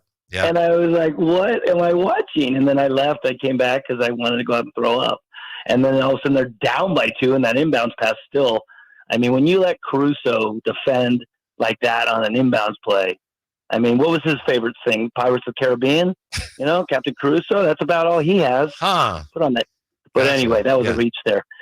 Great show. Jay, way to keep it real. And hey, Jerry Reynolds, always the bomb, right? Yes. 8th grade girl, he's going after an There's no good looking girls in French Lick. Come on. Bye-bye. Thanks. Man, that's messed up to the French Lick young ladies. That's like almost, Charles Barkley, San Antonio realm there. Yeah, that was necessary. Cold But blood, I forgot about that. It was years ago when George Karl was a coach here, and he asked him about a game, and he said, flabbergasting. Yeah. And that's a perfect description. It is. So much of this year. AJ, Sacktown Sports. Hello, AJ. Hey, I want to say, Kings just aren't that good. Can we say that? I mean, look compared to where we what? are. When you say not that good, what do you mean compared to what or who or what are we talking about exactly? The history of the Kings, right? Okay. We haven't made a playoffs in such a long time. I still feel like we're building a team, Uh-huh. And last year we made a playoff. I know Fox played over his head. Harrison played over his head. Herter played over his head. The rookie did really well. And this year they're not, because last year was special, but I don't think we're that good. I think we're an average NBA team, and I think everybody is on a high horse from last year thinking we're last year's team. We're not. We excelled last year. Mm-hmm. We are not that good of a team. We're an average team. Now, I was in the Bay Area today listening to their radio stations today, and they were talking about some of our players.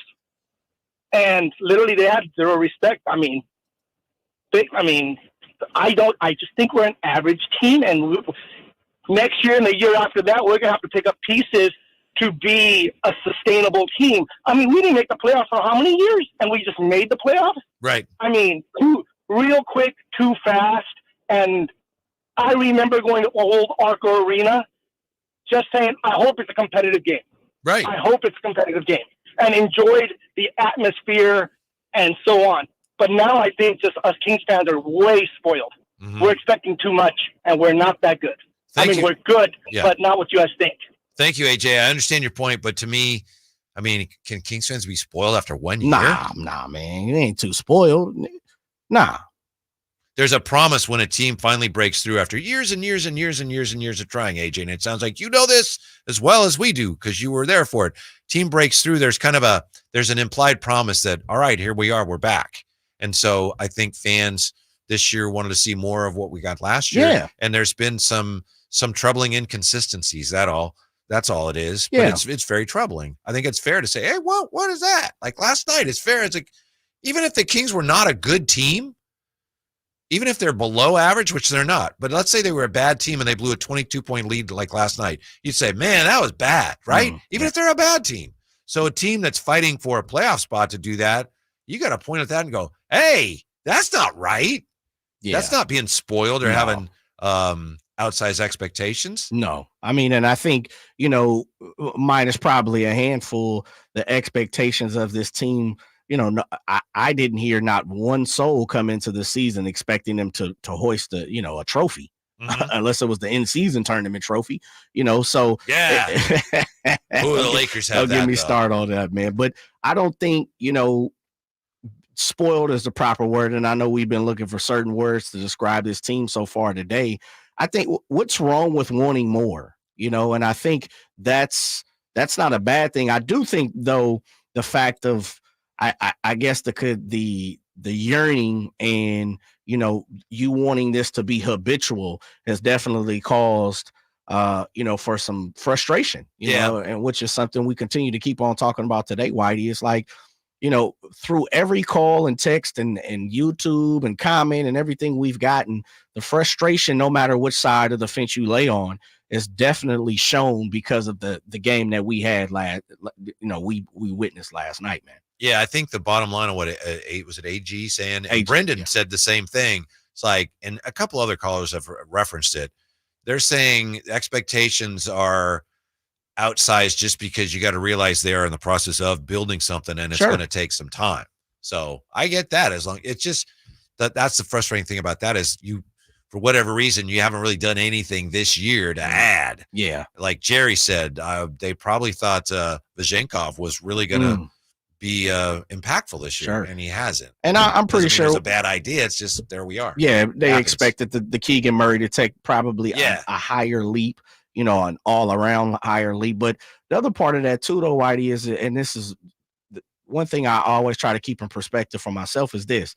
Last year was, man, for lack of a better word, magical. It really was a magical run for the Kings. And to see the way it gripped this city and the support and, the want from everybody for the Kings to, do fantastic last year, which they did. This year, to follow that up, for me, was always going to be a letdown because, again, there's always only one first impression. How many times have we heard that in our life? There's only one first impression. And the second one normally doesn't hold up to the first. And so I think that mixed in with the way they've played has definitely allowed some, frustration to creep through for some of the Kings fans. And albeit that's okay. Yep. That hinges largely on where this season ends up, but we don't have to worry about that now because tomorrow is Beat LA Day. Thanks for being with us. We'll talk to you tomorrow. Kyle Draper will be back with us. Thank you for being with us. Thank you, Jay. We'll talk to you tomorrow right here on Sacktown Sports. On the move? Got somewhere to be? Take Sacramento Kings basketball with you. The Sacktown Sports app will let you stay connected to your passion. Never miss a moment of Sacramento Kings basketball with the Sacktown Sports app. Sacramento weather is brought to you by Folsom Lake Kia. I'm Mark Finan in the KCRA3 Weather Center. Skies will stay mostly cloudy tonight. Overnight lows will drop to the mid-40s. Tomorrow will be another mostly cloudy and cool day with highs in the mid-60s. Get the latest forecast on the KCRA News and the KCRA3 app. Shop Folsom Lake Kia during their spring event and save big on your favorite models. You can even buy with zero down on approval of credit. Shop your trusted Kia dealership for over 25 years and tell them DC sent you. FolsomLakeKia.com. Ah, winter, with its cold, dry air causing that not-so-nice winter nose feeling. Thankfully, you don't have to wait for warmer weather to clear sinus congestion and send winter nose packing. All you need is Navage Nasal Care. Navage